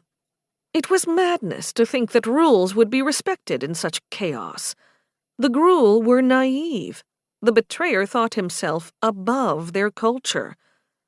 Gulnash was doing well, however, floating on his moon's magic in his sand armor shell as he ducked and dodged every one of Della's attacks in a dizzying display of speed and dexterity and magic. For Gulnash to summon forth sand armor as well as levitate, he'd be using a vast amount of his duja. This conqueror was far more than some brute warrior. No wonder he'd gotten so far. Gulnash's ring flashed, and he boomed out a spell. Lutum devocho! It was the most powerful of the form magic. A golem of spinning sand came blasting up from around his feet and lifted itself up in a whirlwind of grit. It struck Della, who was thrown back from her quarry. She hit the ground, knocked off balance, because there was no way Gulnash should be able to have so many spells working at once. The sand golem plucked one of her swords from her hands, and she was forced to fence with the thing. Ymir stalked forward, axe raised, aiming for the betrayer's exposed hand. Gulnash pivoted, and, with a mighty swing, knocked Ymir's axe from his hand. Ymir used the winter flame ring to freeze the amwabs around the betrayer, but Gulnash, impossibly, felt the spell. Lutum inanis, the orc hissed, spoiling the magic. The clansman drew his orc sword and a hatchet and sank a hand axe into the sand armor, but he purposefully didn't pierce the betrayer's skin. No, for Gulnash to leave the match from a blooding? It wasn't why they were there. Ymir tried again to hack the hand off Gulnash, but the betrayer cast a moon spell, summoning magical wind that threw Ymir from him. He rolled across the sand. He was up in an instant, though, surveying the scene. Isalil called out more names and cards from those who would have to leave the contest. They were orcs from Sunash and from Goyot, but not from Rucklor yet. Shlak had shown his treachery early. He was foolish to think he could make any kind of deal with the betrayer. Gatha used her Akkiric Ring to burn the sword out from the orc she was fighting. She knocked him aside, not even caring to cut him, but instead raced forward to kill the betrayer. Ymir grinned. Gulnash was about to die, because Charybda had run up ahead of the she-orc. She swung her net to capture his mace, but the betrayer was too fast, even in his sand armor. He dodged both the net and a thrust of the mermaid's trident. Gatha ran up, silently, her sword raised over her head. It seemed over. Until Gulnash thrust out his left hand and made a fist. His focus ring turned black. Gatha let out a shriek and fell to her knees. Gulnash dodged Charybda's next attack, sped forward in a blinding storm of sand, and kicked Gatha in the chest. She tried to crawl away, but he brought a big iron boot down on her ankle. She cried out.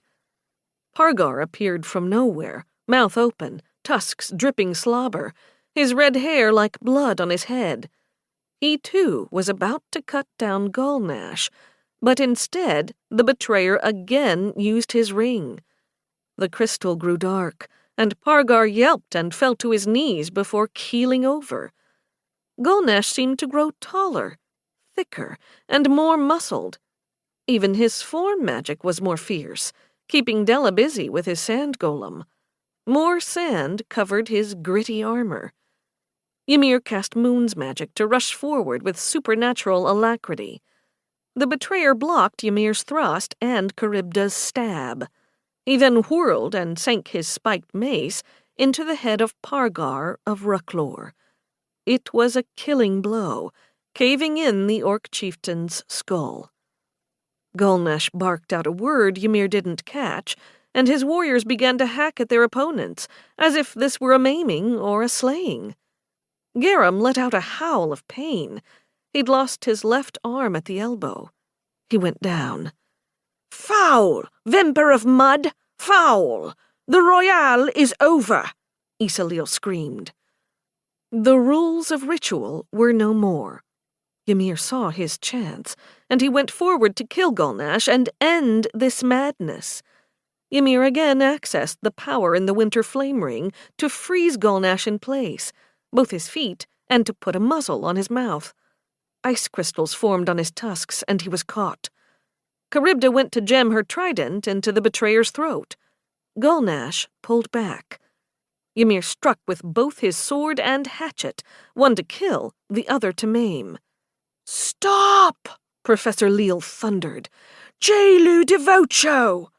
And she used the ultimate flow magic to create a river of ice that struck all the gladiators, freezing them in place in a wall of cold. Ymir couldn't move, nor could Gulnash. Issa had used her majestic powers to end the battle royale. It would leave her weakened, surely, and it might do permanent damage, but the match was ended. Gulnash leered into Ymir's face.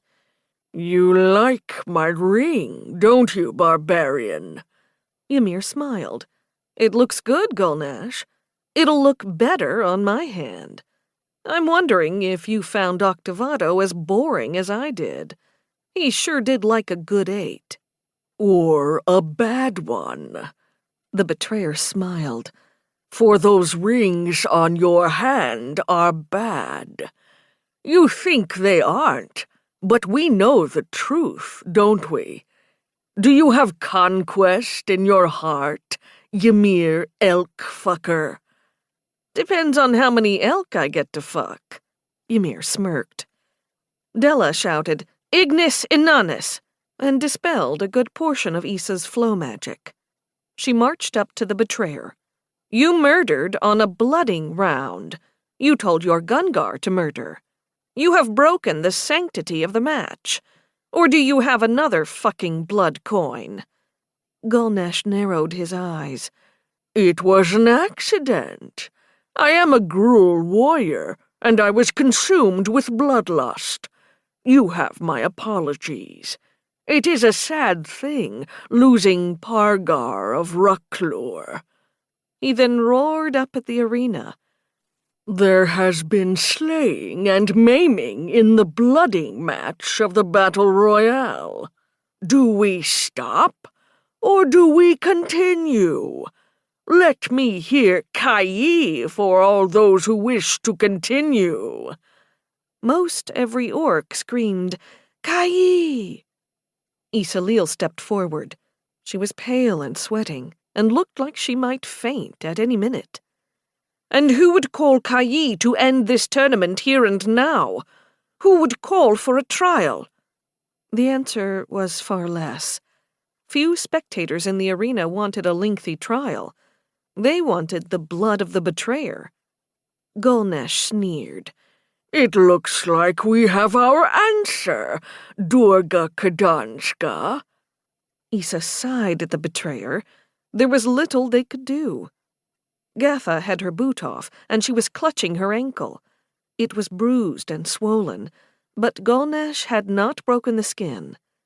However, the orc villain might have just killed her anyway. If she was in a slaying match, she wouldn't be able to move well, and it could mean her death. There were to be no healing spells for those still taking part in the Kurzig Durga. It was part of the ritualistic nature of the tournament. And there was that ring on the betrayer's finger, taunting Ymir. Normally, he would have gone to the librarium to research crystal rings, or asked Linilyn Albatross. However, they still had a day of more blood ahead of them. Chapter 31. Ymir sat with Gatha on the bench in the blazing sun, near the western seats of the arena. The clansman wrapped a bandage around the she-orc's swollen ankle. 10 of the 25 warriors had been knocked out in the battle royale, including Garum, who'd lost an arm, and Pargar, who'd lost his life. The other warriors had all been slashed and gashed up as well. However, none of the betrayer's Gungar had been knocked out. He was the only one to have a full complement left. Gatha's tusks were out, and she was in a rage. "His fucking ring stole magic from my Duja. I felt its fingers in me, Ymir. It ripped my soul open, and I didn't have any strength left. It was how he was able to defeat me." "But not kill you," Ymir said. "Perhaps it would have been better if he had." Ymir grabbed her face and stared into her eyes. Another match was happening, a maiming between one of Gulnash's men fighting someone from Rucklor. Ymir, though, kept his eyes on the she-orcs. "You are not dead yet. We have hope. And now we know why Gulnash came to us early. We simply have to survive this day. Then we'll talk with Linny Lin about the nature of that ring. It might not be Akkiric." But it was. Gulnash had called the Kurzig Dorga in the first place, and he'd insisted it be at Old Ironbound, and all along his endgame was to craft an Akkiric ring and use it in the Tournament of Death. To top it all off, Gulnash had been clear that he considered the rings evil, meant for a conqueror who would do anything to win power for himself. What did that mean for Ymir? Gatha licked her lips. "We both know that's an Akkiric ring. But you're right. I'm not yet dead. My card has yet to be drawn. We can live in hope." She retracted her tusks. Ymir felt the smile glow on his face. Yes, we can live in hope because we live. For now. Ymir wasn't going to play by the Gruul rules. They had to find a way to kill Gulnash that night. But it wouldn't be easy. There were enough of Gulnash's troops to bring war on Old Ironbound. They would have to be clever and wait for an opportunity. Charybdis came and crouched next to them. "This damn sun is drying out my skin. And it's so fucking bright. And this fucking tournament is a fucking joke. Gulnash never had any intention of keeping that battle royale a blooding. It was all a stupid mistake." Gatha winced as Ymir tightened the bandage. "If we were to throw out our rituals and rules because of one man, then where would we be? We have to follow our traditions. This whole tournament might be a mistake, but it might save hundreds of thousands of lives. What if the Therans could have stopped the Vemper Egil Acridor before he started his conquests?" The mermaid grumbled. "Maybe." "It's my father that's the problem," the she-orc snapped. "We might have had Gulnash, but no. Shlak wanted to thin the ranks of the Goyotes. My father is just as bad as my mother." They were strong words, especially since her mother might be a part of the Midnight Guild. "He's playing a dangerous game," Ymir agreed. The arena roared. Ymir glanced up to see one of Gulnash's men chop the leg off a Rucklor warrior. Another gladiator was removed from the Kurzig Dorga. The orc warrior was dragged off the field and healed by Old Ironbound's elven doctor, Nuviel Namer. Garum also had been healed. He sat on the bench, pale and fingering the stump of his left arm. He shook his head, sighing. Poor Garum. He was out of the tournament, but he still lived. Gulnash's man strutted back to his bench, swinging his bloody sword and laughing at the jeers and taunts. Isalil stepped out, pale, brittle, and shaken from the powerful magic she'd had to use to stop the battle royale that morning. She'd divided the Fateblood deck into 6 piles. 5 of the piles matched the 5 Gungar, and 1 pile was the rest of the deck. There was a complex process of choosing the 2 warriors from the 5 piles, so it wasn't Isalil deciding at random. She had to follow the ritual, which included the month, day, and position of the moons, as well as who had already fought. The elven professor drew 2 cards, a Queen of Fire and a 10 of Mud. Glagga the Blade would be fighting a Rucklor warrior. The crowd chanted the name of the cards over and over. Gulnash stood with his men at the east benches, arms crossed. The Sunash contingent was to the north, while the Goyotes and the Rucklors were to the southeast and southwest. The audience held their breath as Issa drew the 3rd card from the 6th pile, a 5 of Fire. a blooding. The two warriors walked out to the pedestal. When they were in place, Issa shouted the sacred litany. "Our lives are short, but the war is forever. Fight and die." Both the gladiators echoed her. "Fight and die!" The Ruckler warrior unsheathed his sword and slashed his own arm, glaring at Glagga the Blade the entire time. He had glares for Schlack and Gulnash as well.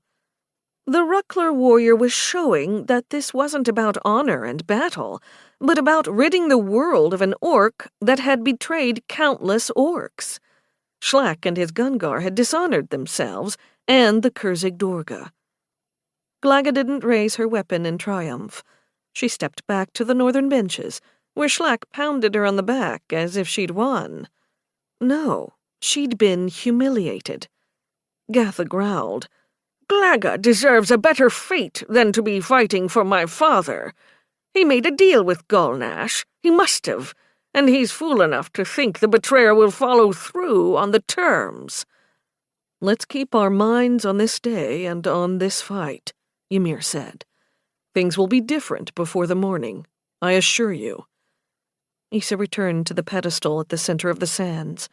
She swept the cards around, shuffling each pile, and then stacked them into the 6 categories again.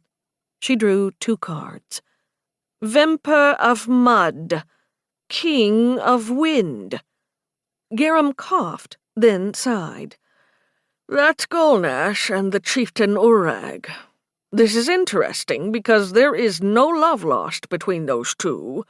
I hope old Urag is quick enough to end this. Don't much matter what kind of match it is."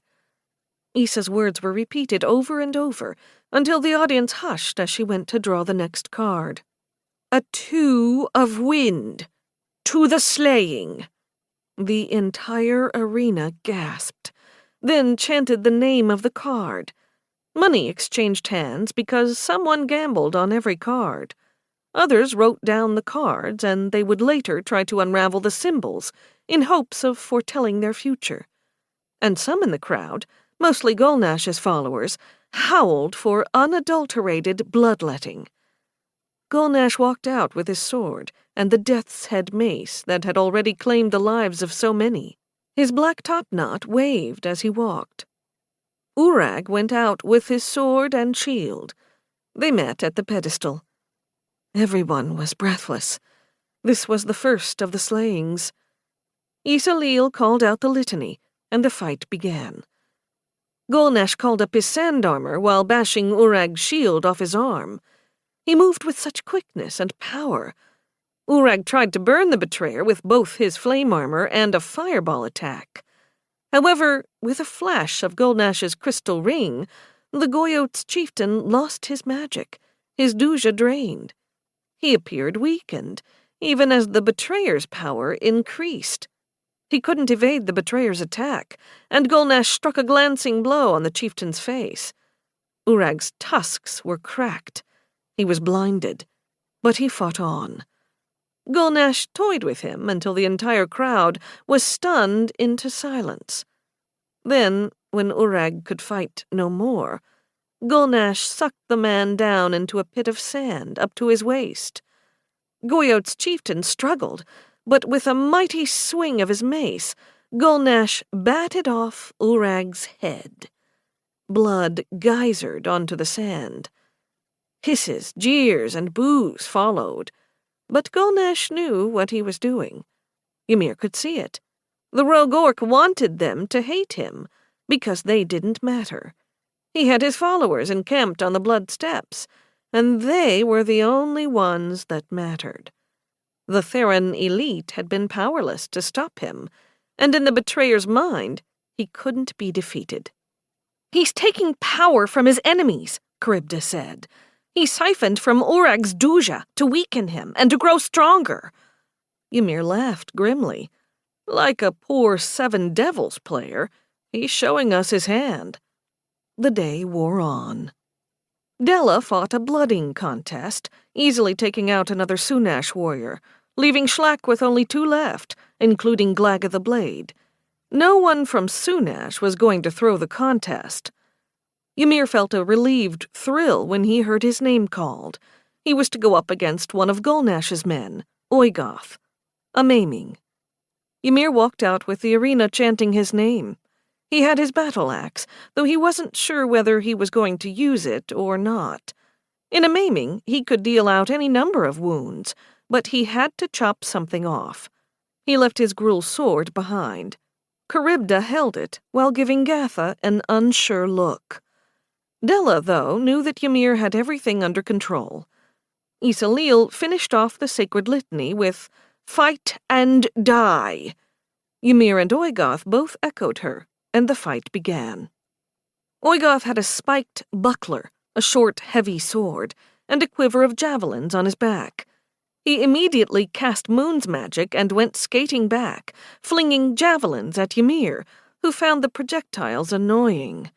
Either they skittered off his ice armor, or he batted them out of the air with his battle-axe. He then ran forward, the winter flame ring heavy on his hand. There was water and blood in the sand. He felt it, and he drew it up into a wall behind Oigoth. The orc wasn't using his javelins now. He let them fall.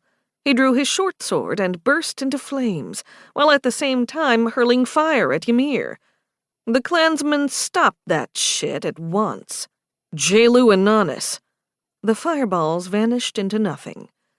Ymir feinted to his left, put all of his weight there, and cast a moon spell.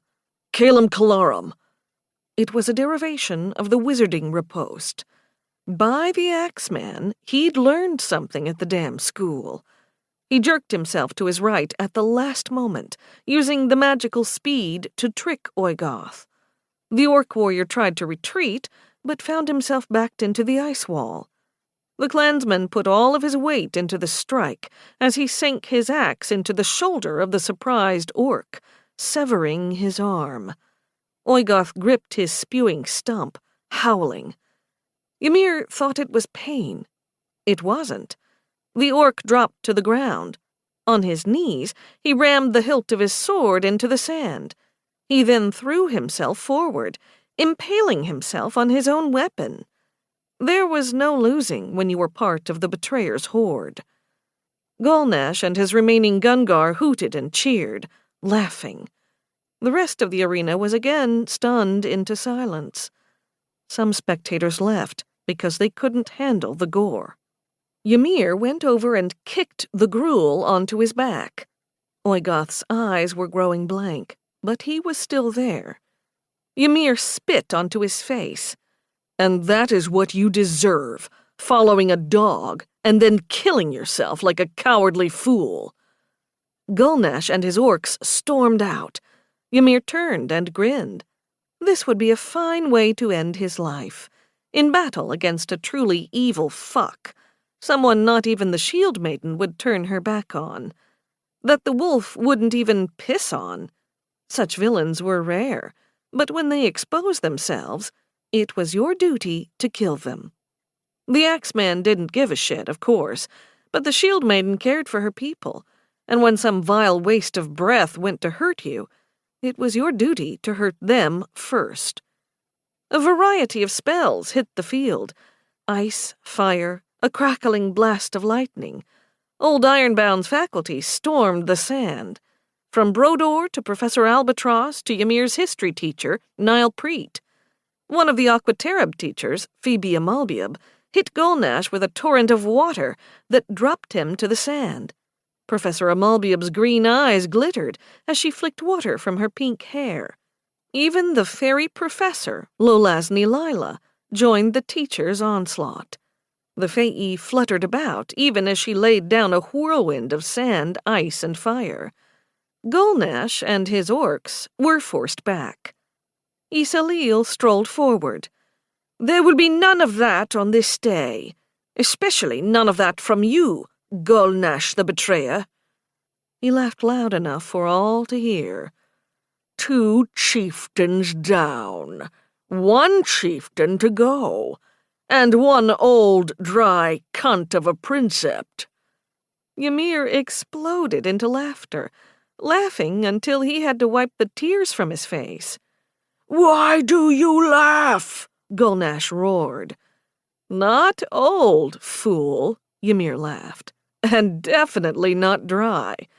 Go back to your bench before I take your crystal ring and shove my axe up your ass. Enough, Isalil ordered. We shall have a short pause before the final match of the day. Ymir walked back. He'd won, and it was good to breathe. He walked back to the benches and sat. There are only 4 betrayers now.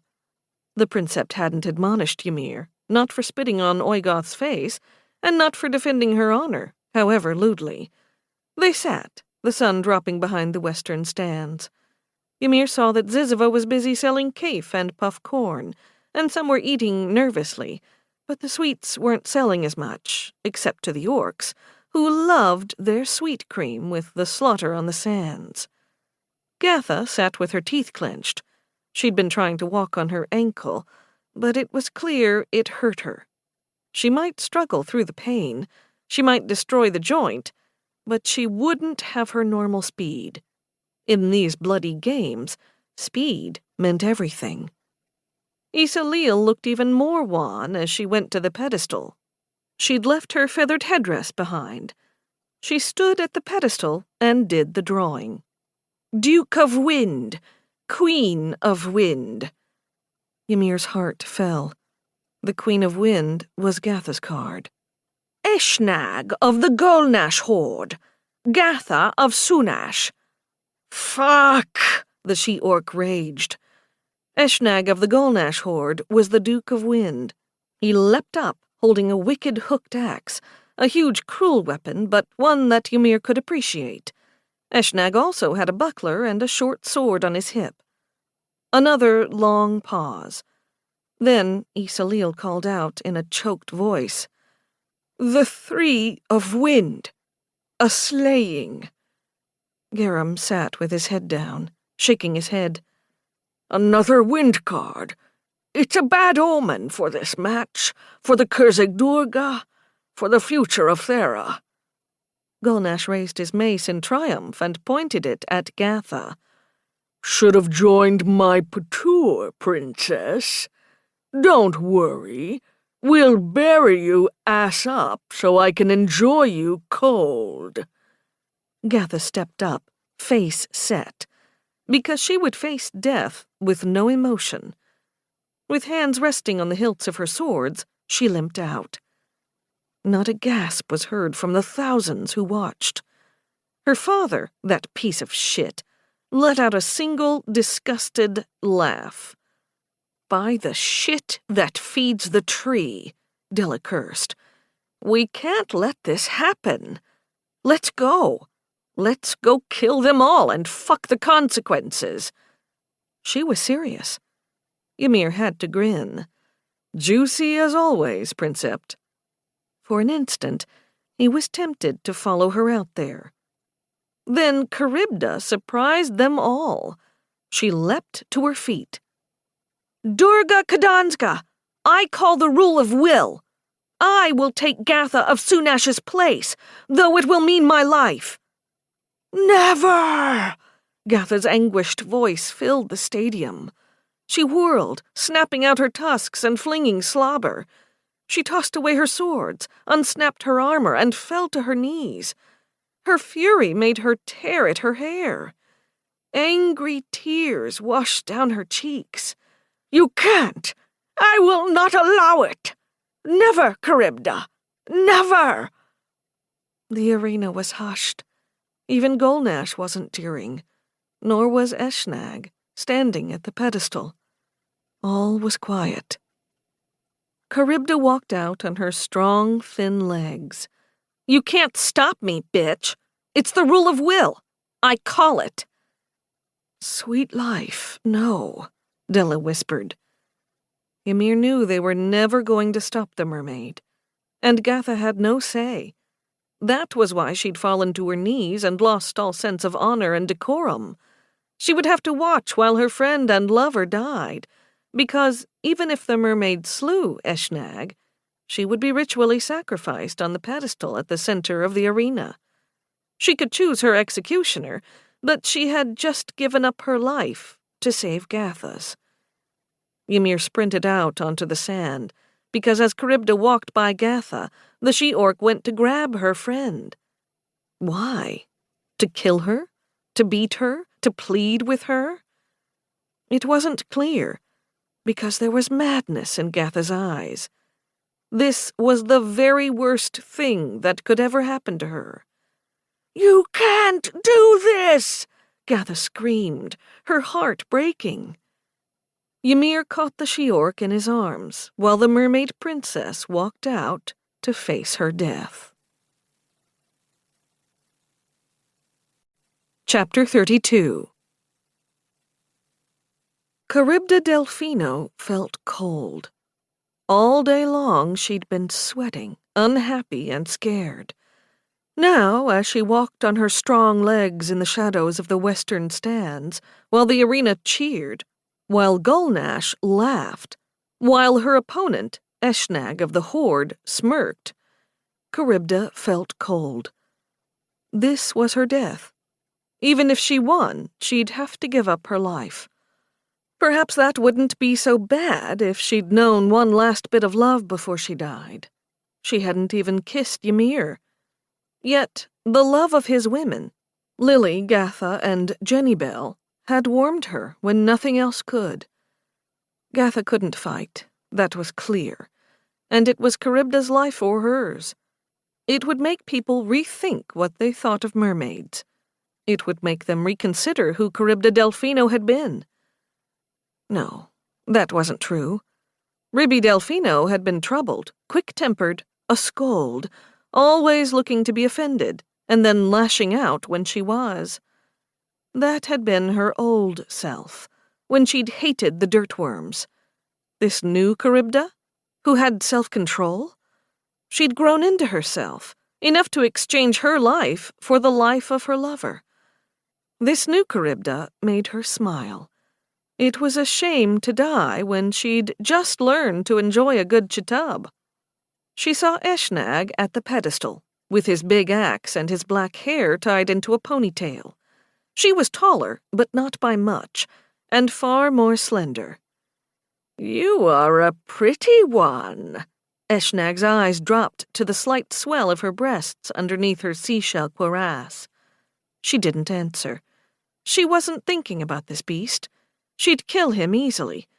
She was laughing at how everyone had been so shocked when they'd seen her come walking out onto the sands of the arena as part of Old Ironbound's Gungar.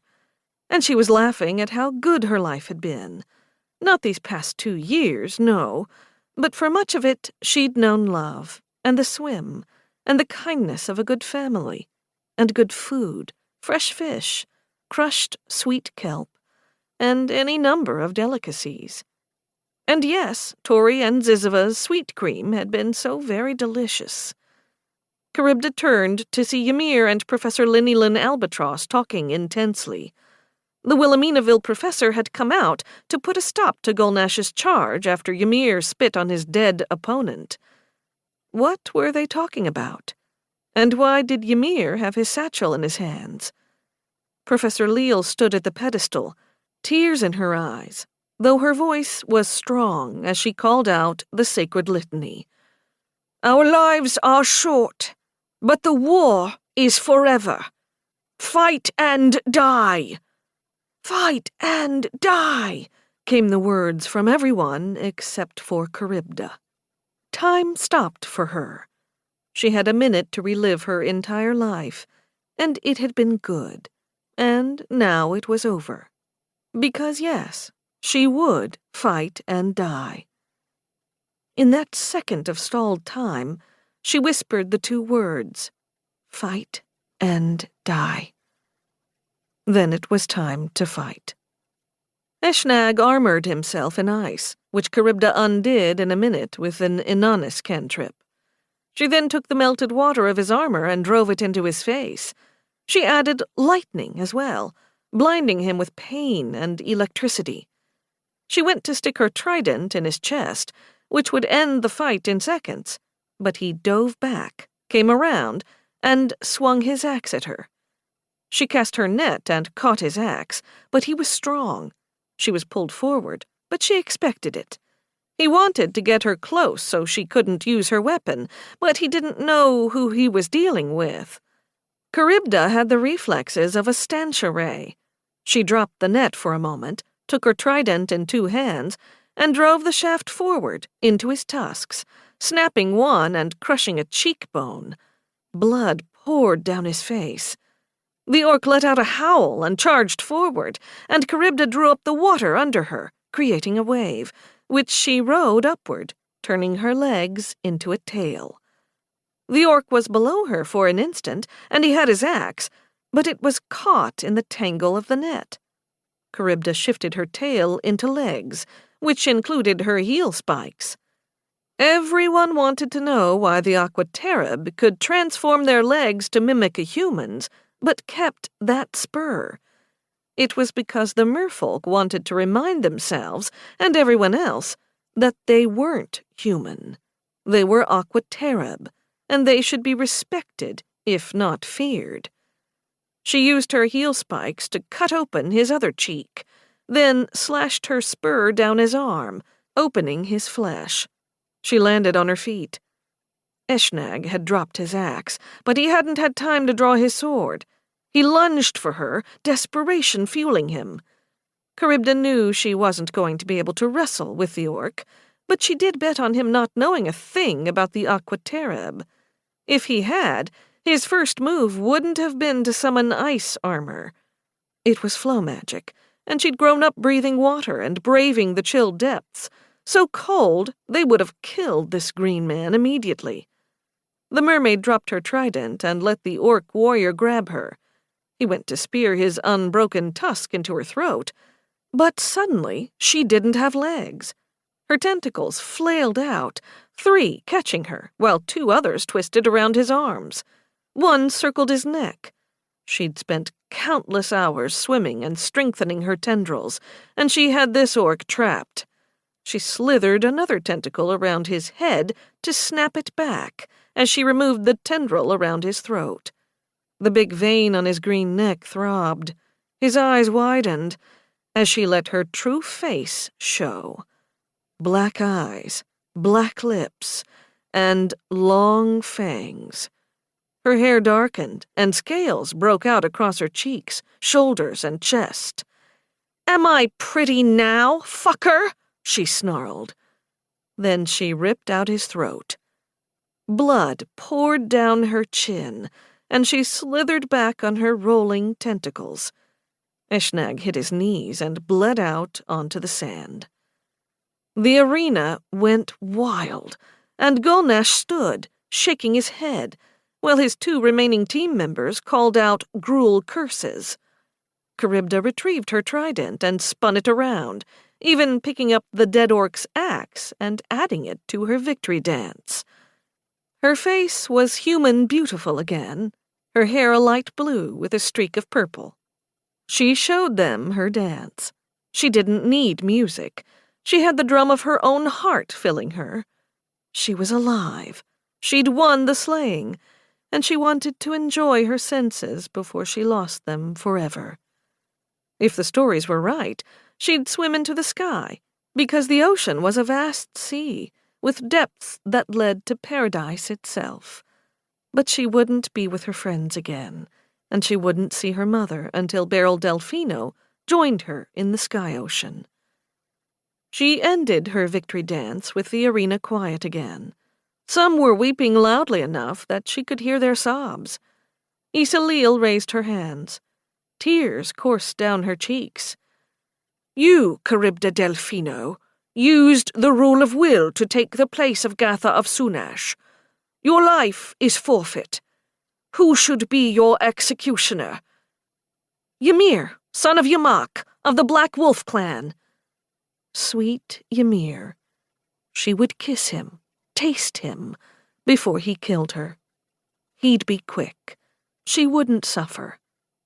Ymir strode out with his axe and his leather satchel. Why would he bring his school gear? Charybda was confused. There was a bustle at the western benches. Gatha took up her sword and limped toward Gulnash, shrieking, cursing, exploding with rage and grief. Della and the one-armed Garum pulled Gatha back, while Gulnash laughed. Charybda winced, closing her eyes. Gatha would never forgive her. She would feel this wound all her life. The mermaid felt bad, adding to Gatha's pain, but the she-orc would be alive to feel it. Ymir dropped his axe to the sand. On the pedestal, he set out 8 candles and lit them with an ignis ignarum. "What are you doing?" Professor Leal asked in a choked voice. "Lighting the 8 candles of the death ceremony. It is the way of my people, the savages of the Axe Tundra, the Black Wolf clan." He grinned. "The Gruul aren't the only ones with sacred rituals, Professor."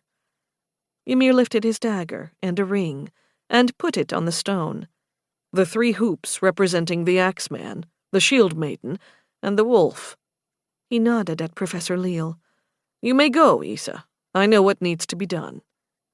Issa Leal stepped back until it was only Ymir and Charybda on the field. Charybda knew this was her chance to kiss the barbarian. She went to him, feeling his body, enjoying his heat. These land people were always so hot, and most of the time, especially in the summer, so sweaty. The mermaid surprised herself by enjoying that sweat now.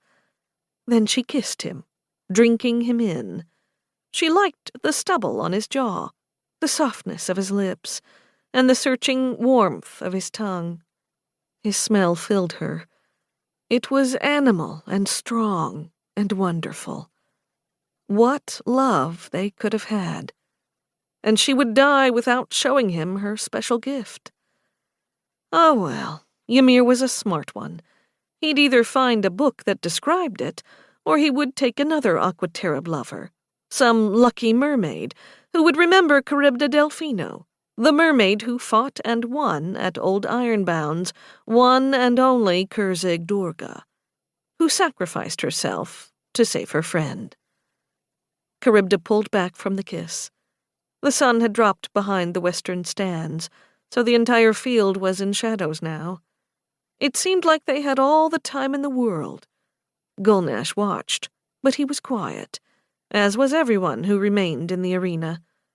Many had left because they didn't want to see the mermaid die. Odd, there was no wind, but 7 of the candles had gone out.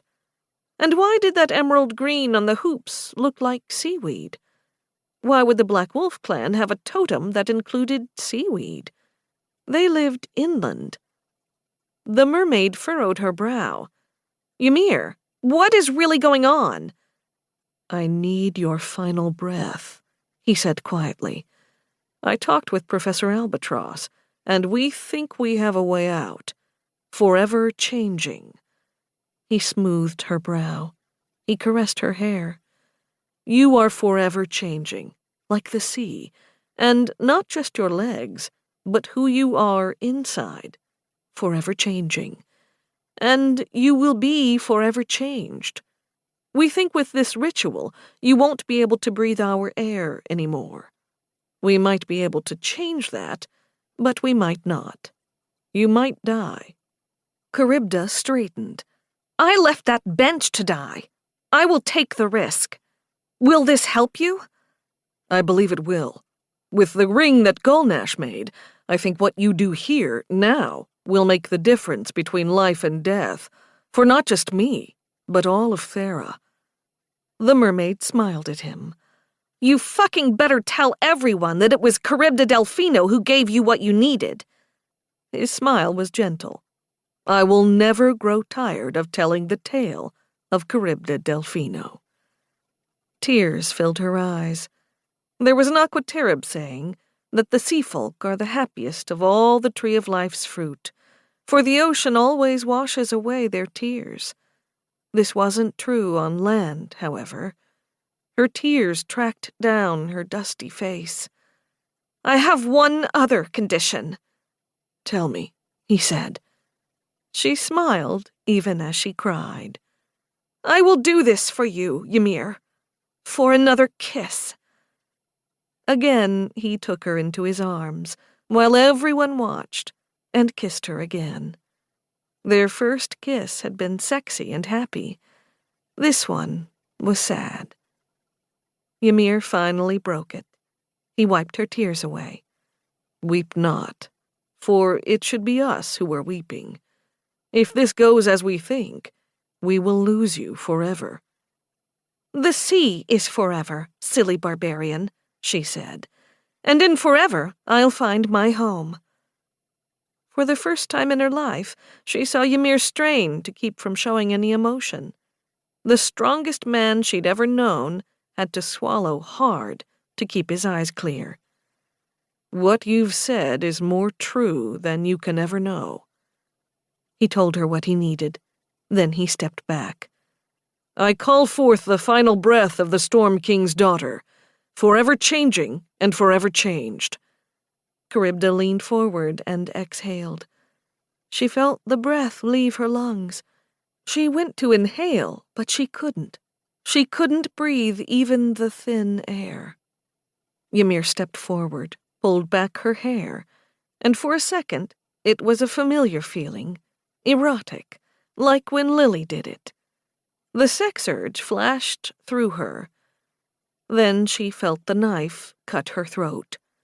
Her warm red blood gushed down her chest, staining her seashell cuirass. It felt so warm and wet, and yet, surprisingly, there was no pain. Then she knew no more. Chapter 33. That evening, Ymir sat alone at his table on the second floor, with some of the weak beer from the feasting hall. He hardly tasted it, and he certainly didn't feel it. Gatha would be pissed he had the beer in her library, but Ymir was beyond caring. The events of the day weighed heavily on him. The Gather Breath ring was complete, and like the Black Ice ring, it didn't do a fucking thing. He could use it as a focus ring, but he already had one.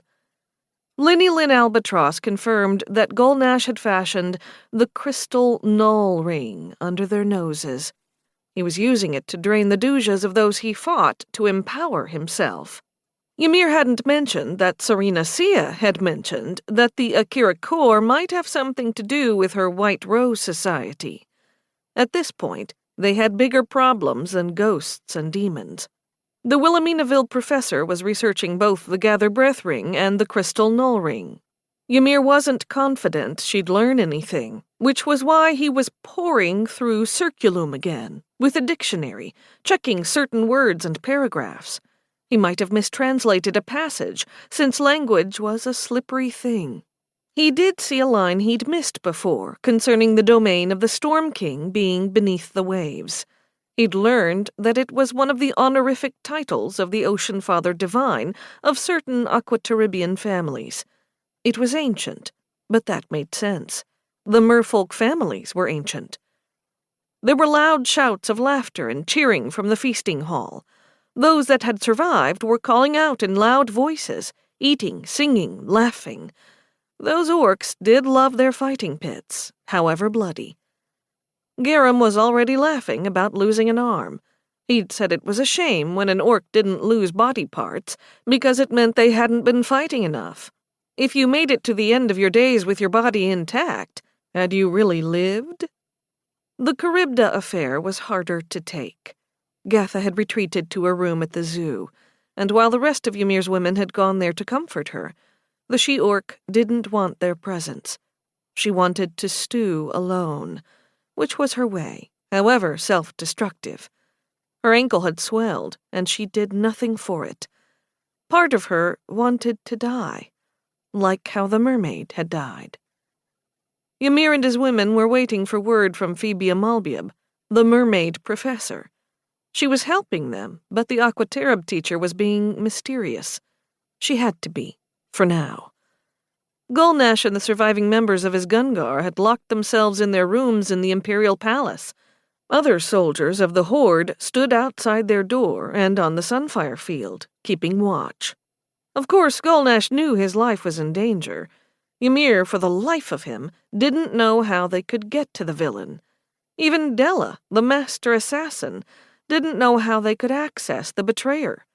A full assault would bring down the condemnation of the Blood Steps, for this was the Kurzig Dorga, and though it seemed the betrayer could flaunt the rules, the host could never get away with it.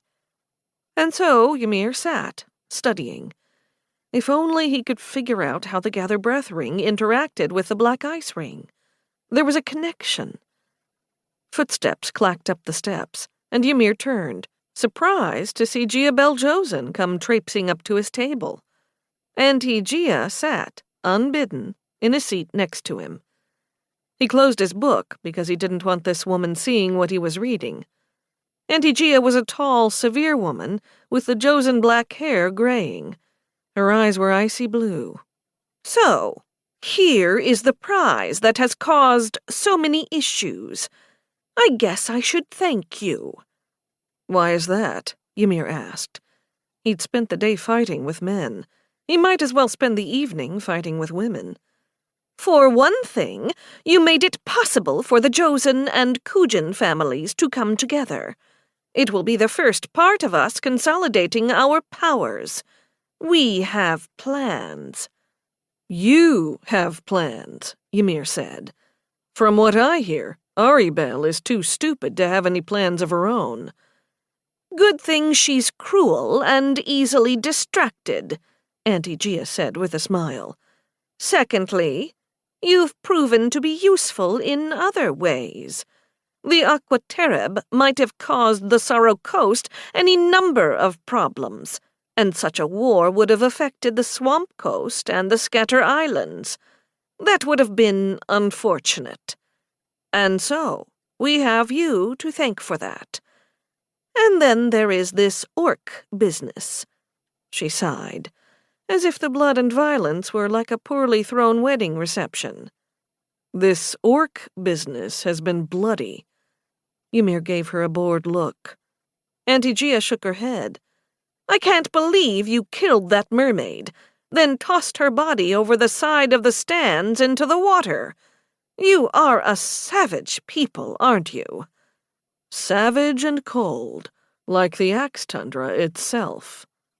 Ymir had cut Charybdis' throat, but he hadn't nicked the big artery. He'd made a big show of her blood splashing down her chest, however. Then he'd scooped her up in his arms and thrown her supposedly lifeless body into the weeping sea. However, Lily had rushed up with him and cast magic to ease her body down to the water. Otherwise, the fall might have killed her. As it was, Charybda wasn't dead. She was, however, forever changed. The spell to craft the ring had warned them that would be the case. Ymir was feeling reckless. And why not? It was a time for recklessness. Killing Charybda was difficult. I'd much rather murder agents of the Midnight Guild. "What's that?" Auntie Gia asked with lifeless eyes. "It's a secret organization to stop anything from changing all that much on Thera. One agent tried to get rid of my magic. Others tried to kill me.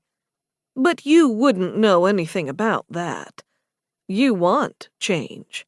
You are bringing together the Josens and Kujins, blood feud enemies, for the first time ever." He watched her carefully. She didn't show him a thing, but her words told a different story. "This is the age of separation. It's been a fine epic. Not a lot of boys, but we've managed to make do. If there was a Midnight Guild, perhaps their goal would be to keep the regions separate, while consolidating power in those regions." Ymir put together the rest easily. "You wouldn't want Gulnash to win. But if Shlak won, that would be Grinna's husband. Surely she couldn't be part of the Midnight Guild, nor could Sabor, the Elf King. That wouldn't be possible. You three ruling a secret organization. It's laughable." "And unlikely," Gia agreed. "All of this is so unlikely, but not impossible. Perhaps this Midnight Guild orchestrated this entire event.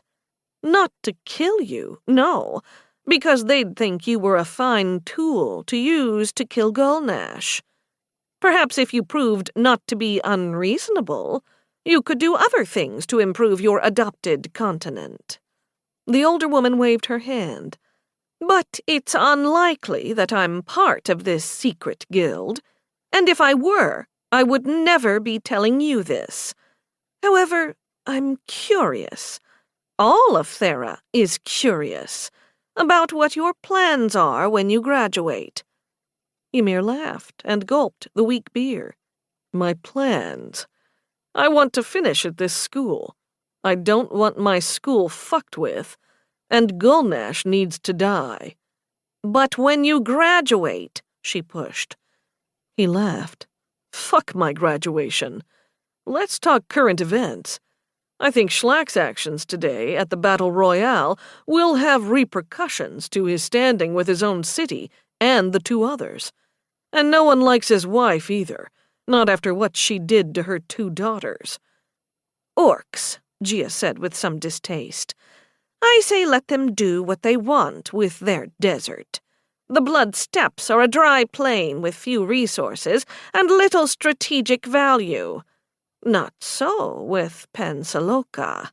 Being a barbarian, you might not know the geography. Pennsaloka is a city that is half in the Illyrian forests, and half belongs to the Holy Theranos Empire. It's the perfect center of commerce for the region. Even the Swamp Coast queendoms do trade there, with the elves, the Empire, and even with Reta, the southern continent. I believe that's where you get your Zoka beans for your little business. Ymir liked her insult. My little business. Yes. From what Zezeva said, the little business had investors, and they could expand their enterprise to towns up and down the Sorrow Coast. Their sales had made them a month's profit in a day. While Dilly Day had brought the form magic to keep the sweet cream cold, the contract Ymir had penned made sure he'd always get a cut of every sale, which meant there was a real chance that one day he'd have the fortunes of a dwarven thane. And yet, this money didn't interest him much. He had it, he could use it, but the real currency of life couldn't be mined or pressed into sheks. The real currency of life was pleasure, difficulty, and battle. Ymir nodded. And so, Sabor doesn't need to get his hands dirty. He has made enough contacts in that Pennsaloka to avoid contact with the orcs. I'm wondering if there are any other dwarves in this Midnight Guild, or were the Ironcoats the only ones? This secret guild would have to have contacts among all the races on Thera, Auntie Gia said, if it existed at all, which is unlikely. Very unlikely. Ymir stacked up the books, making sure the more incriminating ones were hidden from the woman. So you've met me. I've met you. You tried to murder my Jenny Belle, and I'm showing much restraint, since I'm a savage barbarian from the wild north. You should die for what you've done to her, and if you were in the Midnight Guild, I'd tell you that I should kill you all for the worry you've caused me. And why are you showing such restraint? Gia's eyes were growing ever colder. For a couple reasons. Ymir leaned back. For one, I liked fucking one of the guild's agents, Sativ Kins. It was very satisfying. For another, I don't care what happens on Thera, as long as what happens does not affect my friends or my school. That includes the princept here and her reputation. I'm very fond of Delapenez. Does she know about the Midnight Guild? Auntie Gia asked. The question was a trap that Ymir deftly avoided. He stood up. You should ask her. I'll leave you with this. If the Midnight Guild leaves me alone, I will leave them alone. They have nothing to fear from me. For the next 2 years, I will be very focused on finishing up my studies here at the Majestrial. He was done talking with the foul woman who had tried to murder her own niece. He scooped up the books and took them down to Gatha's desk. Then he hurried on through the feasting hall, where Garum roared, sitting with Schlack and any number of orcs, male and female, eating, feasting, and telling stories. Della Penez was nowhere to be seen. He was on his way to the zoo when his women came rushing up the path. Jenny Bell grabbed him. "We heard from Professor Amalbiab. She's at the hidden docks." Gatha leaned on Tori and Lily. He nodded at the she-orc. "Shouldn't you be resting your foot? You're not out of the Kurzig Dorga yet." Gatha croaked laughter. "Go fuck yourself. I want to see Charybda." Ymir laughed. "That's my girl." Tori sighed. "Could we curse less and walk more?" Her voice was slightly slurred. She had her satchel. At the top was a bottle of something. Ymir didn't ask about it. The five of them hurried down the sea stair and to the hidden docks. Phoebe Amalbiab was sitting on the end, next to a boat tied to the dock. The professor stood, her gown clinging to her body. "Charybda is at the Stormlight. The magic isn't perfect. However, we were lucky to summon an ocean sorceress from the Delfino family, who swam for hours to get there on time. So far, civil war hasn't broken out with the merfolk in Ethra. However, there has been trouble. One of the ruling members of the Brynib family, maybe the Ocean Father Divine himself, was killed in some port city. Foul Water, I think it was called."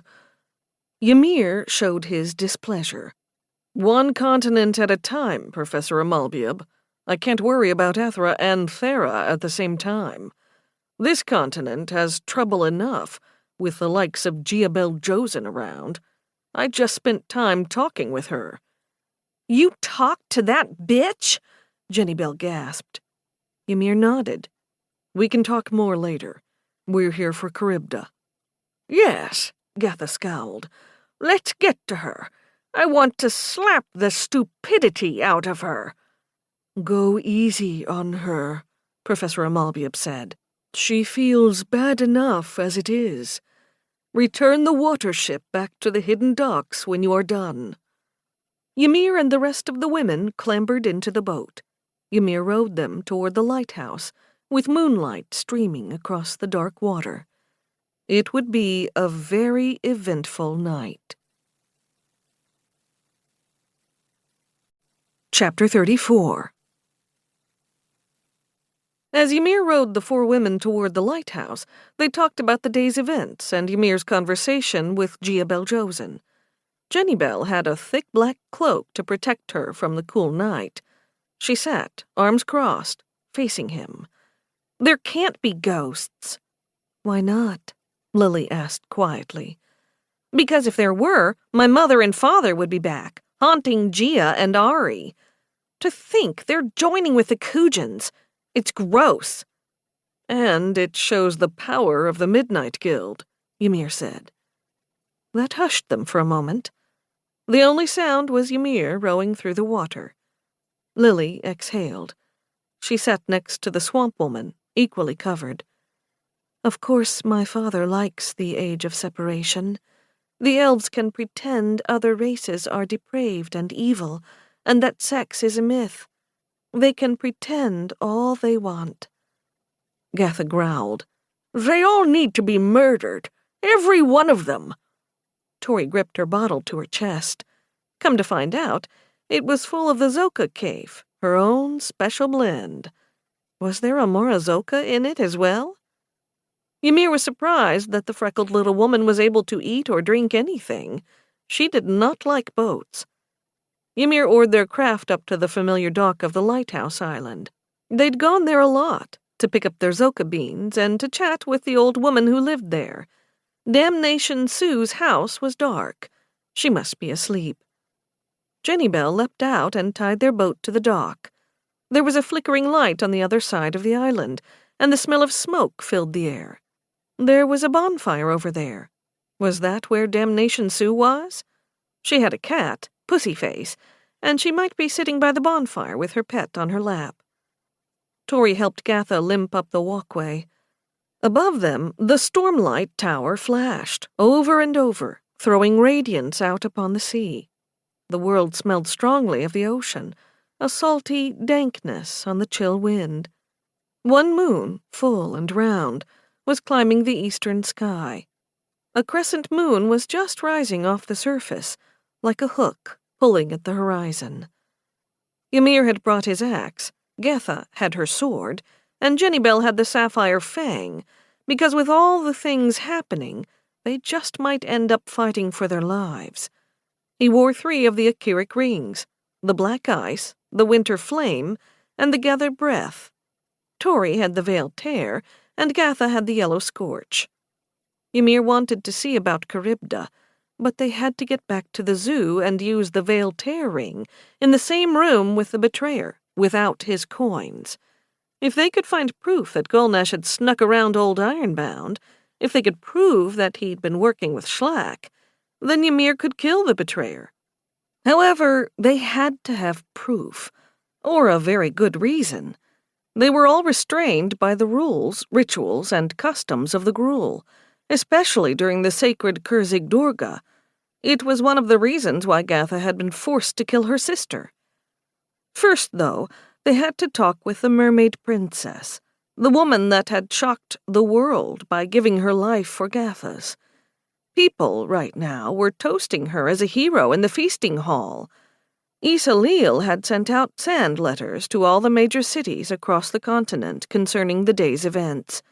Word had spread to the Delfino family, and they were also celebrating her victory. Suddenly, most every Theran had to reconsider their opinions on the merfolk. Only a handful of people knew she was alive, and Ymir wanted to keep it that way. They topped the hill and saw a fire burning on a rocky ledge above the crashing surf. There were blankets there, chairs, and a few tables. Tori sipped from her bottle nervously. This was not what I was expecting. Do you think Damnation Sue set this up? Not sure, Ymir muttered. He and the 4 women made their way down steps to the ledge and enjoyed the warmth of the bonfire. Lily poured them all wine, and they drank while the fire crackled and reached for the stars. A wave crashed, but they were high enough not to be soaked by the spray. A long, slender figure moved onto the cliff edge. A second later, the light showed a naked woman with small breasts and tiny nipples on a torso atop tentacles. Her eyes were black, as were her lips, and she had fangs. Then her black hair turned to its normal blue with the purple stripe. Her slashed throat had already been healed by Lily, who had started to master healing spells. She looked like she normally did when she was in her kraken form. And yet, she had changed in a fundamental way. She slithered up on her tentacles, a small smile on her face. "Hello, Ymir, Jenny, Lily, and Tori." Tori giggled. That's me. That's my name. What was in that bottle besides the Zoka cave? Then Charybda's eyes fell on Gatha. "Hello, Gatha." The she-orc could only snarl. She couldn't even get the words out. She snapped her tusks out. "I apologize, Gatha," Charybda said, "but I couldn't let you die." Gatha raised her chin, even as tears ran down her face. As she'd said on numerous occasions, she didn't care who saw her cry. She'd killed over and over, and she could cry as much as she fucking wanted. The mermaid swept herself over on her tentacles and took Gatha in her coils. The she-orc collapsed into sobs as they kissed. Tori waved her bottle. Wait, this is a sex place. Fire, wine, blankets, and chairs. She wants us all to rub noses. I figured. That's why I made sure my inconvenience would be convenient. Lily slid off her cuff as if to confirm that very theory. Jennybell leaned over and sniffed Tori's bottle. Peppermint liquor. She made herself a Zoka mint cave. I bet it was delicious. And potent. Tori emphasized the P in the word potent. Put a little of the Amora in there to get me going. Gosh, and am I going? Charybda let go of Gatha. I did bring you here, for a knot, and to show you my appreciation. This is the last time we might ever be together. And the first. She snorted a laugh. This is my luck. I still should be grateful. We all should be, Ymir agreed. We all still live. Tori had definite confusion on her face. Wait, I don't understand any of this. So, back in the arena, you guys said Ribby wasn't going to die, but she'd be changed. Is that why she has this whole octopus thing going on? Charybda changed her tentacles into legs. No, Tori, I have my same powers, except there is only one place on Raxid where I can breathe the air, and it's on this island. The Aquaterib sorceress that came here couldn't undo the spell of the Gather Breath Ring, but she could soften its effects. And so, this lighthouse island will be my refuge when I long to see you, my land friends. Tori's face crumbled. She went over and hugged the mermaid to her. She wasn't even worried that she'd pulled Charybda's small chest to her face. Oh, Ribby, I'm sorry. It's terrible. You'll have to drop out. I will, the mermaid agreed. She glanced up at Ymir. He smiled. Thank you for saving Gatha, and for giving me your final breath. It was fated to be, Charybda said lightly. I'll go back to my mother and live in the blue dark, far wiser now. I'll come back every so often to see you all. And perhaps someday you 5 will find a way to restore my breath. Lily sniffed at her tears. Charybda transformed her legs into tentacles again and pulled Lily over to her. She held Tori in her coils while she kissed Lily. Their lips came together a second before their tongues. It was as tender as it was hot. The mermaid broke the kiss. And I want to show you my special magic. I think you are all going to like it, but we'll start slow. She used her tendrils to push Lily's cloak off, and it fell to the rock, adding more cover to the wet stone. Ymir couldn't help but get hard. What was the mermaid's special power? The air was alive with sex and magic. Lily threw off her robes. Naked, her hands went between her legs. How do you want for this to be, Ribby? Do we need to answer the 3 questions? A little of the old rib came back. Fuck, Lily, no! I've slept with most of you already. Pregnancy isn't a thing, and I think I'm way past dishonoring myself after all the things I let you do to me. The elf girl blushed.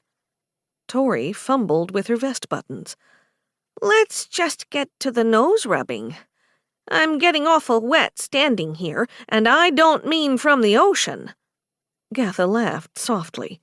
She knelt and started unbuttoning the dwarf's vest, even as she pulled down Tori's panty under her skirt. The she-orc also took a moment to squeeze the little woman's big breasts. How do you want this to be, Ribby? Jenny Bell echoed Lily's question in a hushed voice. She was in her white blouse, a red vest, and a big red skirt. She'd lost her cloak already.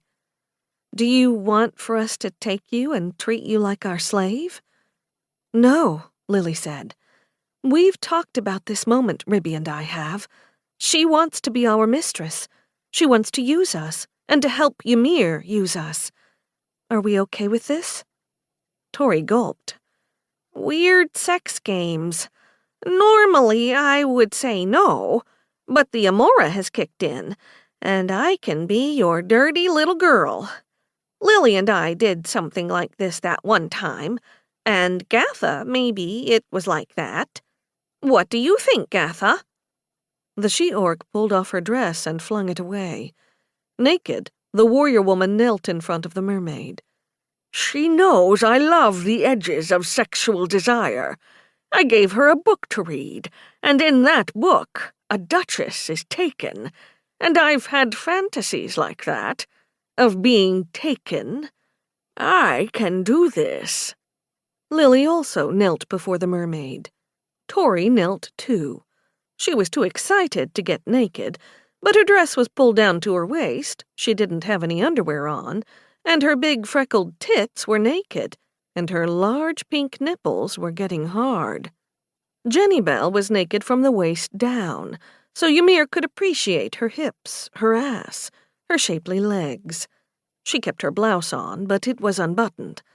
Ymir liked that some of the women were naked and some weren't, and that his women were willing to play this last depraved game with the mermaid.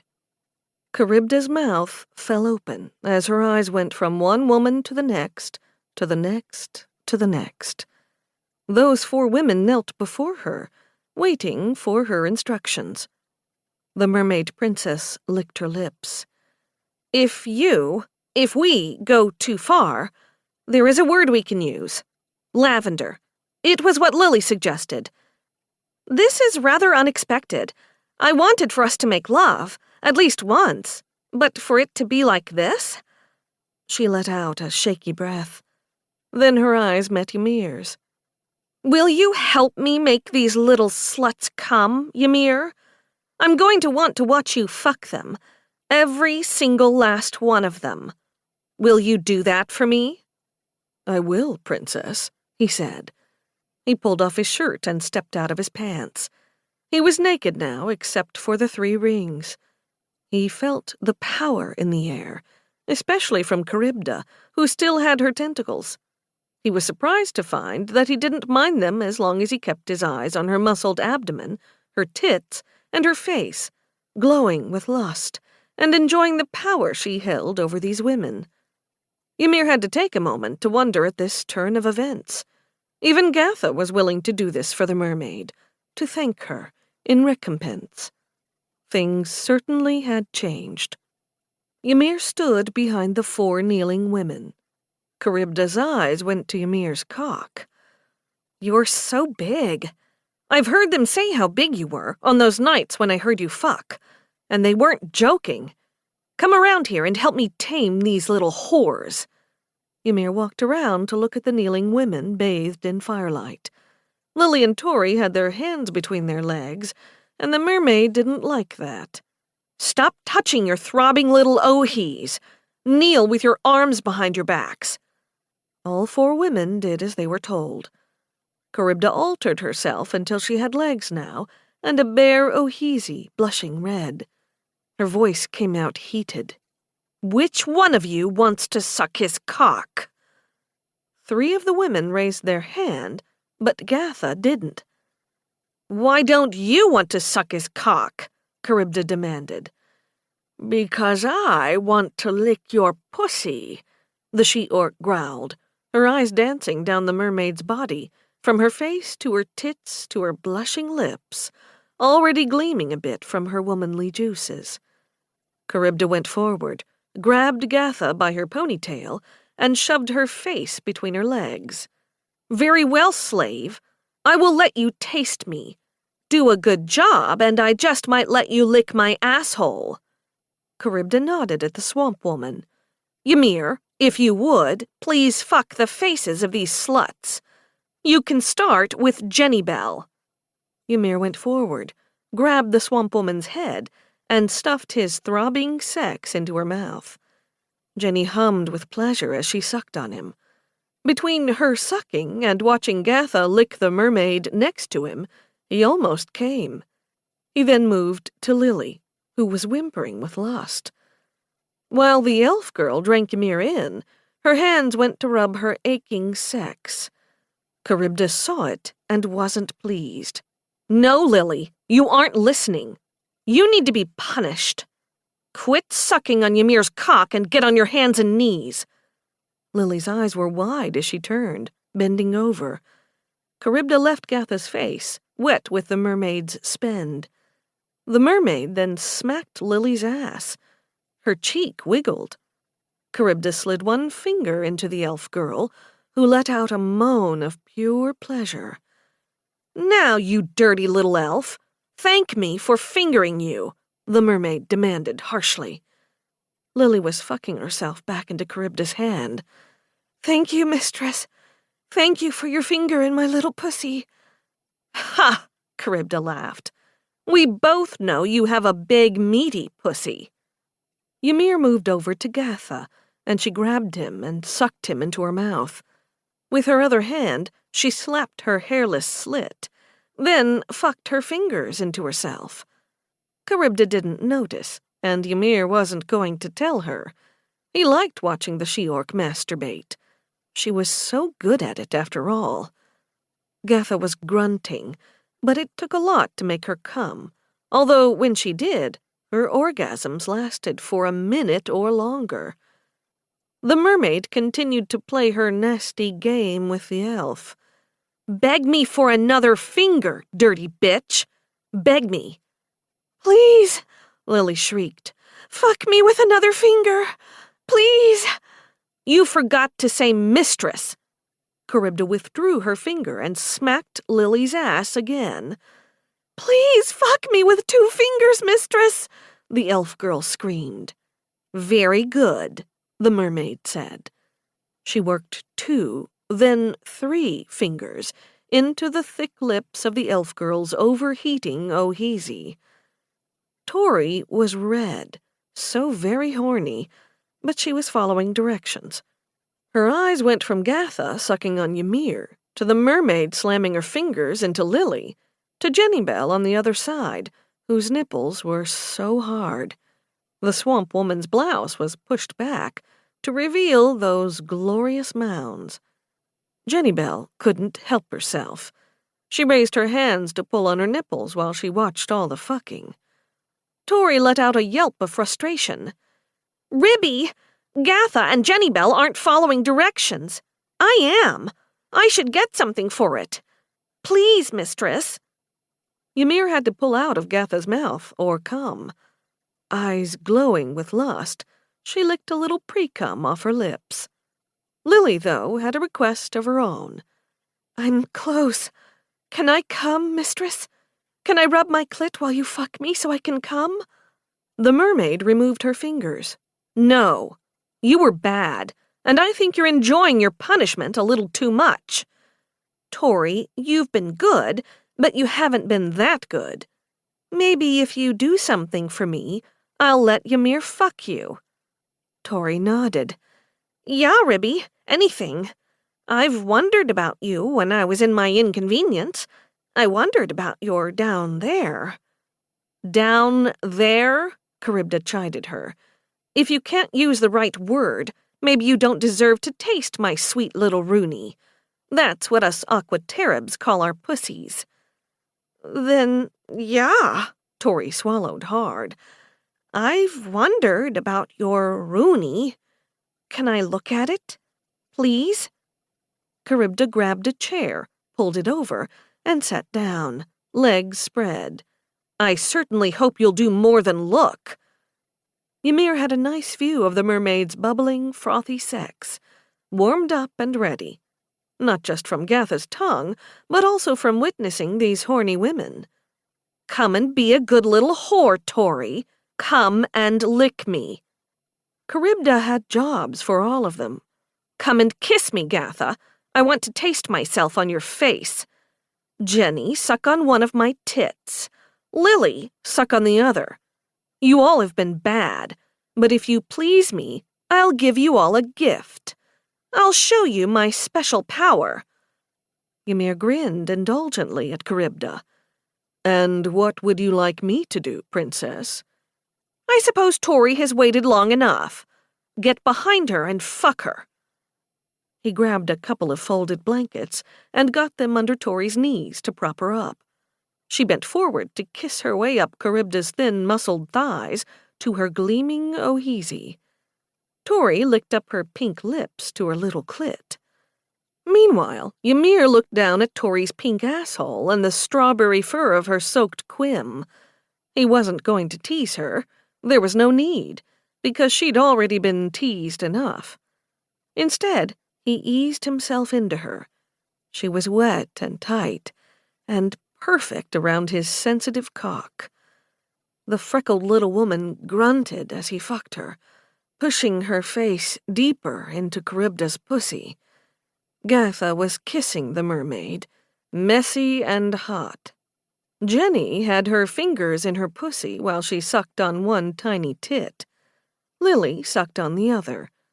The elf girl had her fingers pressed up into her aching tunnel, but she wasn't rubbing. If she came without her mistress's approval, there would be hell to pay. Charybda writhed under the attention of all the women. She let out a shriek. "Yes! Worship me! Worship my fucking cunt!" Ymir felt the gathered breath ring grow hot on his hand. Unbelievably, he felt Charybda on the edge of coming. He wasn't the only one. "I can feel her," Jenny Bell hissed. She'd fallen back to kneel next to Gatha, who went from kissing Ribby to sucking on Jenny Bell's enormous peaks. The she-orc, of course, had a hard time following directions. Gatha's body was shiny with sweat. She was loving the breasts around her. Gatha loved tits more than anything, except maybe for books and battle. Lily had to sit back and put both her hands on her thighs. She was blinking. "I can feel her pussy as well. I can. Oh, by the tree of life, I'm going to come. I'm not touching myself. I'm not. But, oh, it's going to happen." Then Ymir felt it. He felt Charybda coming. And not just her, but Tori was about to orgasm as well. The little woman didn't stop sucking on the mermaid's ohi, however. Gatha let go of Jenny's wide nipple. "Fucking. Coming. Too fucking soon." Tori started grunting as she came round his cock. Lily had fallen back and had her legs open. Ymir could see her lips contracting. She really was orgasming without touching herself. The power of all those climaxes flooded into Ymir, and there was no holding back. He tried to fight it. That was in his nature, but he couldn't. Charybda had them all connected, and when one came, all of them would come. And it wasn't just the sex. He felt their energy flow into him as well, filling his duja. This was the gather breath ring. This was its power, and he realized it wasn't just when they were having sex. He could pull the energy out of them when he needed it. Now they knew Charybda's special ability. She could connect them all during sex and share their orgasms. It made sense. Ymir recalled the battle with the merfolk, how a band of women had managed to pool their magical energy to keep them all at bay. This was the sex knot the mermaid princess had spoken of, the bitribib, when all of their bodies linked up. Charybda was making a series of squeaking sounds. Then she managed words. "Not just my own pleasure, but yours as well. All of yours as well."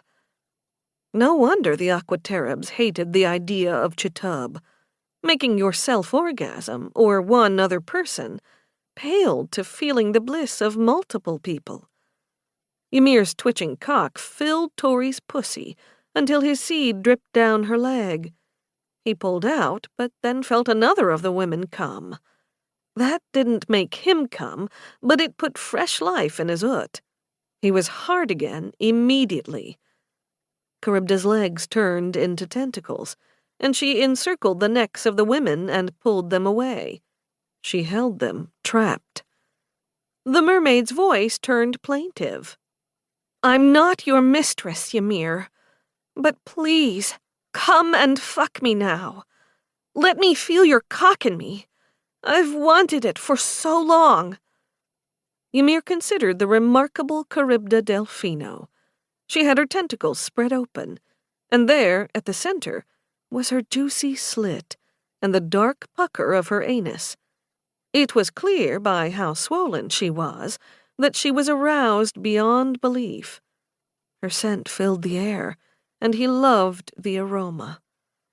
Ymir went forward and eased his cock into her tight ohizi, slick and hot.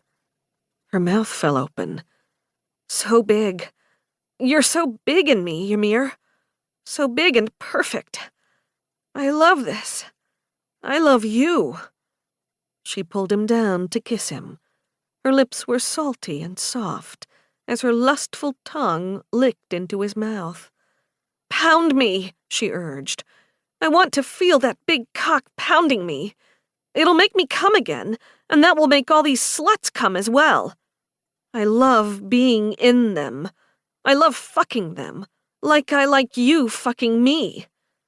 Ymir pulled back until he almost slipped out. He shoved himself back up into the hot cunt of the mermaid princess. He pounded her and watched her little tits ride up and down her chest. She was in heaven, but she wasn't alone in her pleasure or in the feeling of being filled by something long and hard. He glanced up to see a sight that defied his wildest dreams. At any time, any of the four women could have called out lavender, and the love play would have ended. None of them did. All were enjoying what the mermaid was doing to them. Charybdis still had her tentacles around the throats of the women, but she'd also worked her coils up into their horny holes. The mermaid was fucking them, while Ymir fucked her. Then Charybdis was coming again, which made all the women come, even Gatha, who looked out of her mind with lust. She was staring at the tentacle up inside her with a look of wonder, because this was new. This was like nothing she'd ever experienced, and it was clear it turned her on. Lily as well. Lily had been part of the cult of chaos and desire, and she'd done any number of things. But this was new to her as well. The minute Charybdis came, all the women came, whining, whimpering, screaming, or grunting. Their pleasure forced Ymir into his own pleasure. He slammed hard into the mermaid and watched her little tits bounce with every thrust. Then he jammed himself deep inside her, as far as he could go. She gripped him as she came, and he unloaded into her. His orgasm triggered another one from the mermaid, which spread out to all the women. And so it went. Over and over, they all orgasmed until they fell into a pile. Charybdis wound up on Ymir, straddling him and caressing his face, his chest, his hair with her tentacles. The tendrils were warm, and they felt good. Ymir gazed into the mermaid's eyes, while Jenny Bell started laughing. Lily giggled, and Tori proclaimed in a loud voice, "I am never going to be the same after tonight." Gatha was quiet, though she sighed every so often to show she'd had the time of her life. Charybdis looked deep into Ymir's eyes. "I have found you, and you have found me. I won't take another man. I will not have other lovers. When I cannot stand it, I will come here, and if you are willing, we'll do this again." "He better be fucking willing," Gatha growled. "I've never come so much in my life. Now I know how you other bitches feel. Being able to orgasm 12 times in a row is very fun." That made them all laugh. Ymir saw the sadness in Charybdis' eyes. She'd found them, but now they couldn't be together. He wiped away the tears as soon as they fell. "No, Charybdis Delphino, weep not. We will address this change, because, yes, you have changed, but the spell promised you'd change forever. We will make sure that happens." The mermaid kissed him again. Ymir hated to go, but they had to get back to their school. Charybdis would stay the night before starting the long swim home in the morning. It was sad, but they were alive, and Ymir was at the best magic school on the continent. And he now had a weapon that would destroy Gulnash. Ymir and his women were quiet as they rowed back to the hidden docks. They were equally quiet as they made their way up through the silent streets back to the zoo. It was far past midnight, and most of the revelers were sleeping, though a few still howled and partied in various places across the campus. Ymir and his harem were exhausted, but they weren't about to take to their beds. They had a betrayer to deal with. Sitting at the kitchen table with the caif brewing, Tori took out the Veil-Tear ring. "Oh, I'm still a little drunk. I hope Fluffy goes easy on me." She never had the chance to find out how the hellhound felt about half-drunk dwabs using the magic item. From down the steps came a voice, clear as day. It was Serena Sia, and she was talking to him as if she were just down in the bathroom. "Della needs you, Ymir. She needs you, and you alone, like never before." Tori shivered. "Tell me you all heard that." She was pale. All the women were pale. Ymir stood. "You four stay here." Somehow, Ymir knew where the princept was, in the 6th floor alcove, and she wasn't alone. Chapter 35. Della Penez hadn't had a karo stick in weeks, but that changed that night. She stood on the balcony of the Imperial Palace, which was closed to all. She'd passed by Gulnash's room and found herself staring into the dead eyes of a dozen of his followers. The big Gruul men sat splayed out on the floor, spit dripping from their tusks as they fingered their swords. A dozen. Della had her 2 swords at her side. She could have killed them easily, yanked open the door, and then finished off the betrayer inside, along with another dozen of his horde. She might have been killed, but the work would have been done. Instead, the princept walked through their ranks and went to the reception room and out onto the balcony. She smoked 6 karo sticks in a row. It was way past midnight. She needed to sleep, but she needed to murder Gulnash before morning. She wasn't going to spend another day on the burning pit sands, watching him flaunt his new ring and potentially murder those Della loved. Like Charybda.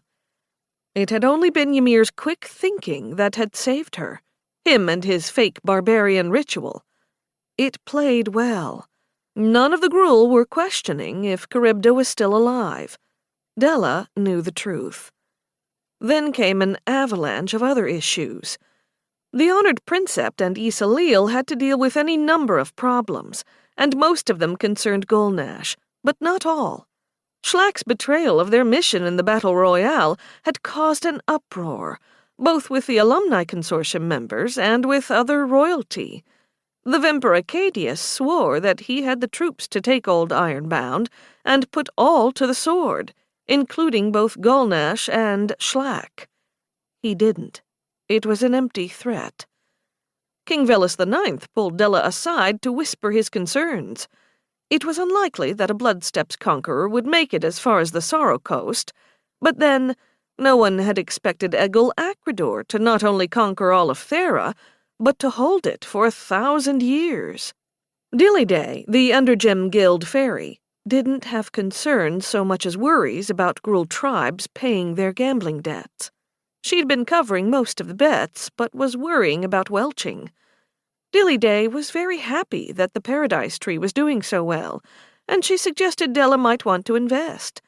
It was cold and cynical, however much giggling and rhyming there was. And always that sweet smell of the Fae and the air full of her gold dust. After her 6th stick, Della's head was dizzy, and she was exhausted. She wanted to get at Gulnash that night. It didn't seem possible without going to extreme measures. In the Illuminate Spire, there was Ari Topert's cloak of invisibility that not only hid you from the sight of others, both physically and magically, it also allowed you to walk through walls.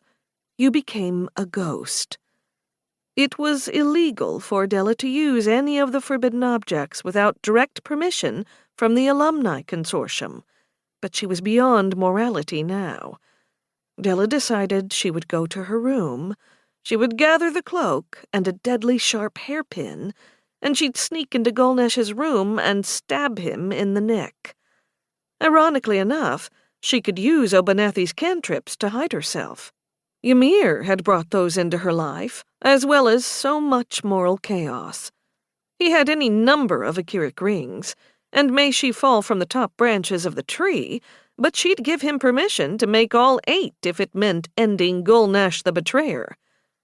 Charybda, watching Ymir carry her lifeless body up the stands with Lily in tow, just to fling her into the sea, had killed what little softness Della had left in her heart.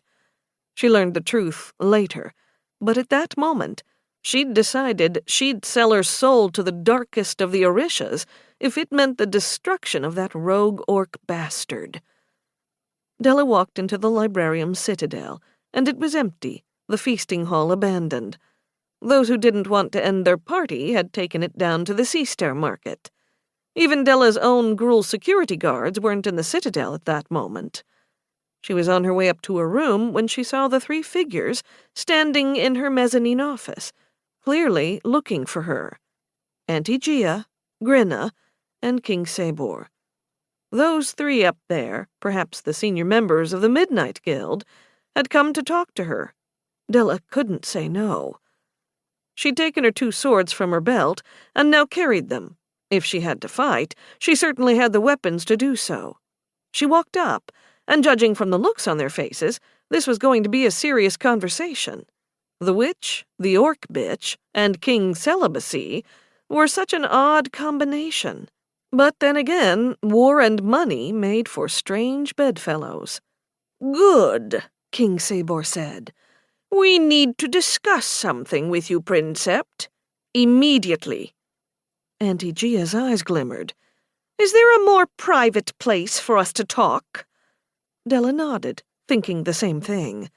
"Yes, up on the 6th floor. No one will be there, so follow me." Della walked down the steps with the 3 following her. She did have to wonder if Serena Sia would be there. The shade normally would appear in the shadows to watch Della masturbate. However, this meeting might draw out the spectral Princept as well. They walked to the alcove. The Elven King took the seat to the far left. Antigea and Grinna sat on the couch, and Della sat on the chair to the right. She had her 2 swords in their sheaths across her lap. She smelled Serena Sia's musky perfume wafting out of the shadows. Grinna was a white-haired crone with a face twisted and lined. She wore armor, but she didn't have the muscle to carry the look. It looked sad, though she had an ornate curved sword in a golden sheath. She set the tip on the floor and toyed with the bejeweled hilt. Sabor had his hand steepled in front of him. "Do you have Thera's best interest in mind, Della?" "Princept," Della shot back. She wouldn't have this cold-hearted elf calling her by her first name. The Illyrian King tilted his head. "Very well. Most honored Princept, at this school, you have shown an interest in doing whatever was necessary to keep your institution and the continent safe. We have noticed." Grinna curled a lip. "And you have done any number of questionable things, like taking in Gruul orphans without any good sense, elevating them to a position of power, and then allowing them to fill your library with their pornography." Della had seen any number of terrible things. She'd experienced her fair share of grief, hate, and murder, and yet watching this woman parade around her hate for her own daughter made the Princept feel sick to her stomach. Now, Chieftainess," Antigea soothed.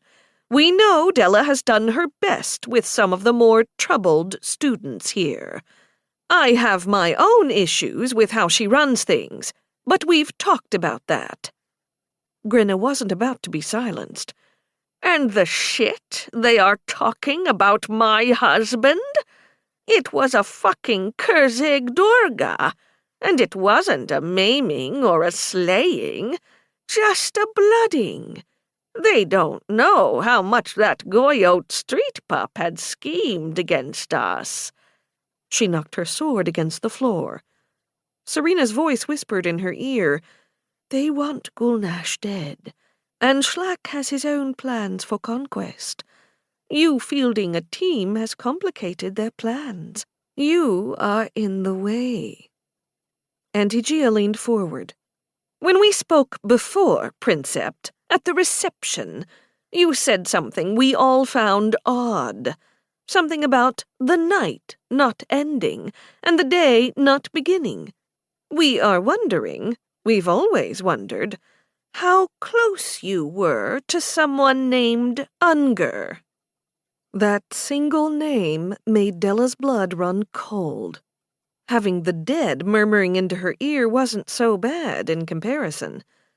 "I'm sorry, Madam Josen. What was the name you mentioned? Unger? I'm not certain I know anyone called that."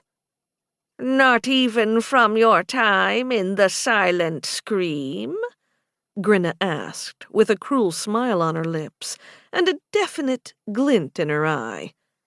King Sabor spoke before Della could say a word. "Yes, Princept, we think you might still have contacts with Unger.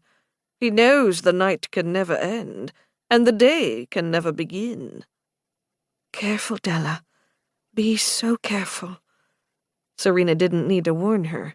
Della knew. The Princept sat up straight, gripping her swords. She'd been exhausted. Now the adrenaline had every one of her senses piqued. Sabor had a sandalwood smell to him, and Grinna's teeth were yellowed, no matter how much she tried to whiten them, and when she talked, her tusks were visible. Antigea's breath was coming quick. She had a hand in a secret pocket in her dress. All their eyes were on the Princept.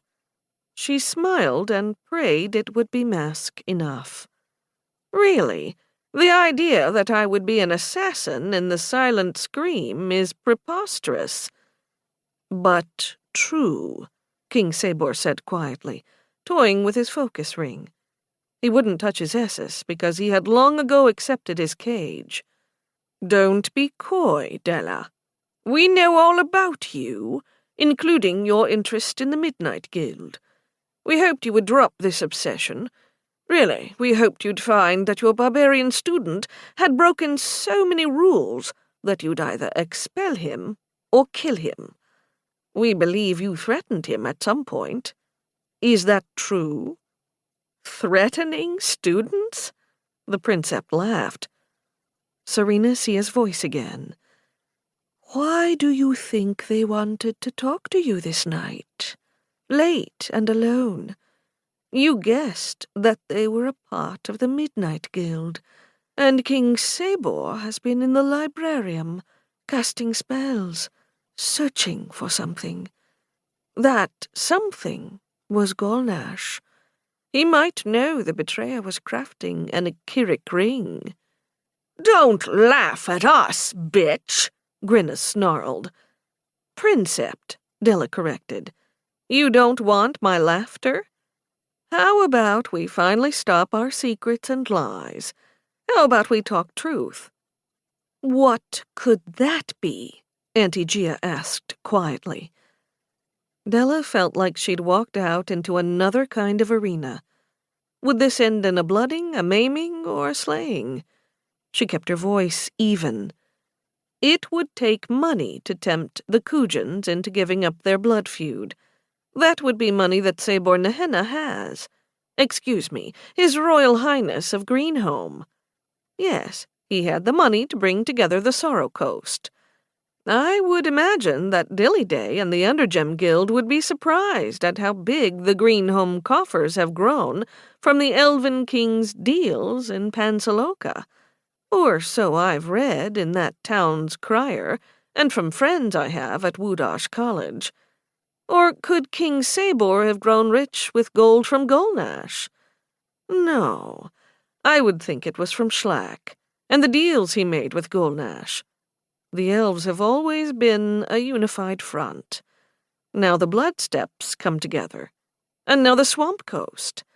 And with those bulwarks in place, the age of separation can last another 1,000 years. Della saw the look of surprise in their eyes. And yes, here I am, guessing your plans. And now that I know, I have to die.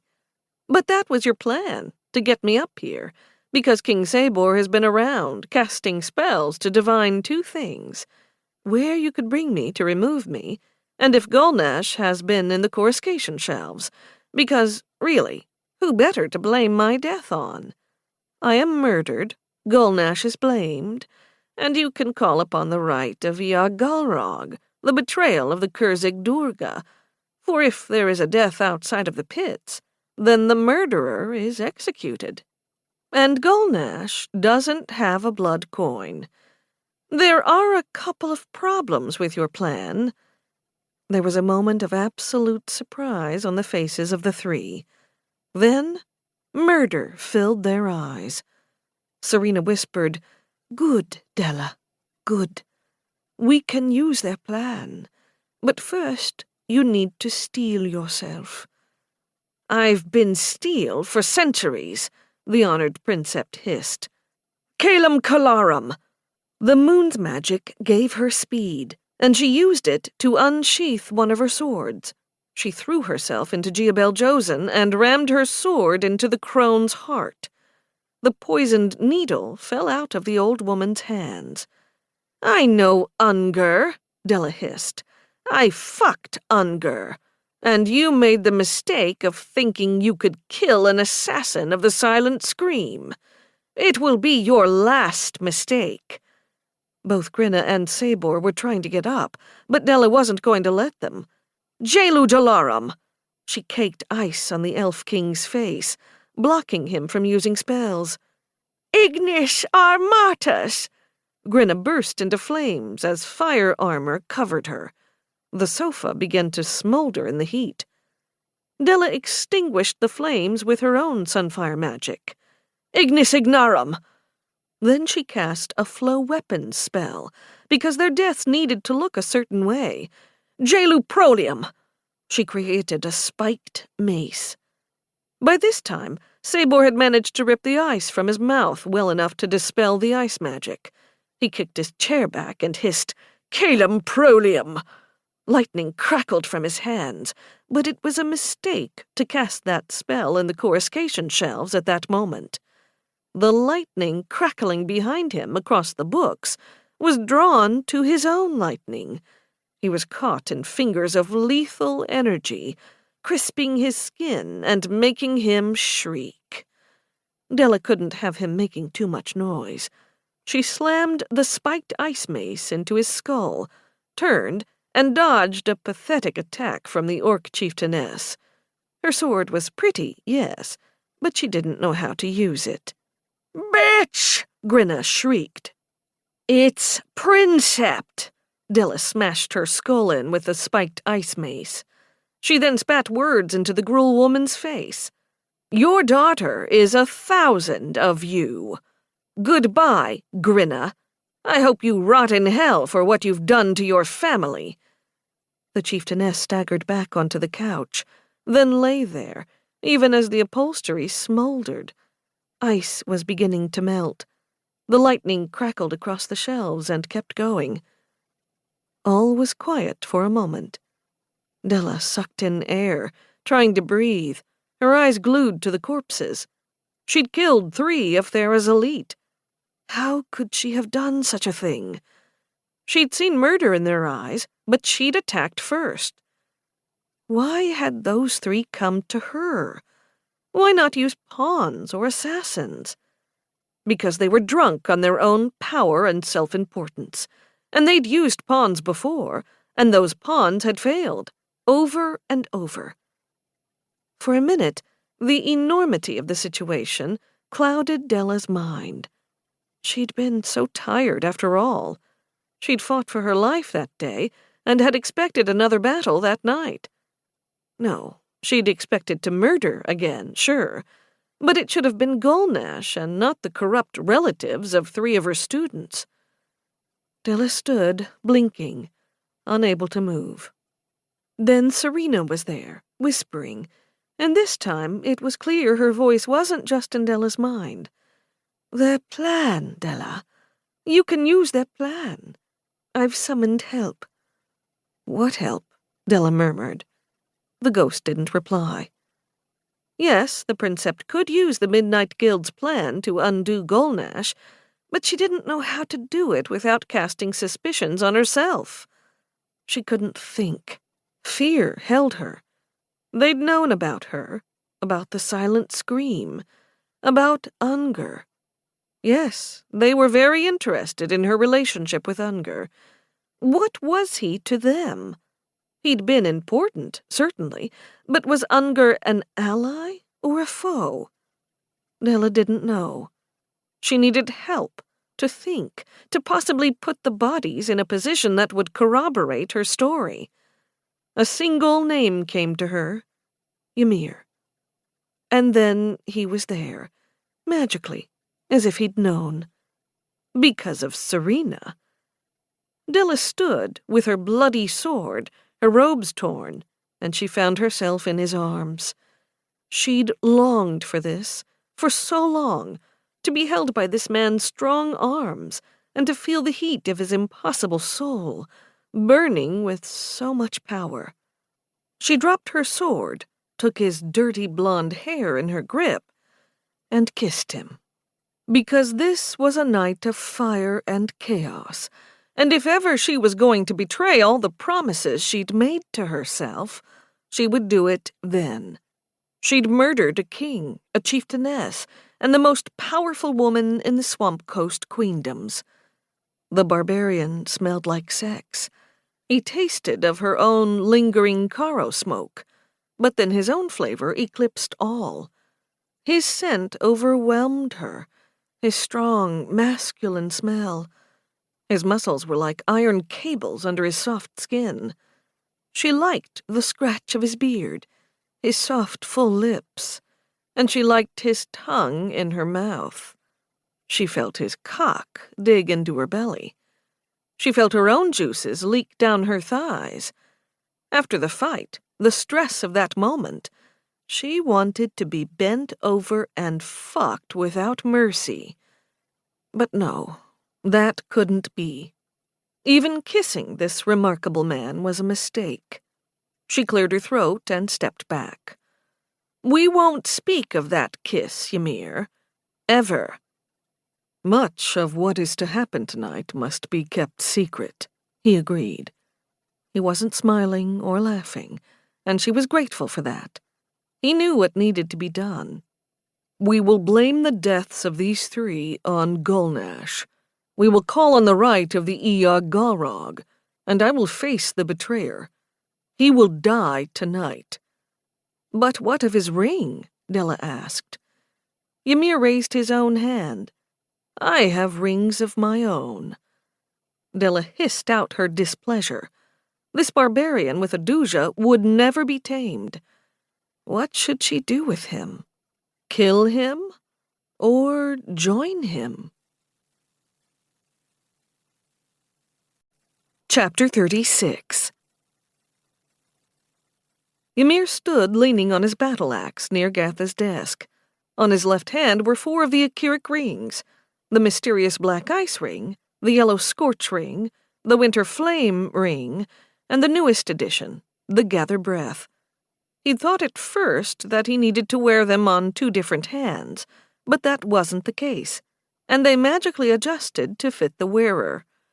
Ymir had come ready because there was going to be a fight, and it wasn't going to be on the sands. The final battle of the Kurzig Dorga was going to be fought in the Librarium Citadel, with a crowd of stricken royalty and gray, sleepy faces, shocked by the murders of 3 of Thera's elite. Della hadn't just known the Obanethi cantrips, she'd known Moon's devocho spells that would hide the deeds there, and Gulnash had been all over that library, studying, gathering arcane knowledge, which he used to craft the crystal null ring. Sabor had been there as well, sniffing after Gulnash. The investigators would sense both Gulnash and Sabor, and Della would do her best to convince them of the story they'd concocted. Gulnash the Betrayer found it all so amusing, standing on the crest of the school, in the librarium. The Vemper Acadius of the Holy Theranos Empire was there, with his personal guard, And there was King Velis IX of the Sorrow Coast Kingdom. The Swamp Coast visitors congregated near the front, led by a weeping Nellie Bell Tucker, a sneering Daris Bo Coogan, and a variety of witchy warrior women in black. Professor Linny Lynn Albatross stood back, watching with bright eyes. The rest of the contingent were orcs, woken by the ringing of the bells from all four towers and the call for the Eog Gulrog. Della had made sure to wake all for this event. More witnesses and more weapons, because of Gulnash and his contingent of orcs loyal to him. Dozens of his horde orcs filled the second-floor gallery, along with humans and elves that would keep them in check if those Gruul stepped out of line. They all stood on the precipice of war, as violent as the merfolk attack. The honored princept looked stately in her new Studiae Magica robes, with a single sword at her side. The kiss had been a surprise, sure, but Ymir couldn't consider what it might mean. They had more important things to do. The princept called out, "I call the Eog Gulrog, and I call it on Gulnash the Betrayer. His lust for power did not stay his sword when he butchered the king of Greenholm, Schlack's wife Grinna, and Giabel Josen of Josentown." Murmurings and gasps went through the crowd. Ymir's women were there.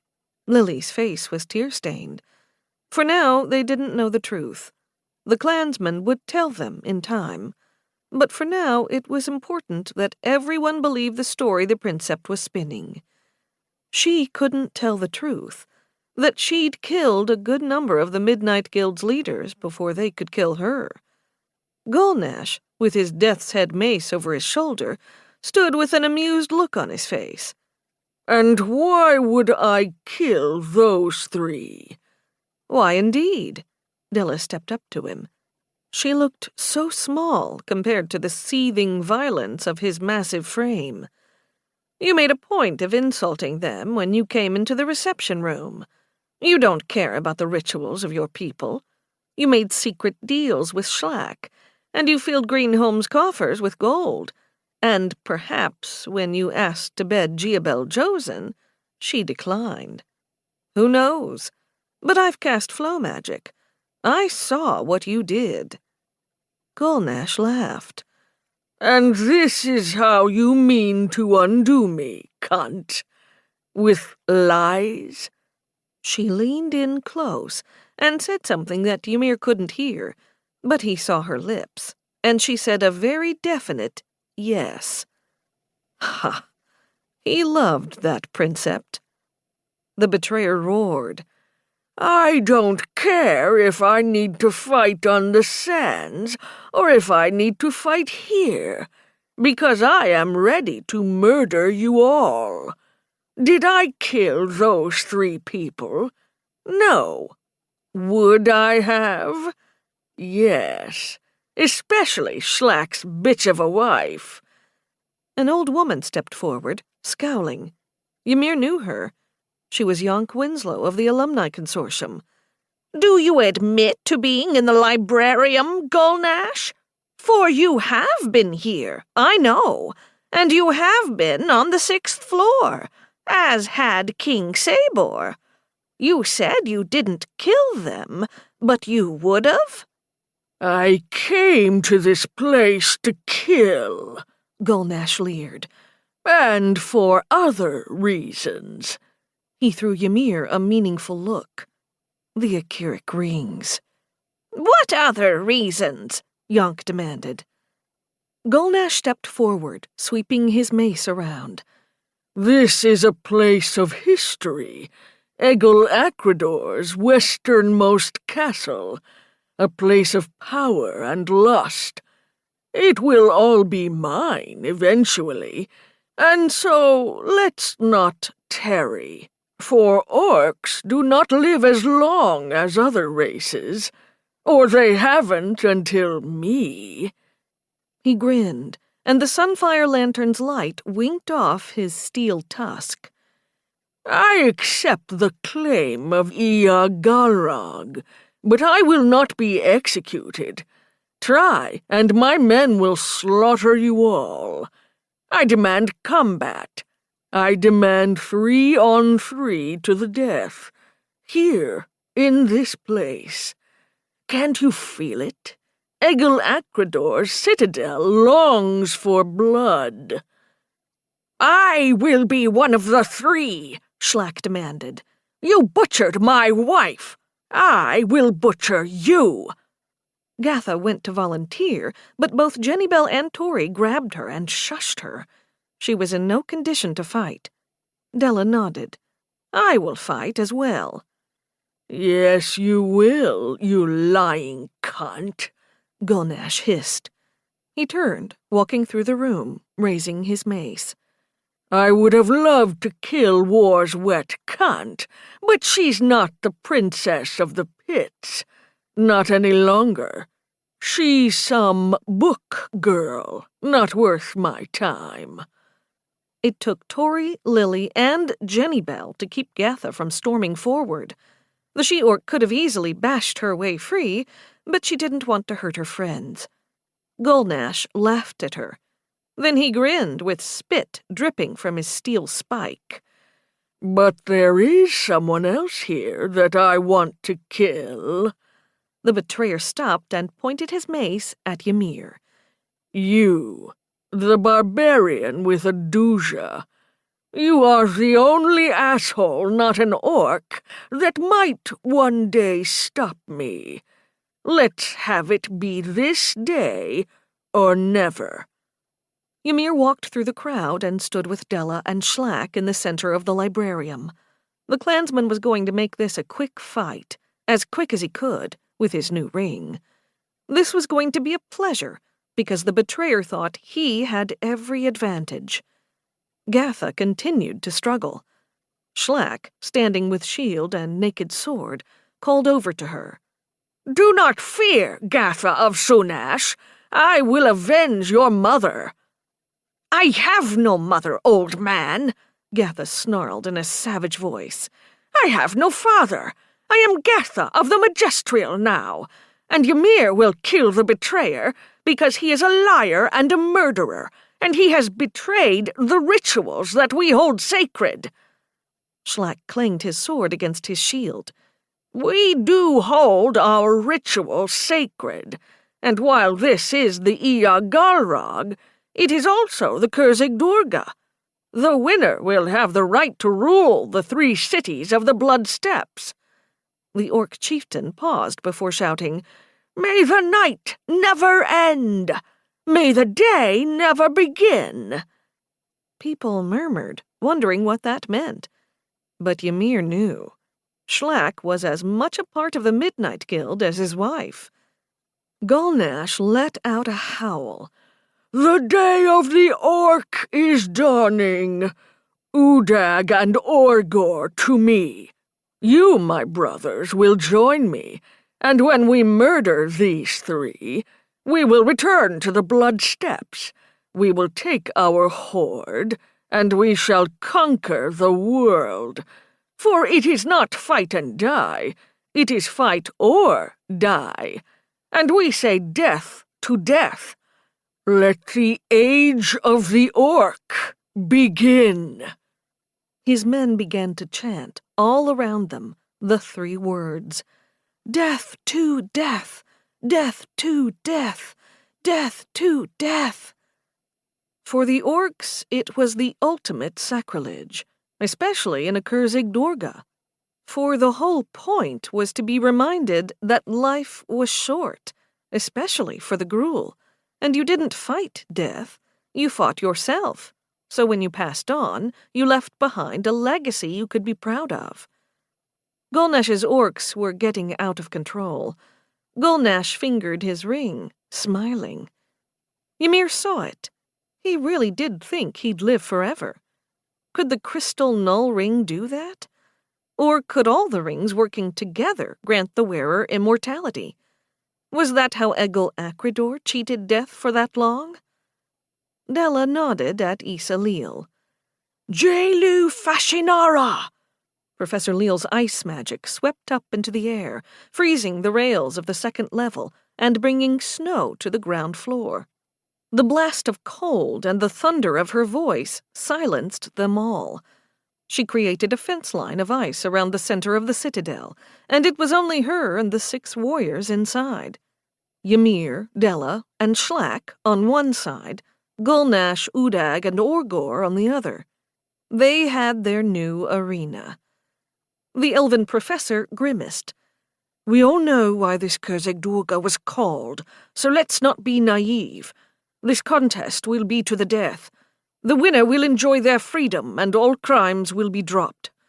The sanctity of the tournament has been called into question, and let blood be the answer." "Blood! Blood! Blood!" Gulnash's orcs chanted. "Enough!" Gulnash thundered. He pointed his mace at Ymir. "Come, fool dog. Come and meet your death." Ymir smiled. "My death does not look like you, betrayer. I've had a shit or two that were a far better match." Isalil went to talk. "Shut your whore mouth, elf bitch!" Gulnash roared. He barked out the sacred litany, but he twisted it. "The war is short, but our lives are forever. Fight or die." "Fight or die!" Udag and Orgor shouted. Shlak still had the integrity to scream, "Fight and die!" Ymir and Della were silent, because they'd come to fight, not chant. Gulnash roared and raised the crystal null ring. As it flashed with a brilliant light, Ymir felt the magic in his duja drain out of him. But Gulnash couldn't wipe him out completely. Shlak disrupted the betrayer's concentration, rushing him, roaring murder. But could they really trust the chieftain of Sunash to kill his ally? Ymir was left with little magic. It shouldn't matter, since he'd fought the merfolk without magic, but the clansmen had grown used to his spells. Damn it. He still had a little power in his duja, and it might be enough for 2 spells if he used his rings. The 2 remaining Gruul warriors charged the clansmen and the princept. "Della," Ymir spat, "Gulnash stole my magic, and here I am dressed in elk leather. Perhaps you can give me some additional protection?" The princept sighed. "I'm always coddling my students. Ignis armatus!" Instead of ice armor, Ymir felt the air around him burst into flames, and he went forward, cloaked in fire. Lightning crackled around Della's lithe form as she leapt into the air, slashing the sword out of Udag's hand. She then engaged Orgor. Udag called forth an axe made of ice, and he met Ymir, axe to axe. They traded blows, but each blocked the other. Ymir felt a bit of energy left in his duja, just a bit, and he felt the amwabs in the air in Udag's armor. He decided to heat that armor up with the yellow scorch. Ymir chopped at the Gruul warrior, but Udag blocked with his ice axe, even as his own cuirass began to glow, cooking his skin. Udag retreated, putting his ice axe on his armor. But that wasn't going to save the orc. He went to dispel the magic, but Ymir didn't give him the chance. Ymir froze the moisture in Udag's mouth with the winter flame ring. That was it. He was out of power. Udag was a brave sort, and he narrowed his eyes. He came forward, drawing 2 long daggers from his belt, even as his flesh smoked from his burning armor and ice filled his mouth. However, both slowed him. Ymir was faster. He brought his axe down through Udag's skull, splitting it down to his chin. The clansman turned to see how Della was faring. Her opponent, Orgor, fought in ice armor, his blades covered in frost, and he was fast, a magnificent swordsman, but he was facing an assassin of the silent scream. Della dispatched Orgor with a whirlwind of lightning and sword strokes. Floating out of reach, she sent arcs of crackling energy into the orc before falling out of the air, cutting him as she fell. Her blade clanged off his helmet, stunning him before she cut through an arm, sliced open his belly, and chopped his leg off at the knee. He tumbled forward, which brought his neck into her blade. Orgor fell, beheaded, in a puddle of his own gore-splattered pieces. Gulnash roared and bashed Shlack in his armor, sending the chieftain staggering back. The betrayer screamed, "Lutum armatus!" From the second floor, books were ripped from the shelves, paper shredded from bindings, and all the pages and covers swept around Gulnash, thickening to become armor. Once his book armor was complete, Gulnash barked, "Lutum devocho!" The scatter of volumes came together to form a golem, which plucked Udag's sword from the floor. Gatha let out a strangled cry at the loss of the tomes. Shlack stepped back, blood leaking from his mouth. One of his tusks had been smashed off. Ymir glanced over and nodded at Della, and the princept nodded back. This was their chance to kill the betrayer. Gulnash laughed. "Fight or die, barbarian!" He raised the crystal null ring. Again, Ymir felt his duja empty, and he fell to his knees. Della let out a strangled cry. Ymir's flame armor went up in wisps of smoke. Shlack, instead of engaging the betrayer, turned and strode over, raising his sword to cut down Ymir. Gatha was right to leave her dreadful family. The clansmen had to wonder at the duplicity of this orc chieftain. Either he'd made a deal with Gulnash, or Shlack's allegiance to the Midnight Guild was more important than his honor.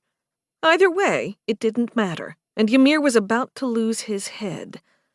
Della struck like a deadly wind from Shlack's left.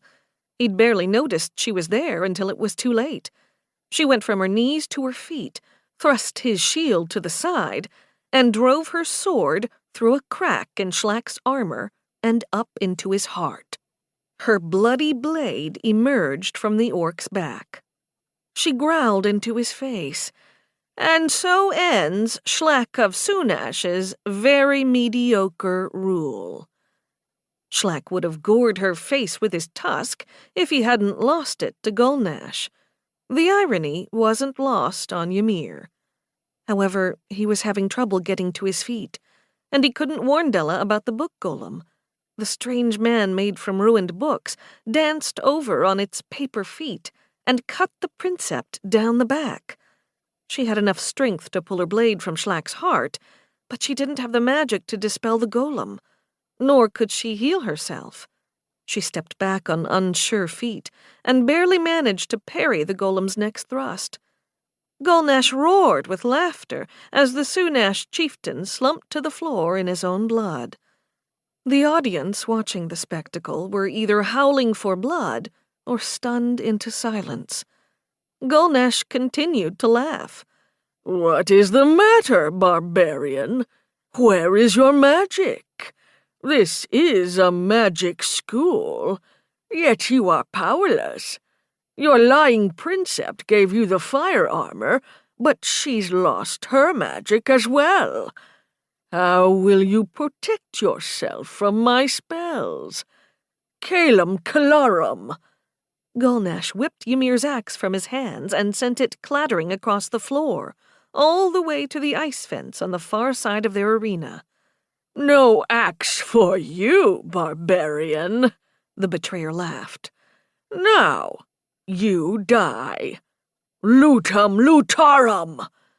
Gulnash dropped his mace and gestured with his hands, as if he were pulling up the floor. Chunks of marble cracked free, and the betrayer thrust out his palms, hurling the marble at Ymir, who knelt on one knee, gritting his teeth, but unable to move. He needed an extra second, just a fraction of time to use the gather breath ring.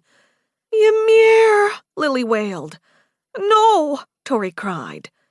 Jenny Bell was silent, as was Gatha, standing outside Professor Leal's ice fence. But Ymir felt them, felt their souls. And why not? They'd become forever connected in love, in magic, in the thrill of battle. Ymir curled the fingers of his left hand into a fist, the rings pinching into his skin. Then he felt something.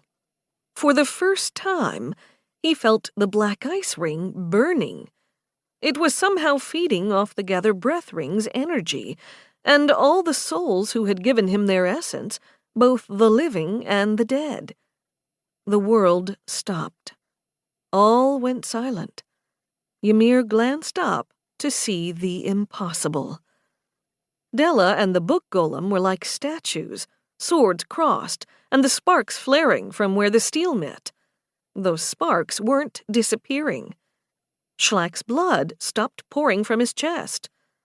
Gulnash stood with both hands out, casting his form attack spell.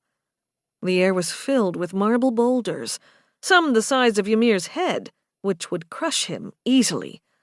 Like everything else, the boulders were frozen in time. Above, on the second level, stood the drooling orcs of the betrayer's horde, crying out for blood and death.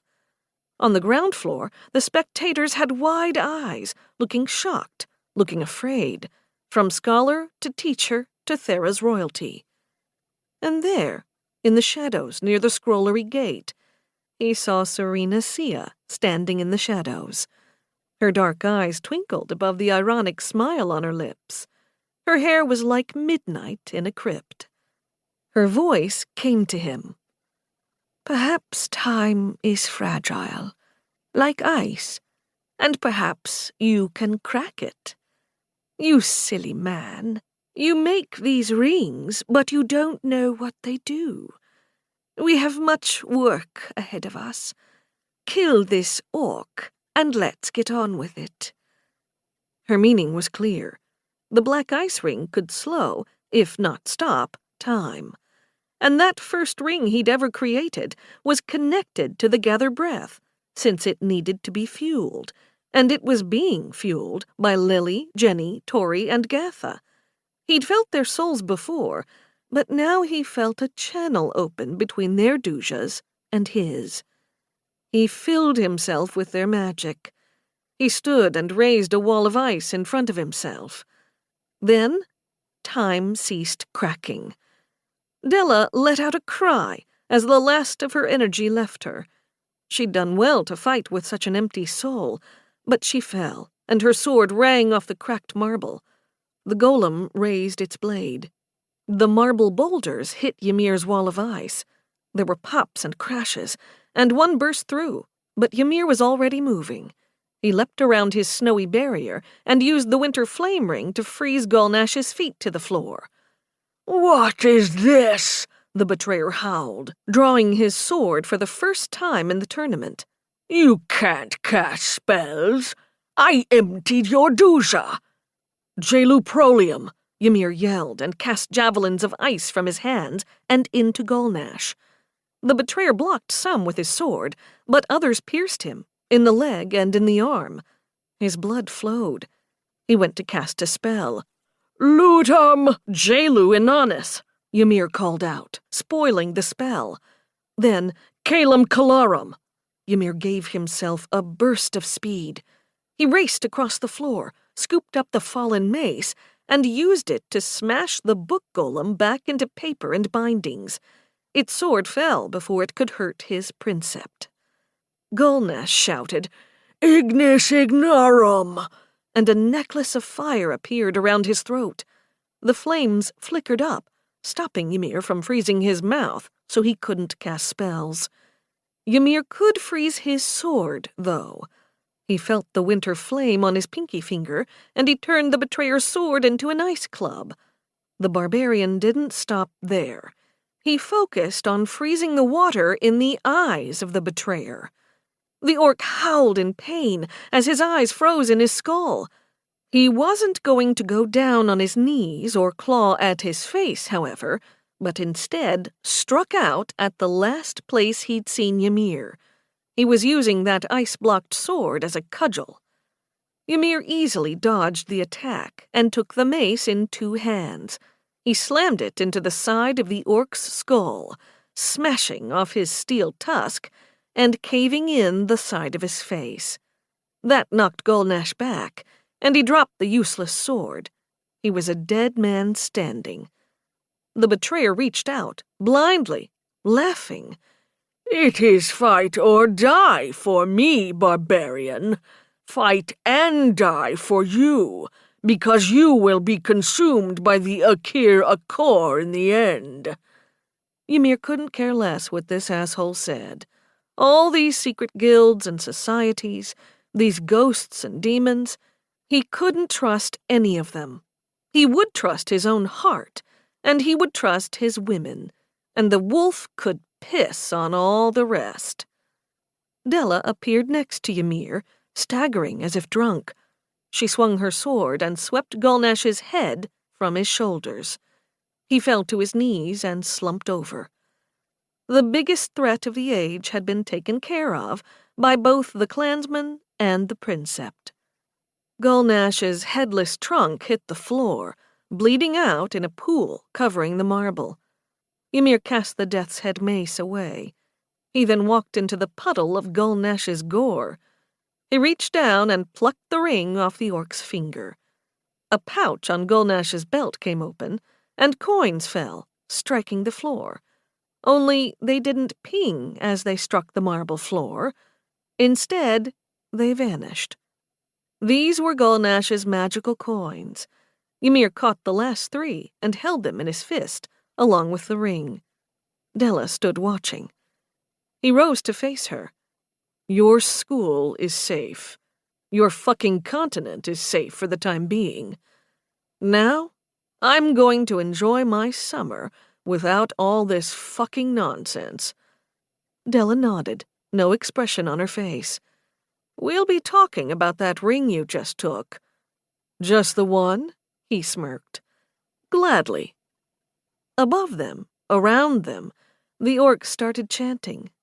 "Ymir Virtorg!" Others chanted, "Della Virtorg!" The clansman raised an eyebrow. What does the word Virtorg mean? An amused glint filled Della's eyes. Conqueror. "Ymir the Conqueror," he said with a laugh. "I like it." The princept raised her chin, sweat leaking down the side of her face. "Oh, sweet Ymir. Della the Conqueror sounds so much better." Chapter 37. Della Pinez sat at her desk in her office, listening to the music of the Long Light Festival, Midsummer, or the Shy Night, as Ymir liked to call it. A week had passed since the fateful night when Della added 3 more souls to the list of people she'd killed. 4 if you included Orgor, and 5 if you included Gulnash. Though even the orcs themselves couldn't agree on who had finally killed the betrayer. The honored princept was finishing up the last of the work and the last of the reporting on the events of that summer's Kurzig Durga. Gulnash the Betrayer was dead. The 3 major chieftains were dead as well. However, Glagga the Blade was already campaigning for her patur to usher in a new lineage. All the survivors of Old Ironbound's tournament had a special place in the minds of the Gruul, but the leaders would be chosen by a combination of combat and political machinations. Or, as Garum put it, blood and bullshit. Ymir had made it clear that he had no desire to rule the savage people of the Blood Steppes, though he had a title now, Ymir Virtorg, and that meant something, at least to the orcs of Gulnash's former horde. Della had the same title, and she'd also made it clear that she didn't want an empire to rule. Taking care of the Majestrial was work enough. Yes, the Blood Steppes were unstable at the moment, but the Gruul were a steady people who believed in their customs and rituals. They would find their way. The casualties, though, the casualties of that bloody Friday night, could not be taken lightly. One of Sabor's wives, Emily, would rule Greenhome now, and she would keep the trade contacts in Pansaloka, as well as ties to Sunash. Glagga the Blade publicly stated that she liked having a new queen in Greenhome. King Sabor had lost many people's respect when he'd marked his own daughter as sullied. Antigea would be mourned, but Aribel would find someone else to help her rule and to oversee her marriage to Darisbo once he graduated. It seemed Ari wasn't in any rush to marry, or perhaps her many lovers in Josentown satisfied her. Either way, Della suspected that many people were relieved that both Antigia and Grinna of Sunash were gone. But was the Midnight Guild still in existence? Had Della murdered their leadership? Or would others rise? Della was done hiding in the shadows. She'd written a letter to expose the Midnight Guild, and she knew she was risking her life doing it. She hadn't sent it yet. She'd given it to Ymir to review first. The Barbarian had helped her in her moment of need, and she valued his opinion, especially where the Midnight Guild was concerned. His rings? The rings were problematic. Most thought Ymir had taken Gulnash's focus ring as a prize, but some wondered exactly what it did. Schlack had spoken of how he'd felt his Duja being drained, and that pointed to the crystal null ring. So far, Yonk Winslow and the Alumni Consortium hadn't investigated. In some ways, Della was relieved, but in others, she was still troubled. For a week, Della's sleep had been dreamless. She missed her visits from Serena Sia, the visions of her orgies, and the fantasies of a naked Ymir surrounded by his harem. Della thought that, perhaps, the spectral princept had been drawn back to Old Ironbound to help them deal with the Kurzig Dorga, and now that the tournament was over, Serena would never return.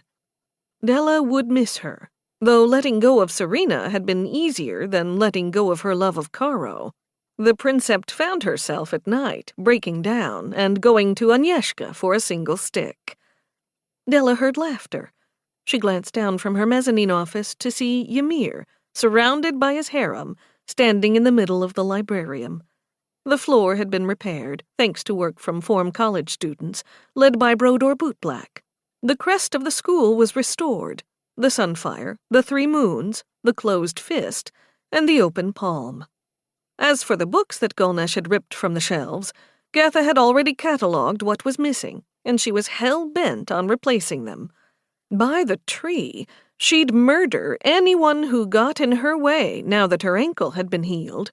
The school's doctor had taken care of that once the tournament had ended. Ymir stood there below, in his normal elk shirt and pants, but his women wore a variety of summer dresses, short, sheer, and sexy.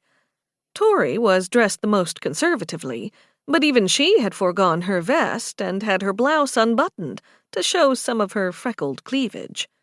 Ymir saw the princept at her desk, and he excused himself from the 4 women. He walked up the steps and sat down in a chair, uninvited. "I read the letter." "And?" Della asked. The clansman shrugged. "If this Unger is still alive, it will bring him to us. To say you have proof of the Midnight Guild's existence is brazen." "I don't have to send it," Della frowned. "We could let this pass and wait to see if the Midnight Guild reacts in some way." "No," Ymir said. "If we can lure them in, we can take care of them, once and for all. They have meddled with my life and the affairs of this world far too much." Della knew that was the right answer. If Unger was smart, he would wait and bide his time. That might mean a year or 2, or it might mean months. And if in the coming year our campus is full of silent scream assassins? Della's question hung in the air. Ymir raised his left hand, and there was the black ice ring. "We have the tools to face them. Are we going to talk about the rings?" "As long as we don't have to talk about the kiss." Della arched her eyebrows. Ymir smiled. "It was a difficult time. I understand, Princept. I don't expect anything to come from it. I would imagine we've both kissed our fair share of people in our time." "But you are a scholar," Della protested. "It was completely inappropriate." Ymir made a face. "I was never going to be simply a scholar at your school. The Axeman did not cut an easy path for me here. And yet the Shield Maiden has protected you, both from the whims of the wolf and darker forces." Della had studied up on his folk stories. "But I said we shouldn't talk about the kiss, and here we are." Ymir shrugged. "So let's talk about the Akkiric rings. I've used them, time and again, to undo the forces that threaten me and your school. They've even helped you a time or two." Della inhaled. If they were talking about the rings, they had to keep their voices quiet. No one could ever know. "And when we complete the set, Ymir, they'll go in the illuminate spire, yes? Better to have them created and controlled than to have them loose." A condescending smile spread across Ymir's face. "So that's how you're going to justify this to yourself." "It's either that or murder you," the princept smiled. "After all of our sparring this summer, I'd say it's even odds who would win a fight." "I'd put my money on you," he said softly. She was surprised. "Why?" "Because you are dangerous, Delapanez. I'm merely cursed." There was a moment when they stared into one another's eyes. Ymir loved how gray her eyes were. "For now, Princept, the Akkiric rings will be in my care. We have 2 rings left to craft." "And I want to be there," Della said sternly, "when you create them. I want to be kept up to date. There is no room for negotiations." "And you'll help when you can, yes?" Ymir asked. "I will help when I can." Della paused.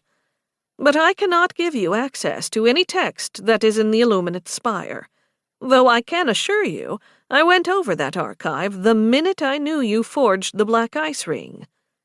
"Gulnash went through the coruscation shelves," Ymir said. "He found something there. Enough information for him to craft the crystal null ring. I will work with Gatha. And there is the White Rose Society. They want the rings created." Della didn't like the sound of another secret society. "The White Rose?" Ymir nodded. "I can't say more. Not yet. Maybe we can have a meeting. There is someone from the White Rose who works here." "And can we trust them?" Della asked. Ymir stared right into her eyes. "We can't trust anyone, except for ourselves and each other." The clansman stood. He was smiling at her. Della smiled back. "There has never been a scholar like you here, and I am honored to oversee your education. But tell me, were you tempted to leave us and rule the Blood Steppes?" "No," he said. "I like the Gruul, but I made a commitment to finish my studies here. I have things I want to learn, and I have 2 more rings to craft. And—" He stopped. "And what?" she asked. The big man thought for several long minutes. Then he smiled. It was obvious he wasn't going to finish that thought. He tried to fool her with something else. "And I need to figure out how to give Charybda the ability to breathe on land. We lost her in this. She's not dead, but she's not here. And she has a remarkable ability when it comes to sex." "I've had my own experiences with a mermaid," Della said, though she thought Ymir was thinking of something other than tentacles and the juicy ohizi. Ymir nodded, turned, and got halfway down the steps. He turned and walked back up. "Come, honored Princept. You have done enough work.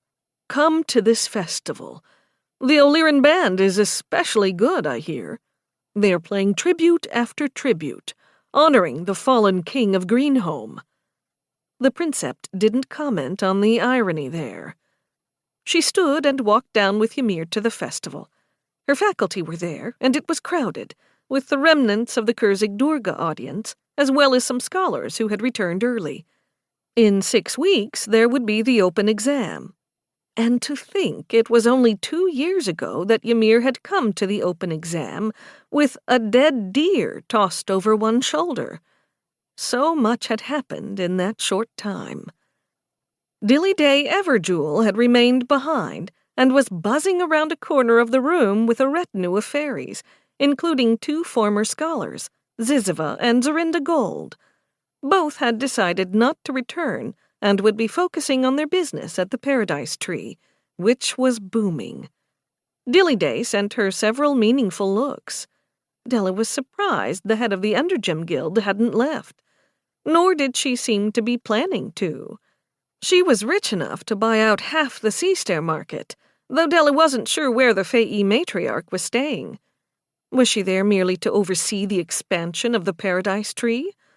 Or was she there for other reasons? Della didn't know, but something about the Fae aroused her. She was glad Dilly Day was staying. She wanted to get to know the powerful woman better. Thinking of the Paradise Tree and their expanded menu made Della appreciate Ymir's luck and hard work. There, too, the clansman had an empire, yet, like the gruel, the simple money didn't interest him. What did? Della watched the barbarian dance with his harem, and she enjoyed the festival, but she didn't dance. No, she was still the princept, and she had to keep a certain level of decorum. The entire continent was satisfied with how she'd handled the Tournament of Death. Her methods had been questionable, but the outcome had been exactly what the kingdoms, queendoms, collectives, and guilds had wanted. The Blood Steppes would be peaceful once more by the time the fall winds came blowing. Before she went to bed, Della sent the sand letter to the town criers. It might be a mistake, but sometimes it was the mistakes that made life delicious. That night, Serena came to her, in her bed. Half asleep, half awake, Della didn't know if she was masturbating or if she was being licked to ecstasy by the spectral princept. All she knew for sure was that Serena had returned because a part of her knew that trouble would be returning to Old Ironbound. And she welcomed it. It was easy to enjoy peace and victory equally, for peace and victory were easy on the heart. But to long for strife? To enjoy conflict? To court death? To love battle required a certain strength of spirit, and Della knew she had that strength. And if she weakened, she would have Ymir. Chapter 38. Charybda couldn't enjoy the blue dark, nor the palaces of the Delfino family, nor the coral archives, nor the playfields of the undersea. No, she didn't even like sleeping in her bed net anymore. Underwater, she didn't snore anymore, and that was ironic. She didn't belch either, but no one cared. Or they cared too much. She was around her friends again, but they were friends because she was the daughter of the Ocean Mother Divine. Her family was sweet to Charybda, but she'd soon run out of things to talk with them about. The worst thing had happened to her. After spending 2 years loathing the dirt worms, now all she wanted was to return to them. Yet that was impossible. Charybda's mother brought in tutors. She brought in trainers. And yes, there was even talk of Charybda going to live on Stormlight Island permanently. But Charybda knew she would have to kill Damnation Sue and eat her cat Pussyface. That old woman was insufferable, and the land animal could be so annoying. Sue knew that she'd be seeing Charybda there, and she'd even set up a room for the mermaid in the lighthouse itself. That image made Charybda roll her eyes. A mermaid living in a lighthouse waiting for her lovers? It felt like something out of a story, and yet it was her life.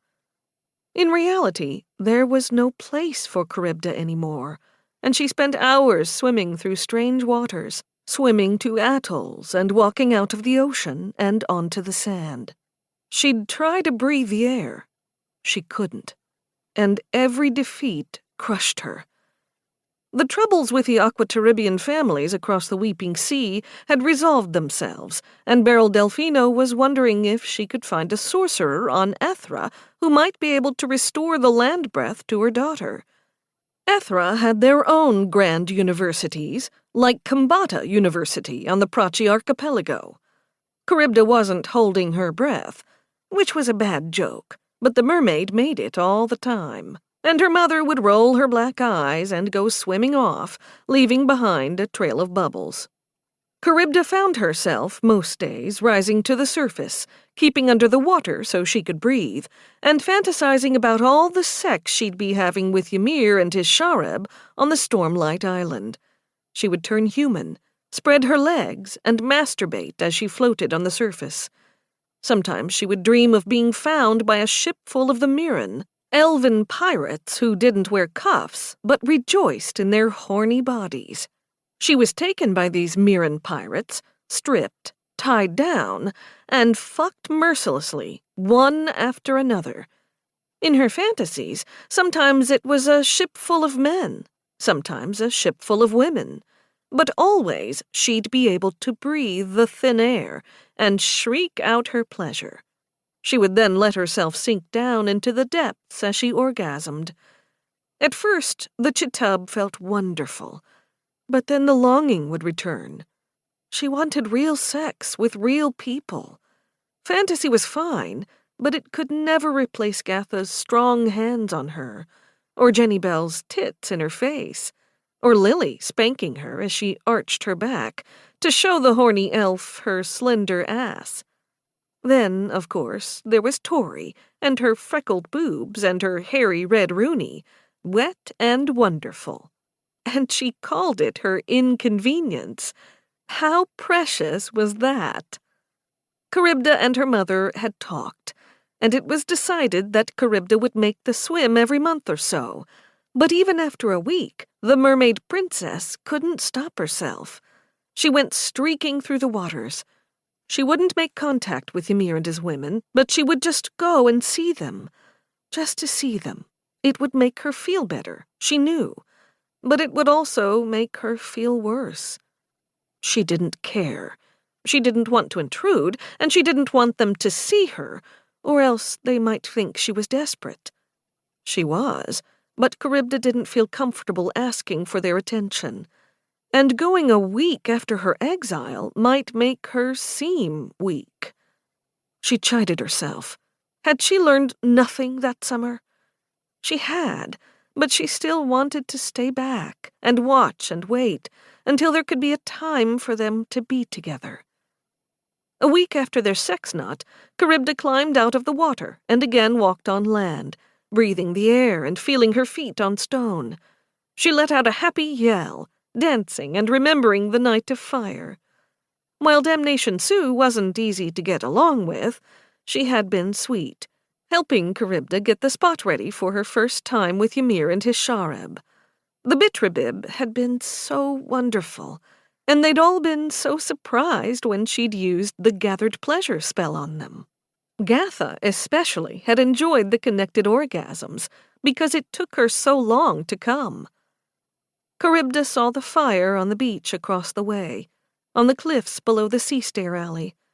She padded across the rock path, past the lighthouse itself, and down to the dock there. She sat, naked, on the wood, and watched as the figures danced, as the fire flickered, and tiny figures walked hand in the crashing surf. Ymir would be there. He might be holding Tori's hand, or kissing Lily, or laughing with Jenny. He and the she-orc might be looking into each other's eyes, the Farg pang.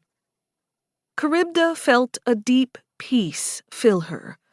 She'd come a long way since being that spoiled, despised girl who wanted nothing more than war with the dirtworms. Now, she was a respected warrior, both on the land and in the sea, and she knew her destiny wasn't over. They would find a way to return land breath to her body, and then, once again, she could hold those closest to her and love them with all her heart, and, yes, gather pleasure for them as they connected themselves to one another forever. She smiled sweetly, even as tears fell down her cheeks. She repeated aloud the words she'd said in the arena. "The sea is forever, silly barbarian, and in forever I'll find my home." Chapter 39. The fire threw sparks into the early morning darkness, while the surf crashed, racing up the beach, then retreating. Ymir drank good, thick, heavy beer, sitting in the cold sand. The sky was bluing to the east. They'd been at their spot on the beach all night. After midnight, Jenny Bell suggested they leave the Long Light Festival and go to the beach. Everyone had loved the idea, but it wasn't just Ymir and his harem. Other students had come as well, though they had all taken boats from the hidden docks. Ymir wanted to keep the broken Great Lock at the end of the Sea Stair Alley a secret. So Kaki and Gluck were there, the two she-orcs, along with their dwarf friend, Buck Minefinder, who seemed to be dating both the foul-mouthed Gruul women. Old residents from the zoo showed up as well, but the biggest surprise was Ziziva and Zorinda, who had buzzed in to sit next to Ymir, until Zorinda got too tired and fluttered off. The orc, Eric Blug, was there, sitting with his human girlfriend, Fryla Walker, but soon the couple went off to screw on the beach. Drippy from the library also showed, dabbing at her nose with a handkerchief. She danced with Aquaterib scholars that Ymir didn't know. Seeing them, Ymir thought of Ribby. He felt the pinch in his heart, but it was soon soothed by the festivities. A little after 2 a.m, a few of the O'Learan musicians came walking across the beach from their boat on the sand. The band started up the drums, the violin, and the flute, and music rose along with the sparks from the fire. Tori told them all she was taking the night off from serving food, so she sat down next to Ymir and dozed off, resting herself against him. Lily sat between Jenny Bell's legs, and the swamp woman held her close. Gatha sat in a chair half buried in the sand, and she looked out at the surf, drinking some Gruul wine from a bottle. Ymir had tried it, and it tasted like rotten fruit and the cleaner he used on the toilets back when he had to do work-study to afford school. Gatha had chuckled at him. "You can't rule the orcs if you can't drink the Ipa Pog Ipa." "It looks like you like it, so you should rule the orcs," Ymir shot back. "Don't think I haven't thought about it. Gatha Virtorg sounds so much better than Ymir Virtorg." Ymir laughed. The princept said something similar. Gatha went quiet, watching the ocean. "Charybda gave up her life for me. It wasn't just her breath. It was her calling the rule of will and walking out onto the pit sands. And I hated her for it. I wanted to die in battle. Or at least a part of me did." Ymir nodded. "I believe I've gotten my fill of battle for a while, Gatha of Sunash." She corrected him. "Gatha of the Majestrial. And yes, I believe I've been satiated for the time being." The clansman raised his cup. "To no warrior boredom." She smiled widely enough for him to see her tusks resting in her jaw. "To no warrior boredom." Ziziva had buzzed away for a time, but she came back. She landed on Ymir's leg with a tiny bottle of some honey-colored wine in her hand. She drank straight from it before gesturing at the she-orc. "I know who you mean Gatha Meanie. You were speaking of the Rib, the Ocean Mother Divine's daughter. She came into the Paradise Tree, and so rude. She was such a rudie until some weeks ago. She was a changing one, for certain. The fairy hiccuped, then giggled. She fluttered off Ymir and settled down on someone's blanket. She sat cross-legged, such a pretty little pixie thing. Gatha sighed at the Fae with a look of pure hate on her face. If the she-orc and the mermaid were unlikely, a Gatha and Ziziva pairing was completely impossible. Gatha caught Ymir's eyes. She tilted her head and threw a glance at the southern end of the beach, where only a few couples had taken to the sand. That was where Eric Blug and Fryla Walker had gone. Ymir gently nudged Tori awake. "I think we're going for a walk. Do you want to join us?" "No," the fairy answered. "I'm happy here with my wine and the fire." Then Ziziva realized she hadn't been invited. She turned red. "Oh, well, No, still, Ymir.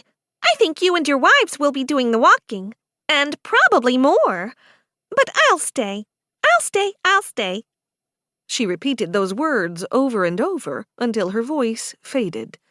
There was a wistful look in her eyes. Ymir stood and brushed sand off his leather pants. He'd taken off his shirt, and the firelight threw shadows across the muscles of his chest. "We have a lot of business to discuss, Z. Don't think I didn't notice Dillyday staying.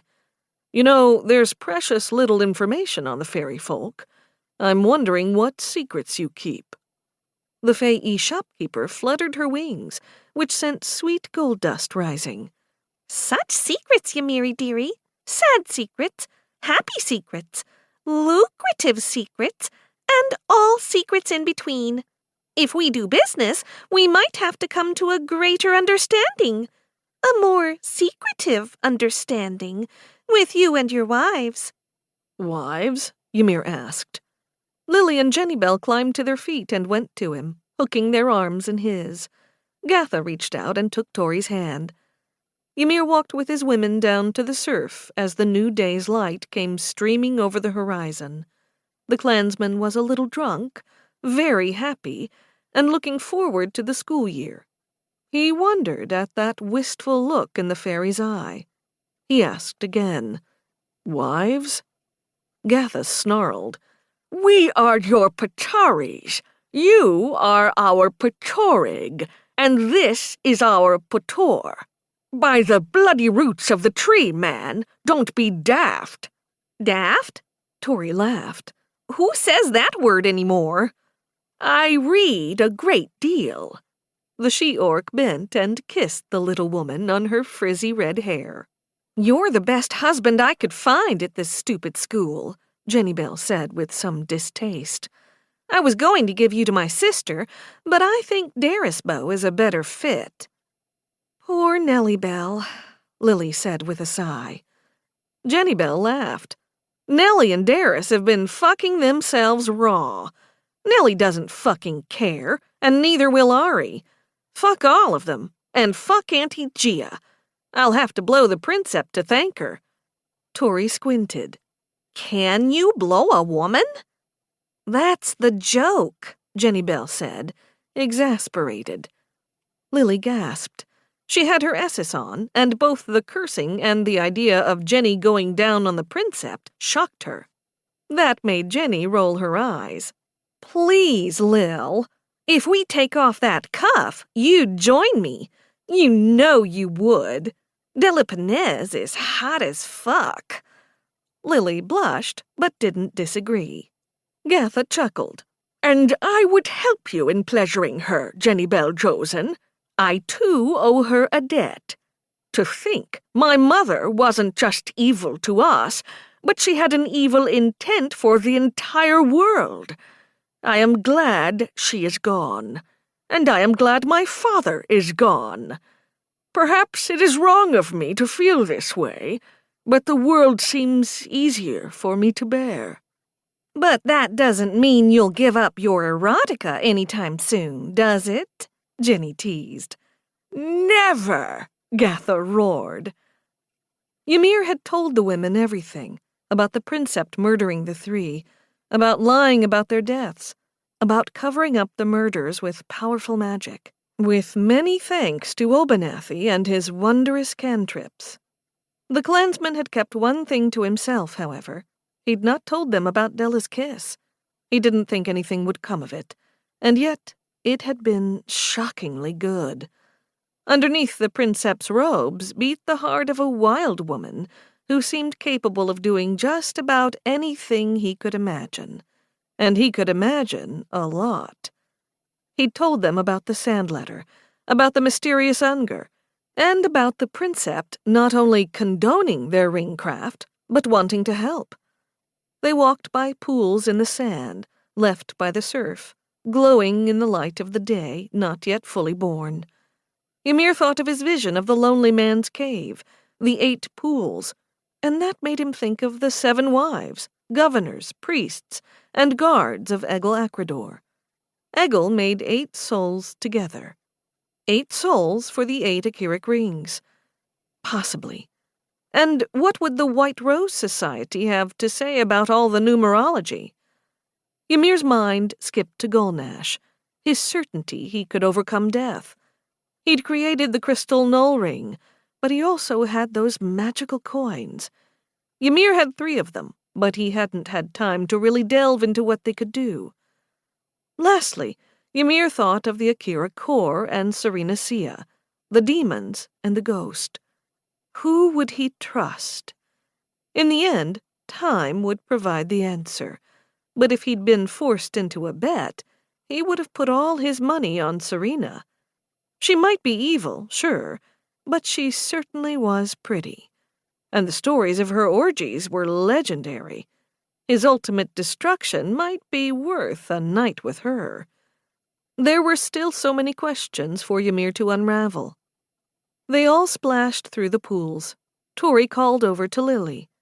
We all know Jenny is not going to miss her auntie, and Gatha has made it clear how she feels. What about you, Lil? How are you holding up? He was my father, Lily said in a quiet voice. He loved me in his way, and to think he is gone? It's sad, but even sadder. My mothers did come to the school, but they didn't want to be seen with me, not even the new queen, Emily. She paused. And so, yes, I will be the wife of Ymir. Ymir of the rings, Ymir of the flow, Ymir of the Magisterial Collegium Universitas. This will be our family. This will be our love. And are you almost done with the crippled cicada? Jenny Bell asked. She answered her own question. No, and she won't let us see it. And she showed Ribby, Tori complained. How is that even fair? Lily walked onward. She wore a flowing gown that caught the sea, and it blew around her, even as the breezes tugged on her white gold hair. She looked like the goddess of dawn herself. She spun. I suppose it will be done in another decade or so. You cannot rush a great work of art. And I showed it to Ribby because Charybda was special to me. Not that you all aren't, but she was simply special. That's all. Tears flowed down her cheeks, catching the dawn's light. Gatha ran forward. And I'm not special, girl? Lily dodged her at first, but not for long. Gatha grabbed the elf girl and kissed her. Tori stumbled forward and tackled them both. Jenny took Ymir and pulled him down onto the other 3 girls as they laughed. A long-reaching wave splashed them, and Tori let out a yelp. Water! Cold! Ocean! Ah! She tried to run, but Gatha wouldn't let her escape, and another wave hit them. Tori managed to fall back onto Ymir, and he held her. Water dripped down from her red hair, and she looked into his eyes. I've wanted you for my own for what seems like all my life, Ymir. The thought of you calling me wife makes me happy, makes me want to cry, and makes me want to hold you forever. And that's where we'll find our home. Ymir held the dwab and kissed her sweet, freckled face. Another wave washed her off him. He thought of Charybda at that moment, and he thought he smelled her perfume on the air. Could she be out there watching them? He wouldn't put it past her. Then he glanced to his left. Lily and Jenny Bell were kissing, passionately, and Lily's left arm was bare. Gatha took off her simple dress and flung it up as far as she could onto the beach. After their weeks of training, Gatha had leaned down so that every muscle flexed. She looked young, wild, and free. Perfect. She flung her white hair away from her face. Naked, she smiled at Ymir, who felt himself getting hard. The other party-goers were to the north, near the fire, and this stretch of sand was empty. Tori let out a sigh. Oh, thank the very deepest places of this world. I can feel my inconvenience. I think it's a good time for it. Don't you think, Ymir? She brushed her hair from her face. Ymir paused to again look out over the sea, to maybe see a glimpse of the mermaid they'd lost. Then he regarded Lily and Jenny, who were already naked, with Jenny on top of the elf girl, one big tit hanging into Lily's mouth. The she-orc took Tori in her arms. Tori still had her shirt on, but her nipples were clearly visible in her white shirt. The she-orc kissed her until the little woman was gasping for breath. Gatha reached over and pulled Ymir close. She gazed into his eyes. Ymir felt the heat of her, the lust and the love. "We'll bring Charybda back to us someday," he promised. "Good," Gatha grinned. "That salty bitch could make me come like no one else. It would be a shame to only have her once." Tori pushed Ymir and Gatha's faces together. "Come on, you two. I know about the orc's obsession with staring contests, but I know kissing is just as fun." Ymir did enjoy kissing. Gatha, then Tori, and then he had his pants off, and they were all in various stages of dress, soaked by the sea, and cold until they could find the warmth of one another's skin. And Ymir felt it to his core. Yes, these were his wives, and Old Ironbound was his home. This has been Barbarian Gladiator, Princesses of the Ironbound, Book 4, written by Aaron Crash, narrated by Stephanie Savannah. Copyright 2020 by Aaron Crash and Black Forge Books. Production copyright 2021 by Aaron Crash and Black Forge Books.